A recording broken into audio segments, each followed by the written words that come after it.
Beerus was on his planet, reclining on a massive, tree-shaped throne that towered over the tranquil landscape. The endless fields of blooming flowers stretched far and wide, swaying gently under a violet-hued sky. Whis floated nearby, humming to himself as he prepared an elaborate meal on a floating tray of divine delicacies. The god of destruction yawned lazily, stretching his lithe, feline form. Whis, this is all getting so dull. Eating, sleeping, destroying planets. Even chaos gets monotonous when it's this predictable. Whis tilted his head slightly, smirking. My lord, how rare it is for you to voice your boredom. Shall I arrange something to entertain you? A sparring match, perhaps? Beerus scoffed, waving a dismissive paw. As if anyone in this universe is worth my time. What's the point of sparring when I already know I'll win? He leaned back into his throne, closing his golden eyes. Even my dreams are more interesting than reality these days. Wiss's curiosity piqued. Dreams, my lord? How intriguing. Might I ask what you dreamed about? Beerus opened one eye, his expression thoughtful. It was strange. I was in a vast, white void. Everything was silent, empty, and then a massive dragon appeared, larger than anything I've seen, even compared to Shinran or Purunga. Its scales shimmered like a galaxy, and its presence, it felt as though it could rival the Omni King himself. Wiss paused mid-stir, his normally playful demeanor turning serious. A dragon of that magnitude? Fascinating. Did it speak to you? Beerus nodded slowly, his tail flicking in thought. It introduced itself as Veldanava, the Star King Dragon. Said it created multiple universes, including some entirely separate from ours. It mentioned a place called the Cardinal World, claiming it to be its favorite creation. Wiss raised an eyebrow, intrigued. And what did this Veldanava want from you, my lord? Beerus leaned forward, resting his chin on a paw. It said it was abandoning its power to live as a mortal and needed someone to oversee the Cardinal World, to maintain its balance. Humph, as if I'd take on such a tedious job. Wiss chuckled softly. And did you refuse? Of course I did. Beerus huffed, crossing his arms. I told him it sounded like too much work. But that dragon didn't seem to care. Said I'd understand soon enough. Wiss smiled faintly, his staff glowing as he resumed his cooking. How curious. And do you believe it was merely a dream? Before Beerus could respond, his vision blurred, and a sudden wave of exhaustion washed over him. Humph, maybe I need another nap, he muttered, closing his eyes. The white void returns. When Beerus opened his eyes again, he found himself standing in the same endless white void. The colossal dragon, Veldanava, loomed before him, its shimmering scales glowing like a cosmic night sky. Welcome back, Beerus, Veldanava's deep, resonant voice echoed. I see you've been pondering my offer. Beerus growled, crossing his arms. I haven't been pondering anything. I already said no. Now let me wake up, dragon. Veldanava chuckled, his golden eyes glinting with amusement. This is no dream, Beerus. It is a glimpse into a greater reality. Whether you agree or not, your path has already been set. Beerus's eyes narrowed. I don't take kindly to being forced into anything, especially by oversized lizards like you. Veldanava's expression remained calm. Precisely why I chose you. You are strong-willed, unpredictable, and capable of making decisions beyond the comprehension of mortals or gods. But rest assured, this is no punishment. I am giving you an opportunity to grow, to experience something beyond the cycle of destruction you've grown so accustomed to. Beerus glared at the dragon, his tail flicking irritably. You're asking me to give up my time and status for some mortal playground? What's in it for me? Veldanava's gaze softened. The Cardinal World is far from a mere playground. It is a realm of limitless potential, filled with creatures, magic, and challenges unlike anything in your universe. You will retain your original form and most of your abilities, though some of your godly powers will be sealed to ensure balance. To aid you, I will grant you an ultimate skill, an assistant, if you will. It will guide you, help you grow, and unlock your full potential over time. Beerus frowned, intrigued despite himself. An assistant, huh? Sounds like a babysitter. And what if I decide to destroy everything in this world instead of babysitting it? The dragon smiled knowingly. Then that, too, will be your choice. I have faith you'll find a path that even you didn't expect. Before Beerus could retort, the void began to collapse, swirling into a vortex of light. Veldanava's voice echoed one final time. Prepare yourself, Beerus. Your journey begins now. Rebirth in the Cardinal World. Beerus awoke in a dense, vibrant forest, his body feeling lighter but no less powerful. He stretched, flexing his claws and twitching his ears. His golden eyes scanned his surroundings, noting the unfamiliar terrain and the potent magical energy saturating the air. Humph. So this is the Cardinal World, he muttered, his tail swishing. A calm, mechanical voice echoed in his mind. Welcome, Beerus. I am your ultimate skill, Wisdom King Raphael. I exist to guide you and ensure your success in this world. Beerus froze, his ears flattening in irritation. Great. A voice in my head. Just what I needed. I am here to assist you, not to hinder. Would you like an analysis of your current state? Beerus sighed. Fine. Make it quick. Analysis complete. You retain enhanced strength, speed, and agility. Destructive powers have been sealed, but your abilities will gradually unlock as you grow stronger. Magicules detected in your vicinity. Recommendations. Hunt nearby creatures to absorb their abilities and adapt to the Cardinal World's energy system. Beerus grinned, baring sharp fangs. Hunt, huh? Now that's something I can get behind. Let's see what this world has to offer. With Raphael guiding him, Beerus leapt into the trees, his movements fluid and precise. Despite the loss of his godly powers, his instincts and cunning remained sharp. The creatures of the forest would soon learn that a predator had arrived, one unlike any they had ever encountered. And so began the journey of Beerus, the god of destruction, in a world where survival, strength, and cunning reigned supreme. Beerus halted in his movement, his irritation growing. Raphael told Beerus in its usual calm tone. There is a skill called Magic Sense that will allow you to perceive your surroundings by sensing magicules. This will grant you the ability to see, in this world, in its true light. To activate it, concentrate and attempt to feel the magicules around you. Beerus closed his eyes and focused. He could feel the faint energy in the air, like a soft hum that surrounded him. As he concentrated harder, the voice chimed in again. Would you like to learn Magic Sense? Yes, no? Without hesitation, Beerus growled. Yes. The moment he accepted, his mind was flooded with information. Thousands of sensory inputs overwhelmed him, rushing in all at once. It was as if he was seeing, hearing, and feeling everything in his environment simultaneously. The sheer volume of data gave him a sharp headache. Ugh, what the hell is this? Beerus grumbled. Raphael interjected swiftly. Recommendation. Link Magic Sense to Wisdom King Raphael. I will process and filter the information on your behalf, allowing you to perceive your surroundings without strain. Beerus groaned. Fine, do it. Just make it stop. Acknowledged. Linking Magic Sense to Wisdom King Raphael. Complete. The overwhelming flood of sensations instantly subsided, and Beerus suddenly found himself able to perceive everything around him in stunning clarity. It wasn't like normal vision. It was a 360-degree, and he was able to feel that everything around him, even the smallest animals. Beerus glanced, or more accurately, sensed, around him. Oh wow, he exclaimed, a hint of genuine excitement in his tone. He noticed vibrant particles of light floating in the air, shimmering in various hues. What are these colorful things I'm seeing? Is it dust? Raphael answered these are magicules, the fundamental energy particles of this world. Their density and color can vary depending on the concentration and quality of magicules in the environment. Beerus observed the sparkling particles with fascination, his grin growing wider, or at least his equivalent of one. So, these are the building blocks of this world, huh? Interesting. I guess this magic sense thing isn't so bad after. Alright, let's move on to the fun part. Where are those monsters you mentioned earlier? I'm itching to test my new skills. Beerus prepared to explore the cave and face his first challenges in the cardinal world. Though this was a far cry from his life as a god of destruction, he couldn't help but feel a thrill of excitement. This world was proving to be more interesting than he expected. For 2 months, Beerus stayed within the dark expanse of the cave, slaughtering every monster that dared cross his path. He used his unique skills, gluttony, to devour them, absorbing their abilities and growing stronger with each kill. Over time, he gained a host of new powers, adapting and mastering his control over magicules. Raphael continued to feed him information about the world, its history, and its structure. Beerus learned about the hierarchy of power, the demon lords, the true dragons, and the fact that Veldanava, the supposed creator of the cardinal world, was no longer alive. That revelation shocked Beerus.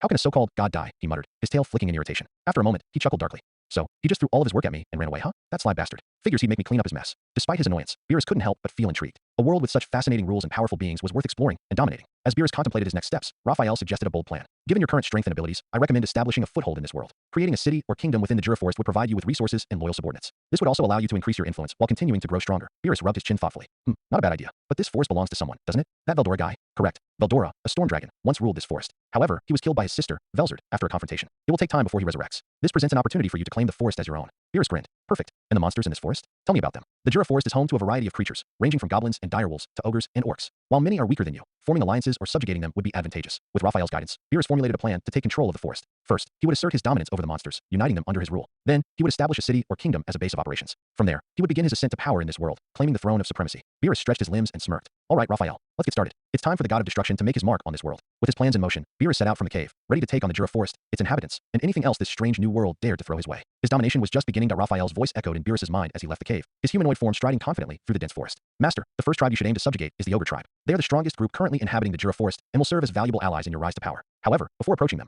I recommend heading to Ramiris, the queen of the fairies. Beerus raised an eyebrow. Ramiris, huh? What's so special about her? Ramiris resides in her labyrinth, a magical sanctuary that holds many secrets. She can grant you access to a high-level fairy to contract with, which would significantly enhance your power. Since you are now classified as a monster, your ultimate path should be to ascend as a demon lord. This is the most effective way for you to regain your strength and influence in this world. Beerus folded his arms, his tail swishing lazily behind him. A demon lord, huh? Sounds interesting. And how does one become a demon lord? To ascend as a demon lord, you must harvest either 10,000 human souls or 100,000 monster souls. Given your recent activities, the latter will be faster and more discreet. While killing humans is within your nature as a god of destruction, it would attract the attention of this world's powerhouses, such as existing demon lords and true dragons. In your current state, you cannot afford to provoke them. Beerus chuckled darkly. Fair enough. I've got no problem slaughtering monsters. Besides, it's been a while since I had a challenge. All right, let's meet this Ramiris and see what she can offer me. Understood. Restricting your aura to avoid unnecessary conflicts. Done. Setting course for Ramiris Labyrinth. With his aura suppressed, Beerus leapt into the air and began flying toward the labyrinth. He didn't rush, taking his time to explore the forest and test his abilities further. Every time a monster crossed his path, he effortlessly dispatched it, devouring its essence with predator. Each kill made him stronger, adding to his growing collection of skills. It took a full week for him to reach Ramiris Labyrinth, not because the journey was long, but because Beerus enjoyed himself along the way. He relished every battle, every opportunity to grow stronger. When he finally arrived, Beerus landed before the entrance to the labyrinth, a grand structure carved into the earth, radiating faint magical energy. He placed his hands on his hips, his golden eyes gleaming with anticipation.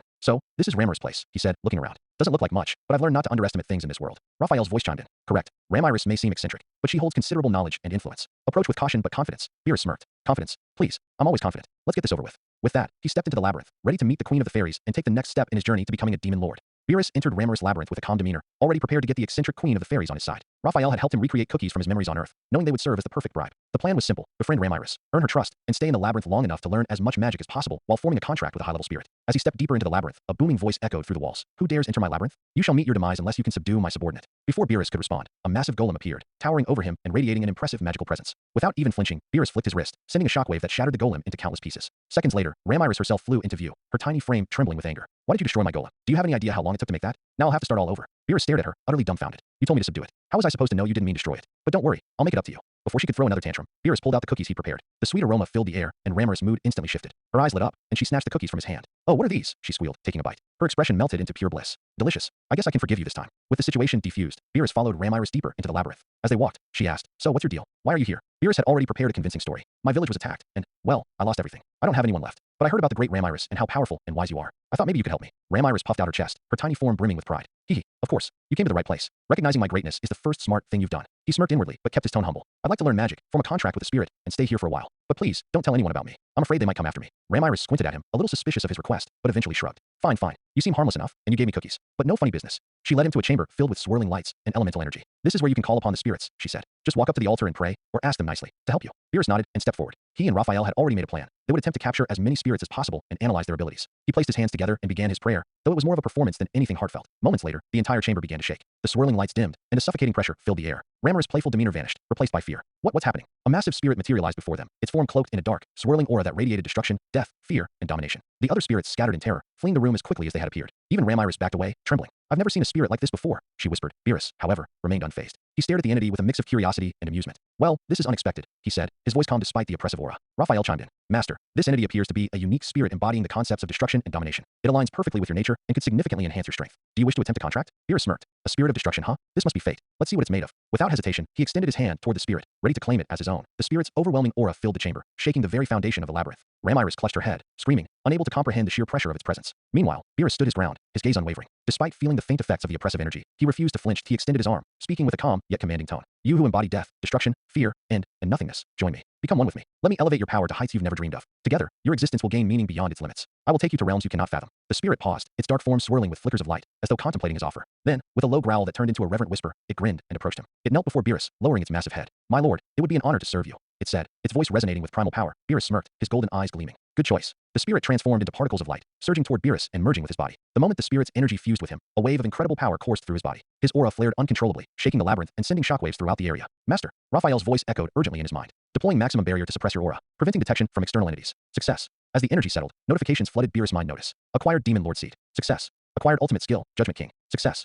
Acquired Ultimate Skill, Execution King. Success. Acquired Ultimate Skill, Annihilation King. Success. Starting integration into the system. Success. First key to unlock God of Destruction power acquired. Success. Beginning body and soul transformation. Success. The process lasted only a minute, but in that short time, Beerus felt his very essence evolve. He stood taller, his aura more refined yet dense with authority. His power had reached a new peak, though he knew this was only the beginning. Raphael's voice came again, this time with a measured tone. Master, I have confirmed that Veldanava placed 3 keys within this world to restrict your full God of Destruction power. You have now acquired the first. Fulfill the remaining conditions, and you will unlock the full extent of your abilities. Beerus grinned. Good. Let him keep his little safeguards. I'll get them all eventually. Before Beerus could revel further in his new power, Reincarnated ran toward him, her face pale with shock. What was that? Who are you? Are you trying to destroy the world? Beerus placed a hand on her tiny shoulder, silencing her with a calm yet firm tone. Relax. I'll explain everything later. For now, just know that I'm not your enemy. Though still shaken, Reincarnated nodded reluctantly. Beerus stayed with Reincarnated for several weeks, learning everything he could about magic and spirits. During this time, he also began strategizing his future plans to conquer the forest and rise as a demon lord. However, one day, the calm was shattered by a sudden surge of energy in the distance, followed by a notification from the voice of the world. Harvest Festival for individual Manhwa is about to begin. At the same moment, Reincarnated received a communication from Guy Crimson, informing her of Malim's transformation. Without saying a word, she vanished in a panic, leaving Beerus alone. Raphael, as always, provided an explanation. Malim is undergoing her ascension to Demon Lord. The energy surge indicates a confrontation between her and Guy Crimson, another powerful entity in this world. Beerus stroked his chin thoughtfully. So, a fight between a Demon Lord and an Ascended One. Interesting. I might be able to learn a thing or two from them, and maybe borrow some of their skills while I'm at it. Raphael responded promptly. A sound strategy, Master. I will suppress your aura completely to ensure you remain undetected. Beerus grinned, his excitement palpable. Perfect. Let's see what these so-called Demon Lords are capable of. With that, Beerus took to the skies, flying swiftly yet stealthily toward the epicenter of the clash between Malim and Guy Crimson. The rage that Malim felt after the kingdom of Sarion dared to kill her pet dragon was unimaginable. Her fury unleashed itself like an unstoppable storm, wiping the kingdom from existence in a brutal and destructive outburst. She destroyed everything, from buildings to people, her anger flooding the area with pure, unrelenting power. During this chaotic episode, Malim's powers surged to new heights, and she evolved into a demon lord. Her ultimate skill, Wrathful King Sadnal, combined with its subskill Magicule's breeder reactor, turned her rage into an infinite supply of Magicules, pushing her further and further into a state of madness. This transformation, however, came with a heavy cost. The skill was unstable. As it filled Malim with immense power, it ate away at her sanity, leaving her increasingly feral and unpredictable. Guy Crimson, the mediator, was immediately called into action. As a demon lord, he understood the danger Malim posed, not just to Sarion, but to the entire world. Her uncontrollable power had the potential to shatter the fabric of reality itself, and if left unchecked, she could destroy everything. Meanwhile, Beerus was on his way to observe the situation. His mind raced with possibilities. He was eager to learn from this, to gather useful skills that he could potentially copy. As Raphael informed him, Malim's Magicule's breeder reactor was a skill that could produce infinite Magicules, an incredibly useful ability. Beerus knew that if he could obtain it, it would increase his own power exponentially. Landing far away from the battle, Beerus made sure to completely hide his aura. He kept a low profile, blending into the environment while watching the chaotic fight unfold before him. Velzard, the true dragon of ice, was doing her best to contain Malim's overwhelming Magicules, erecting massive barriers to prevent the destructive energy from spreading too far. Reincarnated, too, was involved, trying her best to manage the situation. Raphael continued to feed Beerus information. Malim's Magicule's breeder reactor is a skill that can be copied, Master. You could use this skill to produce your own infinite Magicules, giving you an unimaginable amount of magical energy. Beerus nodded in agreement. I'll make sure to get it, he muttered, focusing on the battle. Days passed, with Malim not relenting in her destruction. Beerus grew more and more bored as he watched the endless cycle of conflict. Reincarnated had no choice but to attempt to absorb the leaking Magicules herself, fully aware of the damage it would do to her body. Beerus could have helped, but he refused to expose himself. He wasn't ready to reveal his power or make a move yet. He wanted to gather more information about the world's powerhouses, their politics, and the underlying currents of conflict that ran beneath the surface. After 5 long days of watching the destruction, Beerus grew tired of waiting and decided to retreat. He had gathered enough information for now, and it was time to experiment with his newfound powers. With one last look at the ongoing chaos, he turned and flew back toward the labyrinth. On the 7th day, Malim finally calmed down. The battle ended, and the Harvest Festival was announced. This would mark the beginning of the Demon Lord Council, consisting of Guy Crimson, Malim, and Reincarnated. However, even as peace settled in, Reincarnated was still exhausted, both physically and mentally. She returned to Beerus a few days later, visibly worn out. Why didn't you help us? Ramiris yelled at Beerus. You could have stopped it all, and you just sat there doing nothing. Beerus simply smirked. I told you, I wasn't ready to expose myself yet. I need to be stronger and more informed before I make my move. I can't risk it. Ramiris huffed, but ultimately accepted his reasoning, knowing deep down that he had a point. As years passed, Ramiris' power waned. The once mighty queen of the fairies was now a shadow of her former self, shrinking in both power and size until she became a pixie. Beerus, on the other hand, had grown stronger, steadily getting closer to his goal of awakening as a demon lord. One day, Raphael informed Beerus that he was only 10 monster souls away from completing the requirements for the Harvest Festival and evolving. The time had come. It was time to evolve in secret. Beerus immediately began formulating a plan. He would need to find a secluded space where no one could discover his location during the process. Even if an announcement was made about his evolution, no one would be able to pinpoint his exact whereabouts. However, there was one exception, Ramiris. After discussing it with her, Beerus promised to become a demon lord and join the council in exchange for her silence about his evolution. Reluctantly, Ramiris agreed, knowing that Beerus' power would be a force to reckon with. Beerus quickly set out, killing 10 monsters in the surrounding forest. Once he returned to his hidden subspace, he instructed Raphael to begin the evolution process. Raphael, commence the evolution, Beerus ordered, his voice steady and confident. Understood, master. Commencing evolution. With that, Beerus began his transformation into a demon lord, his power surging as he took one step closer to unlocking the full extent of his abilities. As the announcement echoed across the world, the voice of the world sent a shiver through the entirety of the continent. The Harvest Festival for the individual Beerus to become a true demon lord is about to begin. The second key has been received. All individuals connected to him will receive gifts. The response was immediate and chaotic. Far across the icy continents, Guy Crimson heard the announcement, a smirk crossing his face. Another pawn? He thought. I can add him to my collection before Rudra gets his hands on him. However, Guy failed to comprehend just how far beyond his reach Beerus would be. He quickly attempted to pinpoint Beerus' location, but nothing came to him. No magical fluctuations. No sign of the evolution taking place. It was as if Beerus had disappeared entirely in the Grand Ice Continent. Velzard, the true dragon of ice, dismissed it all. She felt no fear or urgency. To her, the demon lords were beneath her, mere pawns to be manipulated. She did not concern herself with this new development, certain that no being could rival her power. But as the days passed, a terrible surprise awaited her. Back on the eastern continent, Rudra, sitting in his throne, also heard the announcement. He immediately dispatched his most trusted servants to locate the mysterious individual who had somehow gained access to the second key. This Beerus could be dangerous, he thought. His power was unknown, but Rudra would not let someone like that slip through his grasp. The kings and nobles across the continents were equally in disarray. The news that a new demon lord was about to rise and potentially lay waste to entire kingdoms caused a near panic. Security measures were heightened across the world as nations scrambled to safeguard themselves from this potential threat. The entire world came to a standstill, waiting with bated breath for the next move of this enigmatic new entity. Some prayed that they wouldn't become another target in Beerus' path, while others prepared for the worst. Meanwhile, in the quiet safety of the labyrinth, Beerus lay in a deep, unconscious slumber, yet his consciousness was not entirely absent. He was in a state of flux, half aware, as the immense power of his evolution surged through his body. His body and mind were being transformed in ways that would make even the mightiest beings in the world tremble. As the process unfolded, Raphael diligently worked to improve her own skills, evolving her powers along with Beerus. The voice of the world announced once again, commencing evolution. The body will be transformed, acquiring new skills, evolving ultimate skills. Beerus' ultimate skills began to evolve at a terrifying pace. Execution King evolved to Destroyer, Lord Shinran. Judgment King evolved to Armageddon, Lord of Death. Greedy King Mammon evolved to Lord of the Void. But it didn't stop there. Raphael, ever the diligent advisor, sacrificed some of her unique skills to evolve herself into Athena, Lord of Wisdom. Her wisdom reaching new, godly heights, Beerus' magical capacity skyrocketed to levels that dwarfed even Veldora's immense power. He was no longer just a powerful being in the world. He was something far beyond it. His powers were so vast that they became incomprehensible to even the mightiest forces in the world. As his transformation completed, the sky above the world grew dark, eclipsed by an otherworldly presence. The weather itself reacted violently. Tornadoes, lightning, and storms raged across the continents.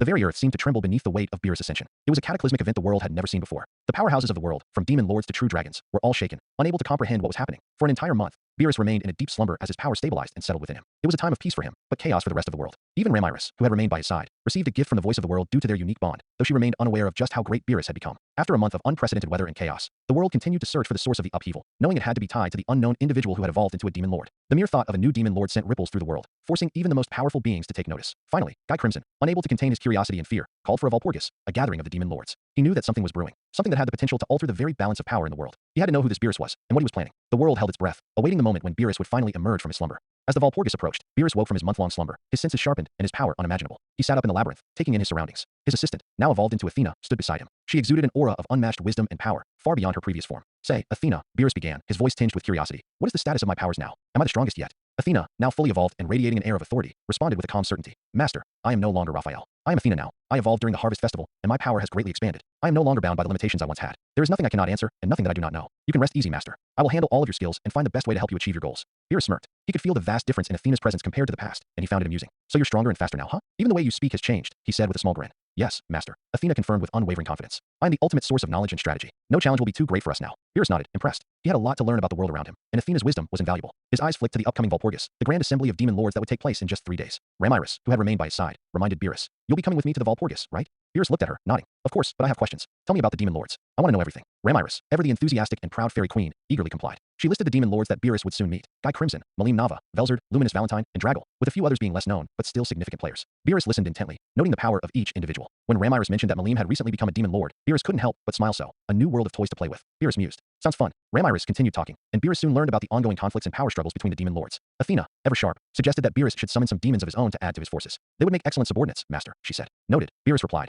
already picturing the possibilities. Finally, the day of Walpurgis arrived. As expected, Rain, a primordial figure, arrived to pick them up and take them to the gathering. Though Rain's presence was that of a powerful entity, in front of Beerus, she felt insignificant. Beerus had ascended far beyond the beings of this world, and even the most primordial of creatures were now beneath him. Athena spoke softly. Master, remember what we discussed. This is your time to learn and observe. We will make our move when the time is right. With a nod, Beerus followed Ramiris and Rain, heading toward the Valpurgis. Athena, now fully in control of their powers, and with a vast understanding of the world's mechanics, guided Beerus through every step. As they made their way to the Valpurgis gathering, Beerus couldn't help but feel a sense of anticipation. These demon lords, with all their power and influence, were just pieces in the game he was beginning to master. They would be useful pawns or formidable foes. Either way, Beerus was ready for what came next. The world was about to change, and Beerus was at the center of it all. As Beerus and Ramiris entered the large room, the atmosphere was thick with tension. The Valpurgis had begun, and the most powerful beings in the world were gathered around a massive table. At the head of the table sat Guy Crimson, his fiery red hair and prideful demeanor unmistakable. Beside him was Nava, who was studying Beerus intently. Despite her immense power and her ability to see through most beings, she could not get a reading on him. Her curiosity was piqued, but she kept her thoughts to herself. Next to Malim sat Luminous Valentine, a vampire dressed in a maid's attire, seemingly harmless but hiding a cunning mind. She allowed her subordinate to act as the demon lord in front of others, a clever ruse that Beerus quickly saw through. Then, at the far side of the table, there was Draggle, the Titan, whose aura was an overwhelming force, yet strangely controlled.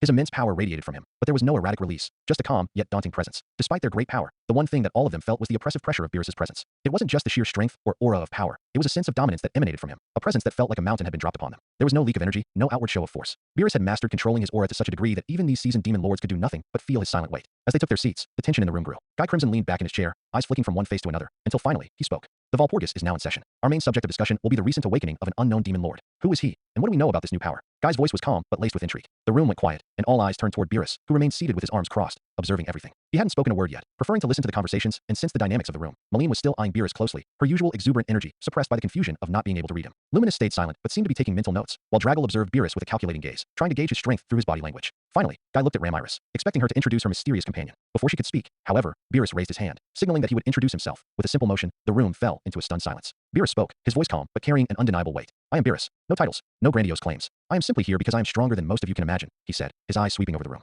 There was no boast in his tone, no arrogance, just an unwavering certainty. The demon lords exchanged glances, trying to process the calm, almost disinterested manner in which he spoke. There was something different about Beerus, something that went beyond mere power. He wasn't just another demon lord or powerful being trying to make a name for himself. Malim was the first to speak, unable to keep her curiosity in check. Wait, you're the new demon lord, right? She asked, her tone a mixture of excitement and confusion. But there's no energy coming from you. How are you even able to be here without us sensing anything? Beerus's gaze shifted to her. You can't sense me? Well, that's because I don't need to flaunt my power like you, he answered simply, his voice devoid of malice, but also completely confident. The presence you feel, that's me, and that is enough. The room was still. It was clear that none of them had encountered anyone like Beerus before. Guy leaned forward, clearly intrigued but hiding his true intentions. A being who can conceal his aura completely. And yet, you claim to be stronger than any of us? He asked, his voice tinged with both amusement and the growing realization that this could be a potential threat. This will be interesting. Beerus merely nodded. Interesting? That's one way to put it. He replied, his voice dripping with the confidence of someone who had seen and been through far more than they could comprehend. The conversation shifted as Guy asked Ramiris about Beerus's origins, but the new demon lord remained silent, observing every word, every movement. He wasn't here to explain himself. He was here to understand who these beings were and to make his presence felt. As the Valpurgis session continued, Beerus realized that this was just the beginning. The demon lords before him were strong, yes, but they were still beneath him. He was a god of destruction, reborn into a new world, and he would shape it as he saw fit. He didn't need to announce his dominance to them. It was already clear by the simple fact that he was there. And soon enough, they would all learn that Beerus was a force that couldn't be ignored. As always, Guy Crimson couldn't resist the allure of a challenge, especially when someone claimed to surpass him in strength. Beerus's calm declaration of superiority over all present piqued his pride and competitive nature. Smirking, Guy leaned forward in his chair, his crimson eyes blazing with excitement. So, you're the new demon lord everyone's talking about? The one who awakened a few days ago? Why don't we see how strong you really are? Beerus tilted his head slightly, his expression impassive, but his golden eyes gleamed with amusement. Why don't you try and find out? The room went still, the air heavy with anticipation. Guy's grin widened as he prepared to make a move, the fiery energy of his ultimate skill, prideful King Lucifer beginning to manifest. His power was undeniable, primal, and overwhelming. But before he could act, Beerus simply released his aura. The effect was immediate and catastrophic that a wave of oppressive energy crashed through the chamber like a tidal wave, its sheer weight forcing every living being present to their knees. Rain and Misery, Guy's closest subordinates and primordial demons renowned for their strength, didn't even have the chance to react. Their eyes rolled back as they collapsed to the ground, unconscious, their bodies trembling under the crushing force. Gunther, Luminous Valentine's pseudo-demon lord, toppled over instantly, his body convulsing from the pressure. Even the demon lords weren't spared. Luminous Valentine, her vampiric pride shattered, struggled to keep herself upright. Her hands trembled as she gripped the armrests of her chair, her mind screaming in panic. This pressure, it's like the weight of the entire world. Her breathing grew ragged, and she was on the verge of blacking out. Draggle, the titan known for his resilience, let out a guttural roar as he tried to push back against the overwhelming force. His massive frame shook violently, veins bulging as he poured all his energy into resisting. But no matter how much power he summoned, it was useless. Impossible. What is this monster? He bellowed before falling to one knee, his aura flickering and breaking apart like brittle glass. Even Nava, the chaos demon herself, known for her boundless strength and recklessness, froze in place. Her ultimate skill, Wrathful King Sadnal, began to activate instinctively, feeding off her panic, but it couldn't shield her from the overwhelming aura. Her hands shook uncontrollably, and for the first time in her life, she felt utterly powerless. What is this feeling? She whispered, her voice barely audible. Her Malim eyes, capable of seeing the true nature of things, could glean no limits to Beerus's strength. Her heart raced, and her body refused to move. If not for the barrier Beerus placed around her, she might have collapsed entirely. All across the world, the consequences of Beerus's aura rippled. Monsters, humans, and even the strongest warriors of various nations fell to their knees, unable to comprehend the source of the suffocating fear consuming them. The skies darkened, storms erupted, and earthquakes shook the land as if the planet itself was reacting to his overwhelming presence. Back in the chamber, Guy Crimson, who had been so eager to fight moments ago, now sat frozen in his chair. His smirk had vanished, replaced by wide eyes and beads of sweat dripping down his face. His body was paralyzed, and his pride, his very essence, was under assault. Despite his best efforts, he couldn't even muster the strength to stand. The unshakable Guy Crimson, the ruler of the Ice Continent and the strongest demon lord, was completely overpowered by the mere presence of this being. Beerus finally spoke, his tone calm, but carrying an undeniable weight. This is what you call the strongest? You can't even withstand a fraction of my aura. How disappointing. The words struck like a hammer, shattering the remnants of Guy's pride. The once unshakable demon lord gritted his teeth,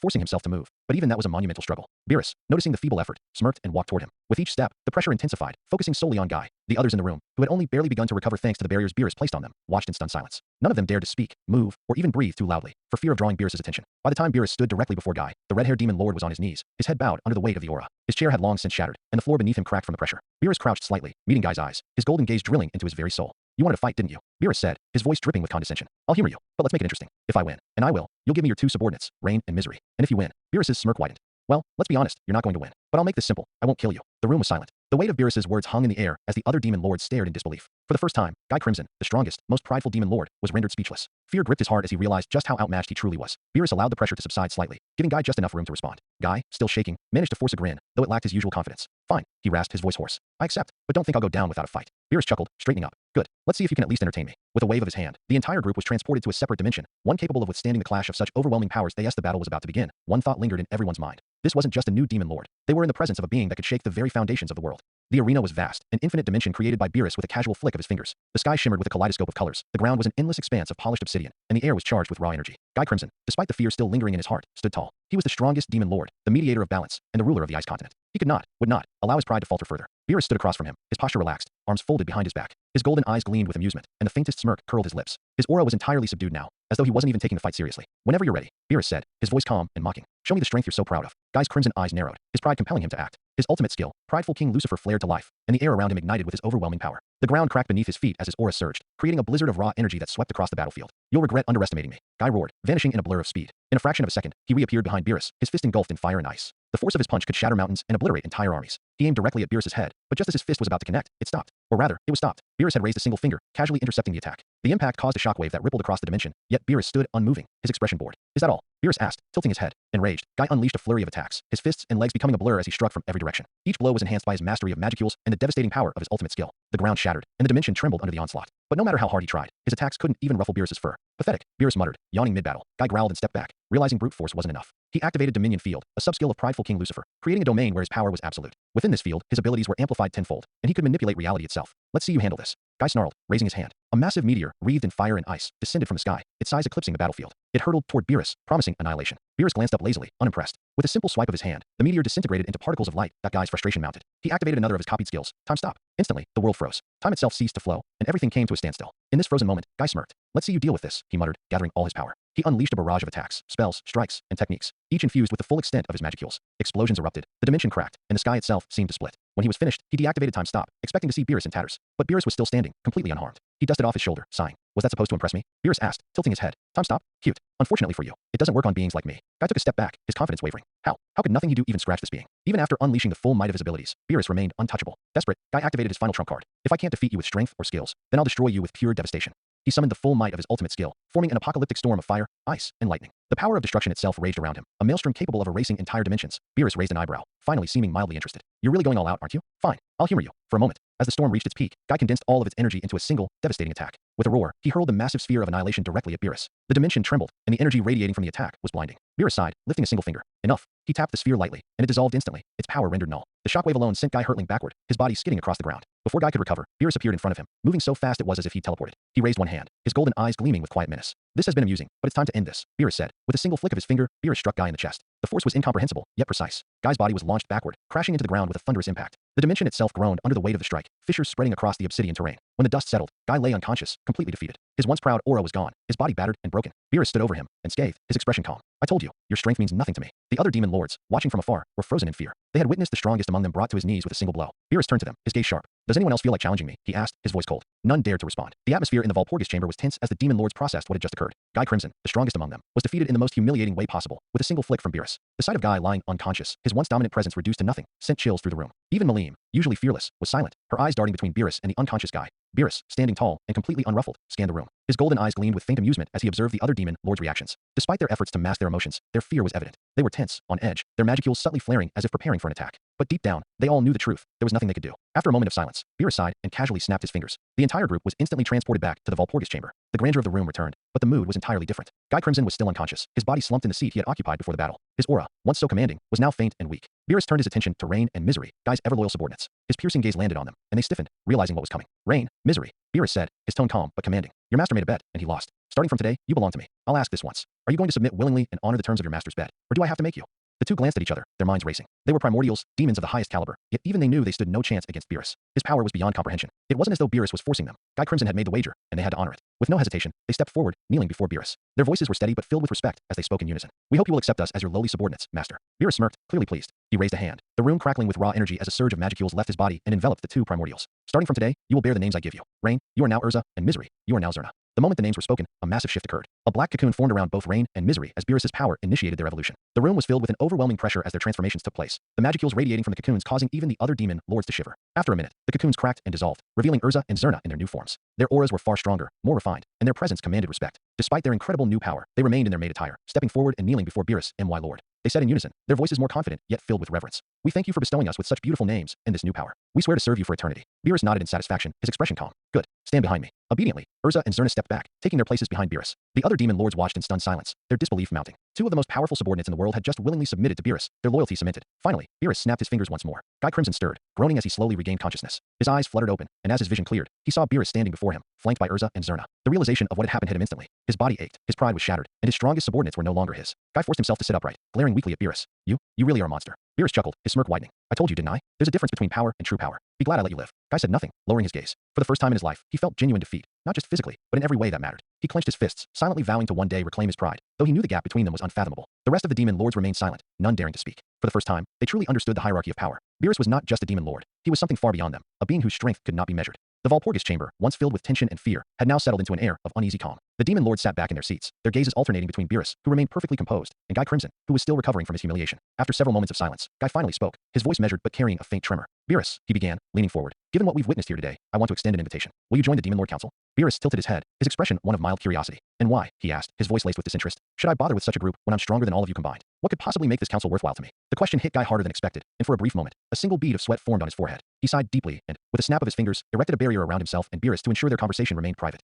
The other demon lords exchanged confused glances but dared not interfere. Inside the barrier, Guy's demeanor shifted. His tone became serious as he leaned closer. You're not wrong to question the purpose of the council, Beerus. Its existence isn't just about power, it's about balance. I was entrusted by Veldanava himself to act as a mediator for this world, to ensure it doesn't descend into chaos. My role is to maintain that balance, and that includes playing this game with Ridra, the Emperor of the Eastern Empire. It's all a delicate dance to keep the world from tearing itself apart. Beerus listened intently, his sharp eyes focused on Guy as he absorbed the explanation. For a moment, the god of destruction was silent, pondering the possibilities. His thoughts shifted to his own ambitions, how to reshape this world in a way that suited him. His goal began to take form, to build an empire greater than Ridra's, surpass the mighty Dworgen, and establish himself as the sole supreme power. Then, he would take control of hell, heaven, and every plane in between, solidifying his dominion over all. Interesting, Beerus finally said, his voice calm but carrying an edge of amusement. So, you're the world's babysitter, trying to keep it from breaking itself. I suppose that means I have to keep an eye on you as well, to ensure you don't mess it up. Guy raised an eyebrow but didn't respond. Beerus leaned forward slightly. Very well, I'll join your council, for now. But know this, I don't care for rules or bureaucracy. My allegiance is to my goals, not your petty politics. Guy nodded, relieved but wary. Fair enough. If you're on board, at least I can monitor what you're doing. For all our sakes. Beerus chuckled, the sound low and menacing. Wise choice, Crimson. Guy dispelled the barrier, addressing the room with newfound authority. It's been decided. Beerus will join the council. The other demon lords nodded in reluctant agreement. None dared object, not after the power Beerus had displayed. However, a new task lay before them, deciding on a name for the reformed council and assigning titles to each member. Suggestions flew across the room, most of them absurd and quickly dismissed. Finally, Beerus had enough. We'll be called the Abyssal Lords, he declared, his voice carrying an air of finality. The room fell silent as the word sank in. After a moment, Guy nodded. It fits. As of today, we are the Abyssal Lords. Tradition dictated that Rain or Misery would announce the new name and titles to the world, but with their newfound loyalty to Beerus, Guy turned to him. Do I have your permission for your subordinate to handle the announcement? Beerus gave a slight nod. Go ahead. Zerna stepped forward, her aura calm and commanding, and began the proclamation. As of today, the Demon Lord Council shall henceforth be known as the Abyssal Lords. Let it be known to all who inhabit this world that these are the titles of the Abyssal Lords. Beerus, God of Destruction. Guy Crimson, the Lord of Darkness. Malim Nava, the Ultimate Dragonoid. Ramiris, the Queen Spirit of the Labyrinth. Draggle, the Mad Giant. Luminous Valentine, the Queen of Nightmares. This concludes the announcement. With a wave of her hand, Zerna dispatched one of her subordinates to spread the message across the world. The Valpurgis ended with a sense of foreboding finality, the newly formed Abyssal Lords now a symbol of untold power and influence. As the meeting adjourned, the Demon Lords couldn't shake the lingering fear that had been planted deep in their hearts. Beerus had not only joined their ranks, but utterly redefined what it meant to be a Demon Lord. They had witnessed the rise of a being who stood above them all, and they knew that the world would never be the same again. After the formalities of the Walpurgis were concluded, the tension in the room gradually eased. With Beerus' overwhelming presence no longer pressing down on them, the demon lords found themselves able to breathe again, though unease still lingered. To break the remaining tension, Guy called for food and drinks to be brought in, an unspoken tradition at the end of these gatherings. The long dining table was soon laden with an array of extravagant dishes and fine wines, each catered to the tastes of the demon lords. Beerus, seated at the head of the table, sampled the offerings with casual disinterest, though a hint of curiosity flickered in his gaze. Despite the earlier chaos, the mood slowly lightened as the demon lords began chatting among themselves, trying to regain a semblance of normalcy. Beerus leaned back in his chair, his golden eyes scanning the room. I must say, he began, his voice calm but commanding. You all are an interesting group. Malim, her earlier fear now replaced with her usual childish energy, tilted her head and grinned. So, Beerus, are you going to destroy stuff everywhere you go, or are you actually fun to be around? Beerus smirked. That depends on how cooperative everyone is. Speaking of which, his gaze swept across the room, locking onto each demon lord in turn. I'll be visiting each of you soon. I think it's time I got to know all of you, and your territories, better. The room fell silent, and a collective bead of sweat formed on every forehead. The implication of Beerus paying them a visit sent shivers down their spines. To them, a visit from Beerus could very well mean devastation on a level they couldn't comprehend. Sensing their unease, Beerus chuckled softly. Relax. It will be a friendly visit. No destruction, as long as you don't give me a reason. The demon lords exchanged nervous glances, but Beerus' reassurance, coupled with his slight smirk, helped ease their fear. The tension began to dissipate, and the mood in the room lifted. You know, Guy said with a sly grin, raising his glass. If nothing else, Beerus, you've certainly made this Walpurgis one to remember. I'll take that as a compliment. Beerus replied, raising his glass in return. The rest of the evening was surprisingly pleasant. The demon lords ate, drank, and exchanged stories, with even the reserved Luminous cracking a faint smile at one point. Drago roared with laughter at a joke Malim told, while Ramiris clung to Beerus' arm, telling anyone who would listen that she was the first to know him. As the night wore on, one by one, the demon lords began to leave. Malim was the first to bounce out of the room, declaring she needed to train harder than ever. Luminous followed, vanishing in a flash of light, while Drago stomped off with a hearty laugh, saying he looked forward to Beerus' visit. Guy, the last to leave, lingered by the door. He turned back to Beerus, his crimson eyes gleaming. You've shaken the world today, Beerus. I hope you're ready for the chaos you've unleashed. Beerus gave him a confident smirk. Chaos is the natural order of things. It's what makes life interesting. With that, Guy nodded and disappeared into the shadows, leaving Beerus alone with his new subordinates, Zerna and Urza. The two primordial maids stood silently behind him, awaiting his command.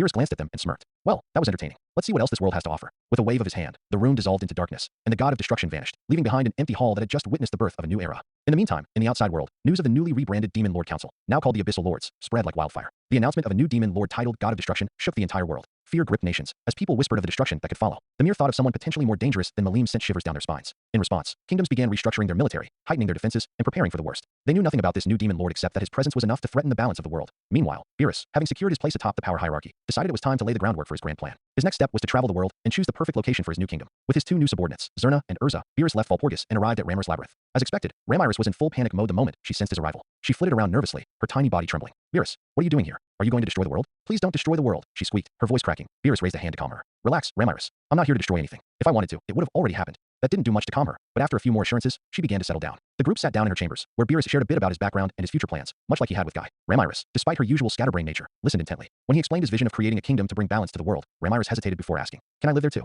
You know, just in case something happens. Beerus chuckled. Of course, you're welcome to stay in my kingdom when it's ready. That seemed to ease her fears, and the group stayed in the labyrinth for a few days. During this time, Beerus used Zerna and Urza to gather information about the state of the world. They sent some of their subordinates to quietly spy on key nations, taking note of their strengths and weaknesses. A few months later, Beerus decided it was time to leave the labyrinth and move forward with his plans. Their next destination, the dwarven kingdom of Dworgen. Flying through the skies with Zerna and Urza, the trio arrived at the gates of the bustling city. A long line of people stretched outside the gates, waiting to enter. Rather than bypassing the line, Beerus decided to experience the kingdom's entrance process firsthand. We'll wait, he said simply, much to the surprise of his subordinates. After some time, they reached the gate. The guards, though seasoned warriors, felt a chill run down their spines as the trio approached. Even with their auras completely suppressed, the presence of these strangers was unnerving. Still, the guards performed their duty and allowed them entry after a brief inspection. Once inside, Beerus and his subordinates strolled through the vibrant streets of Dworgen. Beerus observed the kingdom's efficiency, noting its industrial advancements and the harmonious coexistence of its citizens. They stopped by various shops, tasted the local food, and generally blended into the crowd. However, Beerus couldn't ignore the spy trailing them. At first, he tolerated it, curious to see how long the spy would persist. But after a while, his patience wore thin. Without turning his head, he spoke. Zerna, deal with it. Spy's POV. I've been doing my usual patrol, keeping an eye out for suspicious individuals entering the kingdom. It was an ordinary day until I noticed them. 3 people, 1 man and 2 women. The man looked ordinary enough, but something about them was off. No aura, no presence, nothing. It was like they didn't exist, and yet they were right in front of me.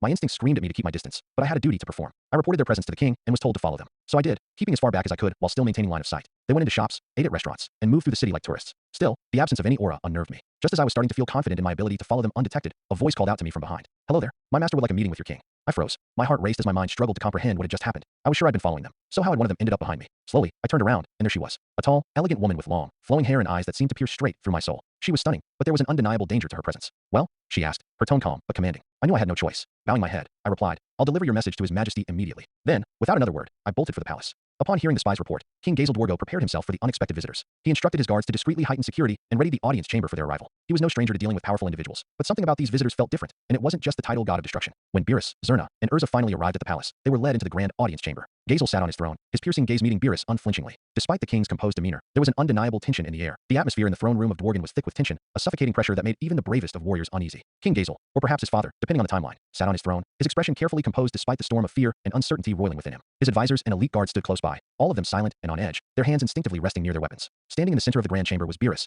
exuding an aura of quiet dominance. His gaze was calm yet piercing, holding the room hostage without a word. The silence stretched uncomfortably until the king, summoning every ounce of courage, broke it. Though his heart pounded in his chest, he spoke with the authority expected of a ruler. "Who are you?" the king asked, his voice steady but firm. "And what business do you have in Dworgen?" Beerus tilted his head slightly, a faint smirk tugging at the corner of his lips. "Who I am is not important for now," he said evenly, his voice carrying a weight that silenced the room even further. "As for why I'm here, consider it a personal inspection. I've come to see how your country functions, how it is governed. Whether or not it is well run will decide the fate of Dworgen." The king's throat tightened at the ominous words, but he maintained his composure. "The fate of Dworgen," he repeated cautiously. Beerus nodded. "Yes, in the future, I plan to build my own kingdom. If Dworgen proves itself worthy, I wouldn't mind forming some kind of relationship with your nation. Of course, that depends on what I see here today." The weight of Beerus' words hung in the air, and the king immediately understood what was left unsaid, this being held power far beyond their comprehension. A single misstep could mean the end of Dworgen. The king's instincts told him that Beerus was far more dangerous than even Guy Crimson or Malim Nava. He swallowed hard, but his voice remained steady. "Dworgen welcomes peaceful relations with any who come in good faith. I assure you, our nation strives to be one of the finest in the world." As the conversation unfolded, the tension among the guards and officials grew. They were loyal, proud, and protective of their king. One of the soldiers, unable to contain his frustration at the way Beerus spoke as if he were an equal to the king, or perhaps even above him, took a bold step forward. "How dare you act all high and mighty in front of our king?"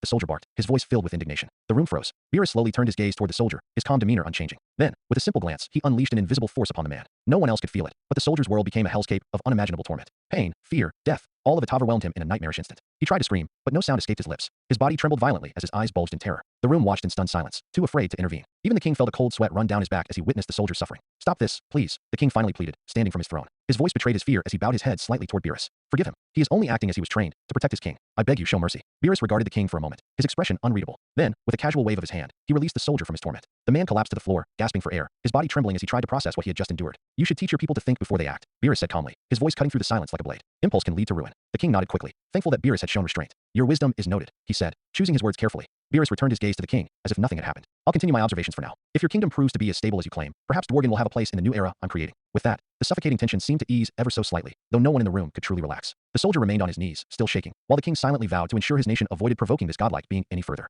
After their time in Dworgen, Beerus and his two subordinates, Zerna and Urza, set their sights on their next destination, the Holy Empire of Lobelia.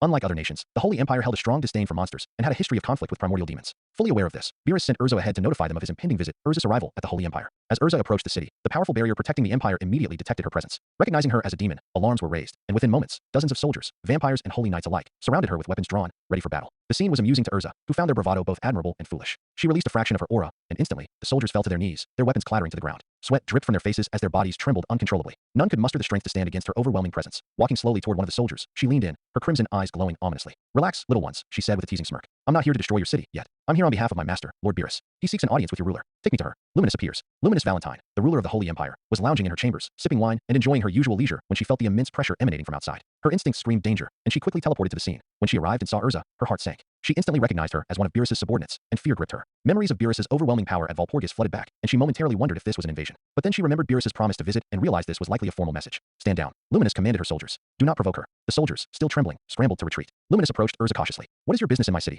Urza?" she asked, keeping her voice calm despite her unease. Urza tilted her head playfully. "No need to be so tense, Luminous. My master, Lord Beerus, asked me to inform you that he will be visiting soon. He thought it polite to give you time to prepare." Luminous sighed in relief, though her guard remained up. "Understood. Tell him we will receive him properly. I'll make the arrangements immediately." Urza smirked. "Good. Don't keep him waiting." With that, she vanished, reappearing beside Beerus to report what had transpired Beerus' arrival. A few hours later, Beerus decided it was time to make his appearance. Along with Zerna and Urza, he flew to the city. The guards, who had been briefed on his arrival, stood ready at the gates. Despite their training, many of them found it difficult to maintain their composure in Beerus' presence. His aura, even when restrained, carried a weight that unsettled even the bravest souls. The head guard stepped forward, bowing deeply. "Lord Beerus, welcome to the Holy Empire of Lobelia. Lady Luminous is expecting you. Please, allow me to escort you to her." Beerus nodded, and they began their walk through the city. As they moved through the streets, Beerus couldn't help but admire the architecture and atmosphere. The city was alive, bustling with activity. The streets were impeccably clean, the buildings intricately designed, and the air carried a sense of order and discipline. It was clear that Luminous ruled her empire with precision and care. Not bad," Beerus remarked as he took it all in. "This place has potential." Zerna and Urza followed silently, their sharp gazes scanning the surroundings. The citizens, unaware of the true nature of their visitors, watched from a distance, curious but wary, the meeting with Luminous. The group was eventually led to Luminous' grand meeting room. She sat elegantly on her throne, dressed as impeccably as ever, exuding a regal air. Her two right-hand men, Lewis and Gunther, stood on either side of her, their postures stiff as they stared at Beerus and his companions. Luminous rose gracefully from her seat and offered a polite nod. "Lord Beerus, it's an honor to welcome you to my empire," she said, her voice smooth but cautious. Beerus studied her for a moment, his expression unreadable. "You've done well in preparing for my arrival. Let's see if the rest of your empire is as well managed as it appears from the outside." Luminous' lips tightened slightly, but she nodded. "Of course, if you wish, I can provide a tour of the city or answer any questions you may have about our governance." Beerus smirked faintly. "That won't be necessary for now. I'm here to observe, not interrogate. But I will say, your city is impressive. Keep it that way, and we might find ourselves on good terms in the future." The subtle warning in his words wasn't lost on anyone in the room. Luminous bowed slightly, her mind racing with thoughts on how to ensure her empire stayed on Beerus' good side. As the meeting continued, Beerus asked pointed questions about the empire's infrastructure, trade, and military. Luminous answered carefully, knowing that any sign of weakness could spell disaster. Her subordinates stood silently, acutely aware of the razor-thin line they were all walking. By the end of the meeting, Beerus seemed satisfied for now. "I'll be watching," he said simply, rising from his seat. Don't disappoint me. Luminous bowed deeply as Beerus and his subordinates left. Once they were gone, she let out a shaky breath, grateful that the encounter hadn't ended in disaster. For now, her empire remained intact. But she knew that Beerus's visit was only the beginning. Short chapter, the couple of next ones coming up will be about Beerus visiting the other demon lords before starting his new kingdom. Satisfied with his visit to the holy empire of Labelius, Beerus decided his next destination would be Dragel's territory. To announce his impending arrival, he once again sent Zerna ahead to deliver the message. Zerna's arrival in Dragel's territory. The barren and desolate landscape of Dragel's territory was striking, a direct consequence of the catastrophic battle between Guy Crimson and Malim Nava that had raised much of the vegetation and life in the area. As Zerna arrived, her presence immediately drew attention. The guards, recognizing her as one of Beerus's subordinates, quickly informed Dragel of her arrival. Dragel, knowing of Beerus's overwhelming power from the events of Valpurgis, instructed his guards to act with respect and ensure that Zerna was treated with utmost courtesy. Do nothing foolish, he warned. Escort her to me and show her proper hospitality. This unusual reception caught Zerna slightly off guard. Accustomed to hostility or suspicion, she was surprised at the respectful treatment. Without resistance, the guards guided her to Dragel's chambers. Once before Dragel, Zerna greeted him with the poise and confidence befitting one of Beerus's subordinates. Lord Dragel, she began, her voice calm but authoritative. My master, Lord Beerus, wishes to visit your territory. I am here to inform you and ensure you are prepared to receive him. Dragel, towering and imposing, nodded thoughtfully. Very well, he said, his deep voice echoing through the room. We will prepare to welcome him. Ensure your lord knows we will offer him the respect he deserves. Turning to his aides, Dragel issued commands to prepare a grand feast. This is a rare guest, he said firmly. We will make every effort to ensure his visit goes smoothly. No one is to do anything foolish. Beerus's arrival. A few hours later, Beerus and his two subordinates descended upon Dragel's territory, their presence commanding attention. The guards greeted them with utmost reverence, their demeanor conveying a mix of fear and respect. It felt as though a king, or something far greater, was being welcomed. The guards escorted Beerus and his companions to Dragel's grand meeting hall, where Dragel and his younger brother awaited them. Dragel, seated upon a massive throne that seemed to mirror his immense size, rose to greet Beerus as he entered. Lord Beerus, Dragel said, inclining his head slightly in respect. Welcome to my territory. Please, have a seat. Beerus observed the giant demon lord with mild interest. Dragel's sheer presence was formidable, but Beerus's unshakable confidence radiated as he took a seat, flanked by Zerna and Urza. The conversation. Dragel, proving to be more than just brute strength, engaged Beerus in conversation, displaying a sharp mind and a measured demeanor. The two discussed various topics, from the current state of Dragel's territory to his role as its protector. Dragel spoke openly about his history, sharing stories of his past. He recounted the days when he and his brother, Finn, had been a single, three-headed giant, feared and revered by many. He explained how Veldanava had separated them, a divine act intended to bring balance to their chaotic nature. Finn, Dragel said, his tone tinged with sadness, is still as reckless as ever. He's sealed in a prison, and it's my duty to ensure he remains there. I am also tasked with guarding the Heaven Tower, a responsibility I take seriously. Beerus listened intently, impressed by Dragel's sense of duty and the weight he bore. Despite his rough exterior, Dragel proved to be a thoughtful and honorable leader. The feast. After their conversation, the grand feast began. The dining hall was filled with an abundance of food and drink, a display of hospitality befitting a visit from someone of Beerus's stature. Beerus, ever the glutton, indulged in the offerings with enthusiasm, savoring the various dishes. Dragel watched with a mix of amusement and respect, noting how even in his moments of indulgence, Beerus exuded an aura of authority and power. Zerna and Urza, though more reserved, also partook in the feast, enjoying the moment of reprieve. Farewell. As the night drew to a close, Beerus rose from his seat, signaling the end of his visit. Dragel stood as well, bowing his head slightly. It was an honor to host you, Lord Beerus, Dragel said. If ever you require my assistance, do not hesitate to call upon me. Beerus smirked faintly. I'll keep that in mind, he said, his tone carrying an air of finality. With that, Beerus and his subordinates departed, leaving Dragel and his people in awe of the powerful entity they had just entertained. The encounter left a lasting impression on Dragel, who knew that Beerus's presence in the world would bring about significant change, whether for better or worse remained to be seen. After his visit to Dragel's territory, Beerus made a monumental decision. The location of his new kingdom would be in the barren lands near Dragel's territory, where the legendary battle between Guy Crimson and Malim Nava had scarred the earth. The place held a sense of history and raw energy, making it the perfect site for his grand vision. However, instead of moving directly into construction, Beerus decided to visit the Ice Continent to meet with Guy Crimson and Velzard, Veldanava's sister. Before departing, Beerus considered visiting the Eastern Empire to meet Rudra and Velgrind. However, after hearing rumors about Rudra's current activities and sensing that Rudra's arrogance would eventually lead to trouble, Beerus decided against it. Let him play his games, Beerus thought. When the time comes, I'll discipline him myself. With that, he and his subordinates set their sights on the Ice Continent. Flashback. Guy returns to the Ice Continent. Following the Valpurgis, Guy Crimson returned to the Ice Continent in a mood that could only be described as defeated. His loss to Beerus was a blow to his pride unlike any he had experienced, even greater than his legendary defeat at the hands of Veldanava. Velzard, seated on the balcony sipping tea, noticed Guy's arrival. She was surprised to see him without rain or misery and quickly discerned from his expression that something significant and unpleasant had occurred. Guy, Velzard began, breaking the tense silence. How was the Valpurgis? Judging by the look on your face, it must have been eventful. Was the pressure I felt earlier from someone there? Guy slumped into a chair, looking utterly dejected. You could say that, he finally muttered. After a long pause, he began recounting the events of the Valpurgis. Beerus's overwhelming display of power, his one-sided battle with Guy, and how Beerus had claimed reign as his subordinate. Velzard listened intently, her usual calm demeanor giving way to shock. A being strong enough to dominate Guy in such a way, and with power comparable to her brother Veldanava, was unheard of. Her concern deepened when Guy issued a grave warning. Never cross Beerus, Velzard. If you do, there's nothing any of us can do to stop him. Beerus's arrival on the Ice Continent. Beerus and his subordinates flew swiftly toward the Ice Continent. Both Guy and Velzard felt the unmistakable presence approaching, with Rain and Misery's familiar auras confirming it. Through thought communication, Guy alerted Velzard to prepare. When Beerus and his companions landed in front of Guy's icy castle, Beerus couldn't help but admire its construction. The entire structure, crafted from ice, exuded an aura of cold beauty, and the temperature was so extreme that only beings of immense power could survive there.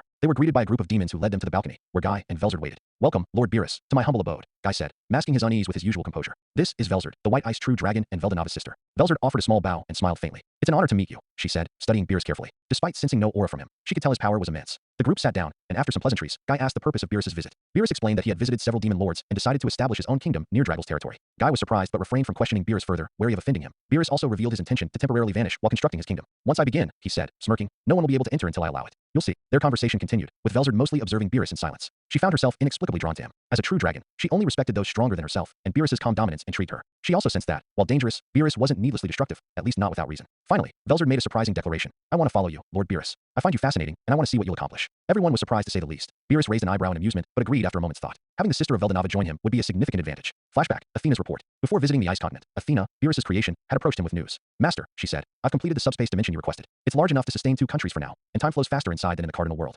Beerus's plan was to create his kingdom inside this personal dimension, which would be sustained by his own magicules and infused with stardust. The inhabitants would thrive on this energy, making them stronger. The kingdom would be a blend of military power and culture, inspired by memories from his world and Goku's world, with restaurants, shops, and activities. Beerus also planned to recruit monsters and demons from various regions, evolving them into stronger forms. With the help of Zerna and Urza, he intended to gather more of the primordial demons as well. Departure. After bidding farewell to Guy, Beerus transported himself and his companions to his newly created dimension with a snap of his fingers. Inside, the construction of his kingdom would begin, marking the start of a new era. It was a dimension as big as the Eastern Empire, vast and empty, with no life inhabiting it yet. With Beerus's orders, Athena began shaping the foundation of his new country. She molded the land to include lush fields, rivers, lakes, a celestial sun, and a glowing moon. The dimension would experience day and night cycles, but with time moving faster compared to the cardinal world. To sustain life in this artificial paradise, Beerus released an enormous amount of magicules infused with a touch of stardust, creating an environment where the future inhabitants would thrive. Beerus then commanded his 2 loyal subordinates, Urza and Zerna, to bring diverse groups of creatures from the cardinal world into the dimension. They sought out demons from their own lineages, ventured into forests to recruit various monsters, and gathered animals that would contribute to the ecosystem. Among their recruits were goblins, ogres, lizardmen, halflings, kobolds, lycanthropes, orcs, elves, blade tigers, night spiders, lesser dragons, and wyverns. They even traveled to different countries to find individuals interested in joining this new land. Many accepted the invitation, while others declined, but eventually, the 2 gathered dwarves, giants, humans, and representatives from nearly every race. Each tribe was allowed to settle in areas that mirrored their natural habitats, but this was only the beginning. Beerus envisioned a modernized country, far beyond anything seen in the cardinal world. The dwarves, renowned for their craftsmanship, became pivotal in the construction of this vision. Some monsters were dedicated to military strength, while others became builders, chefs, and artisans. Animals were bred for hunting and sustenance, while the elves helped cultivate fruit and crops. Using Athena's skill all creation, Beerus personally designed detailed blueprints for the country's infrastructure. He provided the dwarves with advanced plans to build homes, fortresses, workshops, and entertainment hubs. The result was a harmonious blend of modernized architecture and natural beauty. One day, Velzard, curious about Beerus's plans, asked him what he would name his new kingdom. Her question caught Beerus off guard. He had not yet considered a name. After a moment of contemplation, he declared, Celestra. The name, meaning floating island in the sky, captured the ethereal and majestic nature of his creation. The announcement was met with widespread celebration. Zerna spread the word, and the citizens of the dimension rejoiced at the birth of their kingdom. Years of growth. Years passed, and Celestra flourished. What began with a few hundred inhabitants grew into a thriving population nearing 1 million. The kingdom was paradise-like, boasting advanced technology and an unparalleled quality of life. With a strong military backbone, Beerus ensured that the minimum power level of any citizen was at least AB rank. The military was equipped with futuristic ships, tanks, and weaponry, all powered by magic. Crime and poverty were non-existent, as strict laws and a hierarchical system under Beerus's rule ensured peace and order. Celestra became a utopia of strength, beauty, and unity. Outside world developments. While Celestra prospered in its hidden dimension, the outside world saw significant changes. New demon lords rose, such as Kazaram, who was later replaced by Leon Cromwell, and others like Clayman, Carrion, and Fry. Beerus refrained from attending Valpurgis meetings, although he remained fully informed about the world's events through his network of spies. One major event shook the cardinal world, the Timma War. Ridra, the emperor of the Eastern Empire, used his skill to summon millions of angels to destroy highly developed kingdoms, ensuring his empire's dominance. Beerus, angered by this senseless destruction, sent a small force of his soldiers to aid the afflicted nations. However, he vowed to make Ridra and the Eastern Empire pay for their arrogance, the plan for retribution. One evening, while relaxing in his mansion, Beerus lay on his sofa with Zerna feeding him grapes, and Velzard seated nearby. Velzard turned to him and asked, So, Beerus, when will you reveal Celestra to the world? From what I've seen, it's more than ready. The world will be shocked. Beerus smirked. You're right, Velzard. It's about time. But before that, I'll teach Ridra a lesson he won't forget. Destroying countless kingdoms to secure his dominance? That arrogance deserves punishment. Zerna, eager as ever, jumped in. My lord, shall I go and dispose of that insect? Beerus chuckled. No, Zerna, I have a better idea. Just as he unleashed his angels on the world, I'll send demons to the Eastern Empire. But this time, it'll be a precise strike, military-only targets. No civilian casualties. Velzard watched with a smile, marveling at Beerus's creativity and power. You really are something else, she muttered, almost feeling sorry for Ridra. Beerus instructed Zerna to gather millions of demons from the underworld and prepare for an all-out assault. He had spies monitoring the Eastern Empire, waiting for the right moment when their defenses were down.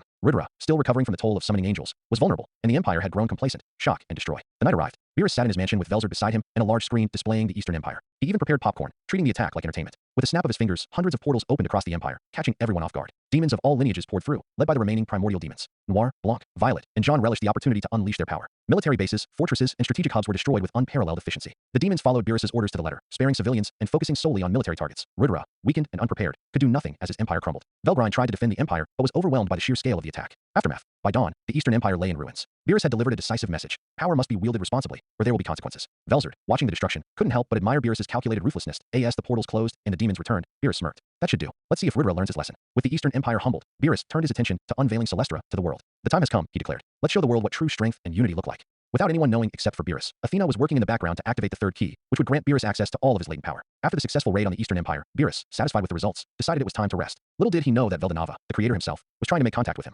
As Beerus fell into a deep nap, he suddenly found himself transported to the same ethereal space where he had first encountered Veldanava. The awe-inspiring dragon stood majestically before him, his presence radiating immense power and wisdom. Welcome back, old friend. Veldanava greeted him with a warm smile. Beerus smirked in response. I thought you were enjoying your vacation, Veldanava. What brings you back here? Chuckling, the dragon replied. How do you like the cardinal world? Beerus crossed his arms, reflecting for a moment. It's not bad. There are plenty of interesting individuals. Still, compared to the worlds I've seen, it's far behind in development. But I'm planning to change that. Veldanava's eyes glimmered with approval. I've been watching, and I must say, I like what you're doing with Celestra. A new superpower, a model kingdom, that others will aspire to emulate. It will accelerate the development of the entire world. Beerus raised an eyebrow. Flattery aside, I'm guessing you didn't bring me here just to pat me on the back. You're right, Veldanava said, his tone turning serious. I brought you here to give you the third key, unlocking your full potential. As a token of gratitude for all you've done, I will also grant you access to the voice of the world and a portion of my memories. Before Beerus could respond, an immense wave of information surged into his mind. Athena, ever vigilant, stepped in to regulate the influx, allowing him to process it without being overwhelmed. Beerus smirked as the data settled. So, I'm essentially the new god of this world, with the power to do whatever I wish. Interesting. Veldanava nodded. Yes, but remember, this power comes with responsibility. Lead them wisely. And one more thing, take care of my sisters and my daughter, Malim. Beerus's smirk softened into a nod. You have my word. With that, Veldanava began to fade.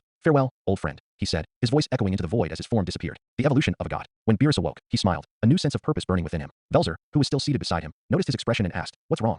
Beerus didn't answer her directly. Instead, he summoned both Zerna and Velzer to join him immediately. Once they arrived, he addressed them with a commanding presence. I'm leaving for a short time, he announced. When I return, we will reveal Celestra to the world. Velzer, ever loyal, offered to accompany him, but Beerus shook his head. This is something I must do alone. With Athena's help, Beerus teleported to the voice of the world, VOTW, a plane of existence entirely separate from the cardinal world. The dimension was breathtakingly beautiful, awash with vibrant colors and celestial energy. A booming voice echoed throughout the space. Who dares enter this sacred place without authorization? Beerus smirked and spoke in an ancient, divine language, a tongue incomprehensible to mortals, but now accessible to him thanks to Veldanava's memories. The voice paused, as if processing his presence, before suddenly yielding. Moments later, a powerful surge of divine energy enveloped Beerus, and the VOTW began its announcements. Commencing transfer of the third key. Transferring ownership of the voice of the world to the individual Beerus. Commencing evolution. Evolving race to a divinity. Converting magicules to divine energy. Granting god of destruction powers. Transferring control over time and space. At Beerus's command, Athena fused all of his skills into a singular, unified ability. Instead of activating individual skills, Beerus would now manifest his will directly, unbound by the limitations of mortal rules. He had transcended to a realm where he was the law, the beginning and the end, life and death itself. When the process was complete, Beerus's aura, appearance, and presence underwent a profound transformation. His gaze alone emanated divinity, and his power was unparalleled.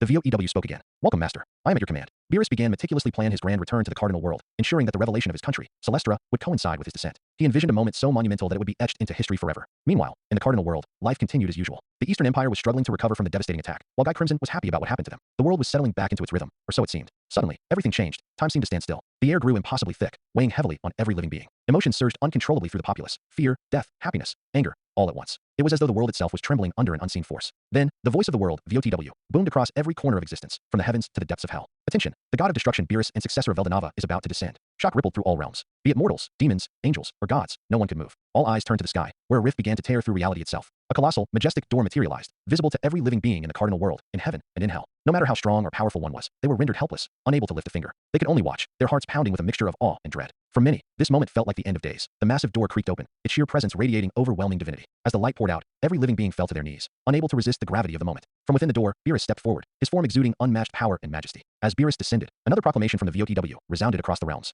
Celestra, home of Beerus the god of destruction, is about to be revealed. A radiant, blinding light illuminated the sky. Slowly, an enormous floating island emerged from the heavens. Celestra, as vast as the Eastern Empire, descended like a paradise being brought to earth. Its beauty was unparalleled, its presence both awe-inspiring and humbling. Beerus descended alongside his kingdom, guiding Celestra to its predetermined location. Once it reached its destination and settled into place, the divine aura that had gripped the world began to subside, though no one could yet speak or move. This day would forever be remembered as the day heaven descended to earth. Once Celestra was firmly established, Beerus issued a command to Athena. She was to erase all memories of his face from the minds of most beings, leaving only the most powerful entities, true dragons, demon lords, Feldway, Zelenus, and similar figures, fully aware of who he was. For everyone else, the memory of what had happened would remain vivid, but Beerus's identity would be a mystery, hidden from their minds. The event itself, however, was seared into the history of the cardinal world as a divine moment, marking the arrival of Beerus and the revelation of Celestra. The following day, Beerus summoned Velzer, Zerna, and Urva. He declared his next goal, recruiting the remaining primordial demons from the demon world. Despite the memory erasure, the primordial demons had all heard the VOEW announcement. Yet, since Beerus had erased his image from their memories, they remained unaware that he was the god of destruction. The journey to the demon world was swift, but upon arrival, Beerus noticed how vastly different it was from the cardinal world. The landscape was chaotic and ominous, brimming with untamed energy. Zerna and Urva began briefing Beerus on the personalities of the primordial demons, explaining their strength, pride, and how they only served those they deemed worthy. Beerus simply nodded and signaled Zerna to release a portion of her aura. The surge of her energy rippled through the demon world like a shockwave, instantly drawing attention. Within minutes, 4 primordial demons, black, noir, yellow, John, white, blanc, and violet, arrived at the scene. The moment they appeared, the atmosphere grew tense. The primordial demons, known for their arrogance, immediately started bickering and challenging Zerna and Urva. Beerus and Velzer stood silently, observing the interaction. Zerna stepped forward, her voice calm but firm. I am Zerna, named by my lord. Address me as such. Urva echoed her sentiment. The announcement shocked the other primordial demons. A name? From a master? Who was bold, or foolish, enough to name primordial demons? Furthermore, they recalled that Vert and Blue had served Guy Crimson. Yet here they were, with new names and serving an unknown lord. Noir, who had remained quiet and observant, stepped forward. His sharp gaze rested on Beerus, and he suddenly knelt. My lord, Noir said with a reverence that stunned the others. Would you accept this lowly demon as your servant? Blanc, after seeing Noir's action, followed suit and knelt before Beerus. I too, asked to serve you. John and Violet, however, scoffed, their pride blinding them. Who the hell is this guy? John spat. I'm not serving anyone as weak as you. You barely have any aura. I don't know what these two see in you, but I'm not budging. Violet nodded in agreement, crossing her arms defiantly. Zerna, angered by their disrespect, was about to act when Beerus raised his hand, signaling her to step back. Without a word, Beerus took a single step forward and locked his gaze on John and Violet. In that instant, reality warped. Both John and Violet felt their skills being stripped away, as though an invisible force had shackled them. They were plunged into an endless abyss, a dark void that consumed everything. Pain unlike anything they had ever experienced engulfed them. It was as if their flesh was being peeled away with burning knives while their minds were assaulted by an unbearable pressure. What was mere seconds in reality felt like an eternity of suffering for them. They were powerless, unable to fight or escape. The experience shattered their pride, forcing them to confront the vast gap in power between them and Beerus. When Beerus blinked, the void disappeared, and the two primordial demons collapsed to their knees, trembling. Their defiance had evaporated, replaced by pure submission. Both John and Violet bowed their heads low, their voices shaky. "My lord, forgive our arrogance. We humbly ask to serve you." Beerus smirked, his gaze as sharp as ever. "Now you understand. Strength isn't something you can challenge lightly. Having power is also knowing how to read real power when you see how to back down when your instinct tells you that you are outmatched." With that, all four primordial demons pledged their loyalty to Beerus, cementing his authority over the strongest beings in the demon world. His army was growing stronger, and with it, his plans for the future would unfold without opposition. Satisfied with their submission and loyalty, Beerus decided to take their servitude a step further by granting them physical bodies and naming them, a gift that would cement their bond for eternity. Standing tall and emanating an overwhelming aura, Beerus addressed the primordial demons with a commanding voice. "From this day until eternity," he began, his words ringing with divine authority. "Your lives and souls belong to me. You will serve me, even if it kills you. To mark the beginning of our new relationship, I will bestow upon you names." The primordial demons, despite their typically prideful nature, were visibly thrilled. Being named by a being as powerful as Beerus was not only an honor, but a guarantee that their power would increase exponentially. With a smirk, Beerus continued, "More, from this day forward, you shall be known as Alpha. Blanc, you shall be named Delta. John, you shall be named Beta. And Violet, you shall be called Sigma." The moment the names were spoken, a dark, swirling mist enveloped each of the primordial demons. The mist was dense and powerful, radiating energy that sent shockwaves through the surrounding area. The primordial demons were encased within black cocoons that pulsed with raw energy, signaling the start of their evolution. Within the cocoons, the primordial demons underwent a profound transformation. Their bodies were reshaped and perfected, becoming vessels capable of holding even greater power. The energy surrounding them crackled and surged as the evolution reached its peak. Beerus stood before the cocoons, his arms crossed, watching the process with satisfaction. The air grew heavy with anticipation as the cocoons glowed brighter, signaling that the transformation was nearing completion. They all evolved just like Zerna and Urva to demon lords. These primordial demons were no longer just powerful entities. They were now his chosen, his elite, his weapons to reshape the world. Once the evolution of the primordial demons was complete, the black cocoons that encased them began to crack, emitting blinding rays of light. Slowly, the evolved demons emerged, their auras exponentially more powerful and their appearances transformed to reflect their elevated status. Each of them knelt before Beerus, radiating both reverence and anticipation. Beerus, satisfied with the results, smirked and addressed them. "You are now stronger than ever before, and as my chosen subordinates, your roles in my plans will reflect your newfound power. Now, let us return to Celestra. Your place in this world has been prepared." With a simple wave of his hand, Beerus summoned Athena, who instantly activated her teleportation abilities. In a flash of divine energy, Beerus, Velzer, Zerna, Urza, Alpha, Delta, Beta, and Sigma were transported to Celestra. The group appeared at the heart of Celestra, atop a grand platform overlooking the vast and awe-inspiring city below. The celestial landscape was illuminated by a golden sun, and the modernized infrastructure stood as a testament to Beerus' vision. Citizens of various races paused their activities, looking up in awe as the newly evolved primordial demons stood alongside their master. Beerus turned to face his subordinates, his voice carrying an air of authority. "Each of you will hold a position of prominence in Celestra. You are now my generals, the pillars upon which the strength of this nation is built. Your power will ensure the protection and prosperity of this land. Your loyalty will cement your legacy." He then began assigning their roles. Alpha, Moir, was named the supreme general of the celestial forces, tasked with overseeing all military operations and leading the army into battle when necessary. Beta, John, was appointed head strategist and tactician, responsible for planning military campaigns and advising Beerus on critical decisions. Delta, Blanc, was made chief diplomat, ensuring that relations between Celestra and other nations were carefully managed, while also managing internal affairs between the different races. Sigma, Violet, became the high commander of special operations, leading elite teams for covert missions and ensuring that threats to Celestra were eliminated before they could arise. The crowd below erupted into cheers, their voices echoing across Celestra. The celebration of their new leaders was immediate and heartfelt. Beerus' subordinates knelt before him once more, vowing their eternal loyalty. Beerus gazed over the city, his arms crossed, and his expression a mix of pride and determination. "This is just the beginning," he said, his voice low but resolute. "The world will soon know the true power of Celestra. Let them come, and let them try. None will stand against us." The primordial demons rose, their gazes alight with newfound purpose. With their positions solidified, the groundwork for Celestra's dominance was now complete. The world would soon learn the name Beerus, and his nation would reshape the fate of the cardinal world. Celestra was now thriving, its intricate systems and institutions working seamlessly under the guidance of Beerus' chosen generals. Each general, Alpha, Delta, Beta, and Sigma, was leading their respective divisions with unwavering dedication. Following Beerus' orders, they had summoned their former subordinates to join the Celestra army. Each general's 4 direct lieutenants were highly capable, with their own specialized groups that excelled in espionage, magic, combat, or logistics. The military strength of Celestra was unparalleled. The nation's army was composed of an impressive variety of races: ogres who had evolved into mighty Kijin, powerful chimera warriors, dragons brimming with raw magical power, nimble kobolds, and even goblins who had grown stronger under Celestra's influence. While other kingdoms remained ignorant of Celestra's true might, Beerus' nation quietly became the strongest military force in the cardinal world. Beyond its military strength, Celestra had begun forging alliances with various kingdoms. Its borders were open to facilitate commerce, tourism, and cultural exchanges. Cities within Celestra became bustling hubs of entertainment, trade, and innovation, drawing visitors from across the world. High-end restaurants and markets showcased the diverse cultures within Celestra, solidifying its reputation as a nation of abundance and progress. Despite the nation's overwhelming power, Velzer approached Beerus one day with a curious question. "Why go through all of this, my lord?" she asked. "With just a flick of your finger, you could create or destroy anything. Why build alliances, manage a military, or even allow trade? You are beyond these mortal concerns." Beerus, standing at the edge of a balcony overlooking Celestra's capital, turned to her with a small, knowing smile. "You're right, Velzer. I could shape the world to my will in an instant. But if I do that, what then? I would be surrounded by egoless beings, mere machines following my commands without thought or purpose. A world like that would be hollow. People, especially those who are immortal or have long lifespans, need a sense of purpose. Without it, existence becomes meaningless. This way, they have goals to strive for, challenges to overcome, and lives to lead. That's how a world should be." Velzer tilted her head, intrigued by his words. "You think about these things deeply, my lord. I understand now. Their conversation brought Beerus to another realization. Velzer, his ever-loyal companion, had always been by his side, yet he had never assigned her a formal role or position. While the others were fulfilling their responsibilities, Velzer remained in her undefined place next to him. Beerus turned to her with a thoughtful expression. Velzer, what about you? You've always been by my side, but I've never asked. What do you want? Do you have any plans for now or the future? Velzer's gaze softened, and she hesitated for a moment before speaking. My lord, to be honest, I haven't thought about any plans for myself. My only wish has always been to remain by your side. But since you're asking, I suppose there is something I want to tell you. Beerus raised an eyebrow, intrigued. Go on.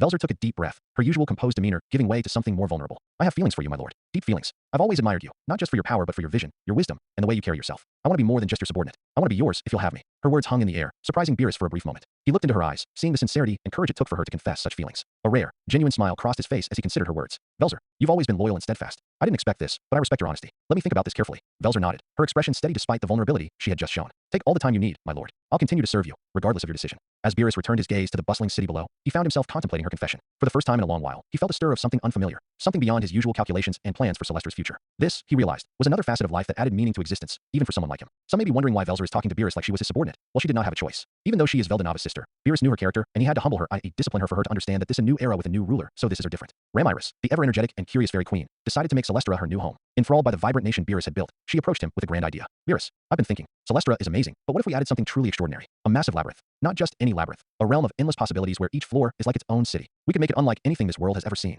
Beerus, intrigued by her enthusiasm and the potential of her idea, agreed. With his vast power, he offered her his full support to make the concept a reality. Together, they created a labyrinth spanning 100 floors. However, this wasn't an ordinary labyrinth. Each floor was an entirely separate dimension, functioning like a unique city with its own culture, ecosystems, and inhabitants. Some floors mimicked bustling metropolises, others vast forests, and some resembled fantastical landscapes only imaginable in dreams. To make the labyrinth accessible, special gates were placed throughout Celestra, allowing citizens and visitors to traverse its depths freely. These gates became vital hubs, attracting adventurers, scholars, and merchants eager to explore the wonders hidden within the labyrinth. As an added layer of security and control, Beerus and Ramiris ensured the labyrinth was interwoven with Celestra's defensive systems. The entire country was enveloped in a powerful, impenetrable barrier that no external force could break. Beyond mere physical defense, the barrier also served as an advanced detection system. Whoever entered Celestra was instantly scanned by the barrier. Their identity, history, and intent, whether good or bad, were revealed. Beerus took this further by granting select subordinates, particularly those in key positions, the ability to sense intruders or individuals with malicious intentions. These subordinates could also identify anyone attempting to disrupt the peace or sow chaos within the nation. This system made Celestra a fortress of safety and harmony, an ideal land where law and order were absolute. No threat, no matter how cunning or powerful, could escape Beerus's omniscient gaze or the vigilance of his chosen generals. Ramiris, proud of her contribution, frequently boasted about the labyrinth. This is the best thing ever, Beerus. People are going to talk about this for centuries. Just wait. Celestra will be the center of the world. Beerus smirked at her enthusiasm. You've done well, Ramiris. The labyrinth is an impressive addition, and with the barrier and detection system in place, Celestra is truly untouchable. Now let's see how the world reacts to what we've built. The labyrinth became a cornerstone of Celestra's cultural and economic identity. Adventurers from across the cardinal world traveled to test their strength, while scholars studied the dimensions for their unique properties. The labyrinth also became a training ground for Celestra's military, allowing them to hone their skills in the most diverse and challenging environments imaginable. With Celestra's defenses perfected, its military unmatched, and its people thriving in an unprecedented era of prosperity, Beerus stood at the pinnacle of creation. Yet, he knew this was just the beginning. The world would come to see Celestra not just as a superpower, but as the beacon of an entirely new age. Years passed, and Celestra continued to grow into an unshakable powerhouse, a beacon of progress and power in the cardinal world. Its influence spread across nations, and no kingdom could rival its might, wealth, or innovation. It was a utopia for its people and a land of awe and fear for those who looked upon it from the outside. As Beerus watched his vision take form, he decided it was time to extend his influence beyond the mortal world. His next objective, the Heavenly Palace, the divine domain that once served as the seat of Veldanava's authority. To Beerus, it wasn't just a symbol of supreme power, but also a place he felt destined to claim, a second home befitting his divine nature. However, in the celestial realm, Feldway, Veldanava's most loyal servant, struggled with the thought of Beerus's ascension. Even after witnessing the voice of the world announcement that proclaimed Beerus as Veldanava's successor, Feldway could not accept him. His loyalty to Veldanava was absolute, and the idea of someone stepping into his lord's place was unthinkable. Beerus, fully aware of Feldway's defiance, chose not to act hastily. Instead, he enjoyed the calm before the storm, preparing for the inevitable confrontation with the angels of the Heavenly Palace. One day, Beerus called upon Velzer, his closest and most loyal companion. He told her of his plans to take over the Heavenly Palace and asked her to accompany him. She agreed without hesitation, her excitement evident in her expression. This was more than just a mission for her. It was a return to a place filled with cherished memories. In an instant, Beerus and Velzer teleported directly into the throne room of the Heavenly Palace. The room was a marvel of divine craftsmanship. Golden walls adorned with celestial symbols, a shining floor that reflected the light of the heavens, and an atmosphere so pure it felt like breathing in divinity itself. The weather was perpetually perfect, as though the heavens themselves refused to allow imperfection. Velzer's eyes glistened as she took in the familiar sight. She turned to Beerus and began recounting memories of her time in the palace with her brother Veldanava and her sister Velbright. Her voice carried both warmth and nostalgia as she shared stories of the laughter, the challenges, and the unity they once shared. Beerus listened silently, a soft smile on his face as he nodded to her words. Meanwhile, the immense surge of divine energy radiating from Beerus's presence did not go unnoticed. In the palace, Feldway, along with Cornu, Zalario, and Garasha, felt the overwhelming power and rushed toward the throne room. They knew something was amiss, and their instincts were proven correct when they arrived. There, on the throne once occupied by Veldanava, sat Beerus, his divine aura filling the room. His presence exuded authority, and the air around him felt heavy with power. Beside him stood Velzer, her confidence unwavering as she watched the angels enter. Feldway's eyes widened in disbelief, his emotions boiling over into rage. How dare you defile this sacred place, he shouted, his voice echoing through the room. This throne belongs to Lord Veldanava and no one else. You have no right to be here. Turning to his subordinates, Feldway commanded, attack him. Remove this usurper from the throne. The angels hesitated. Beerus's presence was unlike anything they had ever encountered. It was suffocating, overwhelming, and undeniably divine. Yet, Feldway's authority as their leader pushed them forward. They charged at Beerus, their weapons and powers aimed to strike him down. But before any of their attacks could land, everything stopped. In an instant, their movements ceased, their bodies frozen in place as though trapped in an invisible vice. Their eyes darted around in confusion and fear, but they were powerless to move or even speak. Beerus, still seated on the throne, raised a single finger, his voice calm, yet commanding. You dare raise your hands against me? I am not here to harm you, but your insolence demands correction. The angels felt the weight of his power crush down upon them, and even Feldway, for all his pride and defiance, could do nothing but watch as Beerus's authority made it clear. This was no mere intruder. This was the new ruler of the heavenly palace. Beerus sat on the throne, his gaze cold and unyielding as he watched Feldway and the other angels frozen in place. His divine aura filled the room, making even the air heavy and suffocating. For a moment, he simply observed, his expression unreadable, allowing the silence to hang like a blade over their heads. Then, without a word or gesture, the angels collapsed to the floor, their consciousness fading. While the outside world remained blissfully unaware, within the heavenly palace, Feldway, Cornu, Zalario, and Garasha were plunged into an abyss of unimaginable torment. It was a void unlike anything they had ever encountered, an endless, dark expanse filled with nothing but despair. Echoes of agonized screams surrounded them, though they could not determine whether the cries were their own or from some unseen source. In this void, time seemed irrelevant. Their senses were assaulted by a pain so profound it felt as though their very souls were being ripped apart. They experienced a cycle of death and resurrection, their bodies torn asunder and reassembled over and over again, each time with an intensity greater than the last. Their skills, their powers, everything they relied on as angels, were completely locked away. They tried to cry out, to plead for mercy, but no sound escaped their lips. To Feldway and the others, it felt like an eternity of suffering, a descent into a nightmare from which there was no escape. But in the real world, only 10 seconds had passed. With a mere thought, Beerus released them from their torment. The angels awoke on the floor of the throne room, gasping for air, their bodies trembling uncontrollably. They clutched their chests, their faces pale with fear, as they struggled to process what had just happened. Their pride, their resolve, all of it had been shattered in those brief, yet endless moments of despair. Beerus leaned forward on the throne, his voice calm, but laced with authority. Let this be a lesson, he said, his golden eyes glowing with divine power. You will not defy me again. Your loyalty to Veldanava is admirable, but he chose me as his successor. If you truly serve him, you will serve me as well. The angels, still shaken, could do nothing but bow their heads. They had witnessed a power far beyond anything they could comprehend, and for the first time in their existence, they felt true fear. Beerus stood from the throne, his divine aura shimmering with an undeniable presence of authority. With measured steps, he approached Feldway, who remained on his knees, trembling from the memory of his recent torment. Without a word, Beerus placed his hand on Feldway's head, and in an instant, a flood of memories surged into Feldway's mind. Images, voices, and sensations overwhelmed him. A vision of Veldanava standing before Beerus, radiant and majestic. Feldway saw his master bestowing the keys to the universe upon Beerus, entrusting him with his divine legacy. Veldanava's voice echoed with conviction and warmth, naming Beerus his chosen successor and charging him with the care of the worlds he had created. The sheer weight of the truth brought Feldway to tears. His loyalty to Veldanava had been absolute, and now, faced with undeniable proof that his master had chosen Beerus as his heir, his resolve crumbled. A tear streaked down Feldway's cheek, followed by another, as he lowered his head in submission. Master Veldanava, I understand now, Feldway murmured, his voice trembling. Forgive my arrogance. He bowed deeply, his forehead touching the polished floor of the throne room. One by one, the other angels followed his lead, their resistance replaced with reverence. Cornu, Zalario, and Garasha knelt in unison, their wings folding behind them in a gesture of humility. Beerus regarded them with a calm expression, his golden eyes radiating power and understanding. You have served Veldanava well, he said, his voice firm yet not unkind. Now, you will serve me in his stead. Together, we will honor his legacy and guide this world to a future worthy of his vision. The room was silent, save for the sound of the angels' unified acknowledgement. At that moment, the heavenly palace truly became his second domain, and its former guardians pledged their unwavering loyalty to the god of destruction. At that moment, the voice of the world echoed across the cardinal world, resonating with divine authority. Welcome to the heavenly palace, Beerus, god of destruction. The heavens have recognized Beerus as the rightful successor of Veldanava. The announcement reverberated through every corner of the world. In bustling cities, quiet villages, and even in the farthest reaches of uninhabited lands, everyone heard the declaration. Those unaware of Beerus's rise were puzzled, asking each other what this could mean, while those who remembered the previous proclamation years ago understood immediately. This was a monumental moment. On the ice continent, Guy Crimson stood on the balcony of his grand castle, sipping a glass of rich crimson wine. As the words echoed in the air around him, he smirked, his crimson eyes gleaming with amusement. Well, he murmured, swirling his wine. Things are about to get entertaining. Let's see where this leads. In the Eastern Empire, Rudra sat upon his throne, Velbrun by his side. Both turned their attention to the voice of the world. Rudra's expression was one of surprise, but also understanding. He leaned back thoughtfully, murmuring, so the successor has fully claimed his place. The balance of power shifts again. Velbrun, his fiery sister, crossed her arms, a spark of curiosity in her golden eyes. Veldanava's successor, huh? I wonder if he truly lives up to my brother's legacy. Meanwhile, within Rudra's soul, the Archangel Michael, the ultimate skill that had governed him for so long, felt something unfamiliar. A tremor ran through its essence. What is this feeling? Michael's voice echoed in Rudra's mind. This fear? Why am I feeling this? Who is this being that even I cannot comprehend? Elsewhere in the world, in countries where churches and temples dominated the culture, priests and worshippers alike fell to their knees. Realizing the significance of the announcement, they began praying fervently. Some even broke into hymns, singing praises to Beerus, the god of destruction, who had now been recognized by the heavens themselves. Back in Celestra, the reaction was entirely different. The citizens erupted in celebration, already aware of their lord's greatness. They cheered, danced, and sang in the streets, reveling in the divine acknowledgement of their leader. The generals and subordinates of Beerus, stationed throughout the country, wore proud expressions, their faith in their master now confirmed on a cosmic level. Beerus had not only earned their loyalty but also the recognition of the heavens. In the heavenly palace, Beerus sat back on the throne, his gaze steady and unyielding as he absorbed the significance of the announcement. Velzer stood by his side, smiling softly as she felt her master's power resonate even stronger than before. This was no longer just the rise of Celestra. This was the dawn of a new era, with Beerus firmly at the helm, a god of destruction recognized by all realms and destined to shape the world in ways no one could yet foresee. After the announcement from the voice of the world, Beerus turned his attention to the angels, who were now fully subservient to him. He extended his hand, and with a surge of divine energy, restored and amplified all of their powers, making them stronger than ever before. Once the process was complete, Beerus addressed them, his commanding voice echoing through the heavenly palace. Now that you're under my rule, I need to know your roles and responsibilities. Tell me everything. Feldway stepped forward first, bowing deeply. My lord, I am Feldway, the first angel created by Lord Veldanava. My role is to lead all of the angels and ensure their duties align with divine will. I have always been the leader of our order. Next was Abra, who stepped forward gracefully. My lord, I am Abra, and I serve as one of the 3 mystic admirals under Feldway's command. I have dedicated myself to strategic and tactical operations in service of the angels. Zalario followed, his posture firm and confident. I, too, am one of the 3 mystic admirals. My role is to oversee combat operations and enforce divine justice where it is needed. Then Garasha, also known as Gracia, spoke, bowing slightly. My lord, I am Garasha, formerly a subordinate of Dino, the fallen angel who now serves as a demon lord in the cardinal world. My allegiance shifted after his fall, but I am ready to serve you now. Pico, another angel, stepped forward.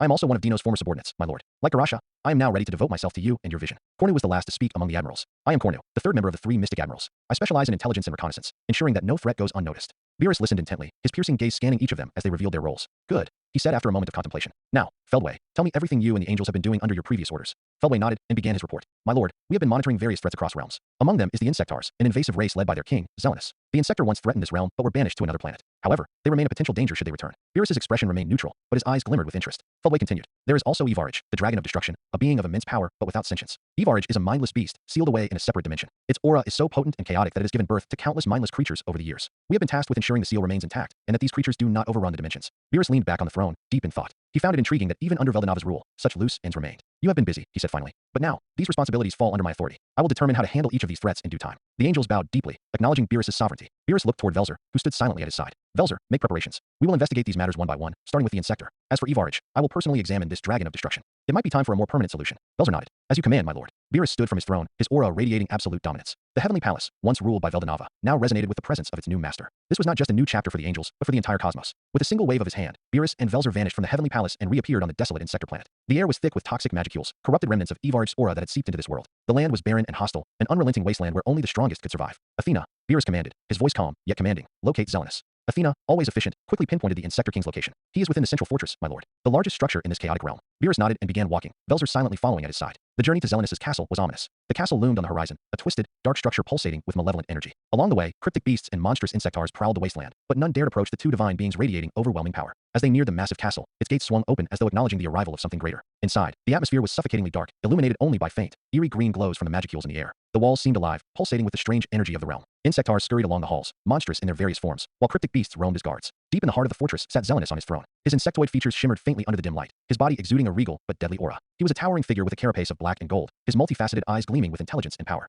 Suddenly, Zelenus's body tensed. He felt something, a presence so overwhelming it disrupted her thoughts. His aura spiked instinctively, searching for the source of the disturbance. Where have I felt this before? He muttered, her mind racing. The sensation became stronger, and his throne room quaked slightly. Alarmed, he sent a group of her elite guards to investigate. But just as they departed, the air in the room grew heavier. His eyes widened as he felt it, a force so absolute, it shattered his composure. Before he could react, the impossible happened. Every being in her castle, from the lowliest cryptic beast to her strongest generals, dropped to their knees. The pressure was unbearable, a force unlike any he had ever known. Even Zelenus, with all his power as the Insector Queen, found herself forced to kneel, his limbs trembling as if under the weight of the universe itself. The massive doors to the throne room swung open with a thunderous echo, revealing Beerus. His presence radiated divinity and destruction, his golden eyes glinting with the faintest trace of amusement. By his side was Velzer, calm and composed, her aura equally intimidating. They walked into the throne room as though they owned it, their footsteps echoing ominously in the vast, dark space. Beerus stopped a few steps away from Zelenus, who struggled to lift his head. You must be Zelenus, Beerus said, his voice carrying an edge of authority that made the room tremble. I am Beerus, the one who now rules over all, successor to Veldanava, and I have come to speak with you. Zelenus's mind raced, trying to comprehend the sheer magnitude of the power before him. His body refused to obey his commands, pinned by the oppressive aura emanating from Beerus. For the first time in centuries, he felt something foreign and terrifying, fear. Beerus released Zelenus from the oppressive weight of his aura, allowing him the ability to speak but not to move.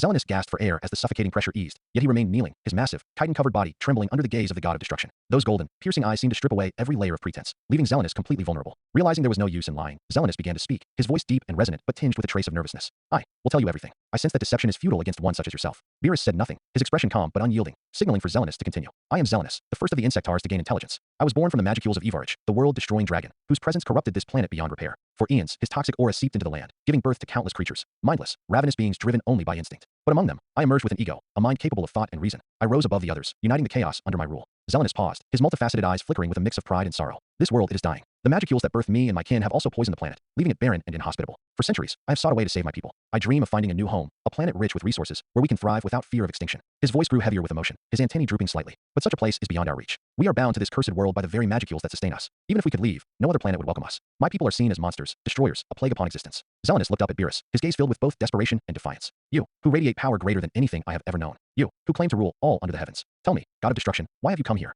Is it to destroy us, as so many would wish? Or do you have some other purpose in mind? Beerus remained silent for a moment, his expression unreadable. The room was deathly quiet, save for the faint hum of toxic magicules in the air. Then, with a faint smirk, Beerus leaned forward slightly, his golden eyes locking onto Zelenus. You intrigue me, Zelenus, Beerus said, his voice calm, yet brimming with authority. Your ambition is commendable, though your methods have been flawed. I have no intention of destroying you or your people, unless, of course, you give me a reason to. I came here because I have plans that extend beyond this world, and I see potential in you and your kind. The question is, will you submit to me and allow me to reshape your fate, or will you cling to your pride and watch your people wither away on this dying rock? Zelenus's mandibles twitched, and his eyes widened in shock. For the first time in his existence, he felt the faint stirrings of hope that perhaps, under this being's rule, salvation was within reach. Zelenus bowed his head low, his pride swallowed by the weight of his responsibility to his people. If you can truly grant my people a future, a world where they can live and prosper, then I will serve you, Lord Beerus. My power, my life, and the loyalty of all insectars will be yours. Beerus nodded approvingly, a small smirk tugging at the corners of his mouth. Good. I always appreciate those who can set aside their pride for the greater good of their kind. Your people will have their chance, Zelenus. Now, remain here and prepare your followers for the changes to come. I have other matters to handle. With that, Beerus and Velzer turned away, the faint hum of magicules marking their departure as they teleported to the dimension where Ivarich, the dragon of destruction, was sealed. They arrived in a barren, lifeless expanse, an otherworldly void where the air seemed to shimmer with raw destructive energy. Before them stood a massive, otherworldly structure, a prison forged from divine magic and reinforced with countless barriers. Its surface pulsed with ancient glyphs and sigils, radiating immense power. Inside, through the translucent walls, they could see Ivarich, a massive, terrifying creature resembling an amalgamation of a dragon and a primordial force of nature.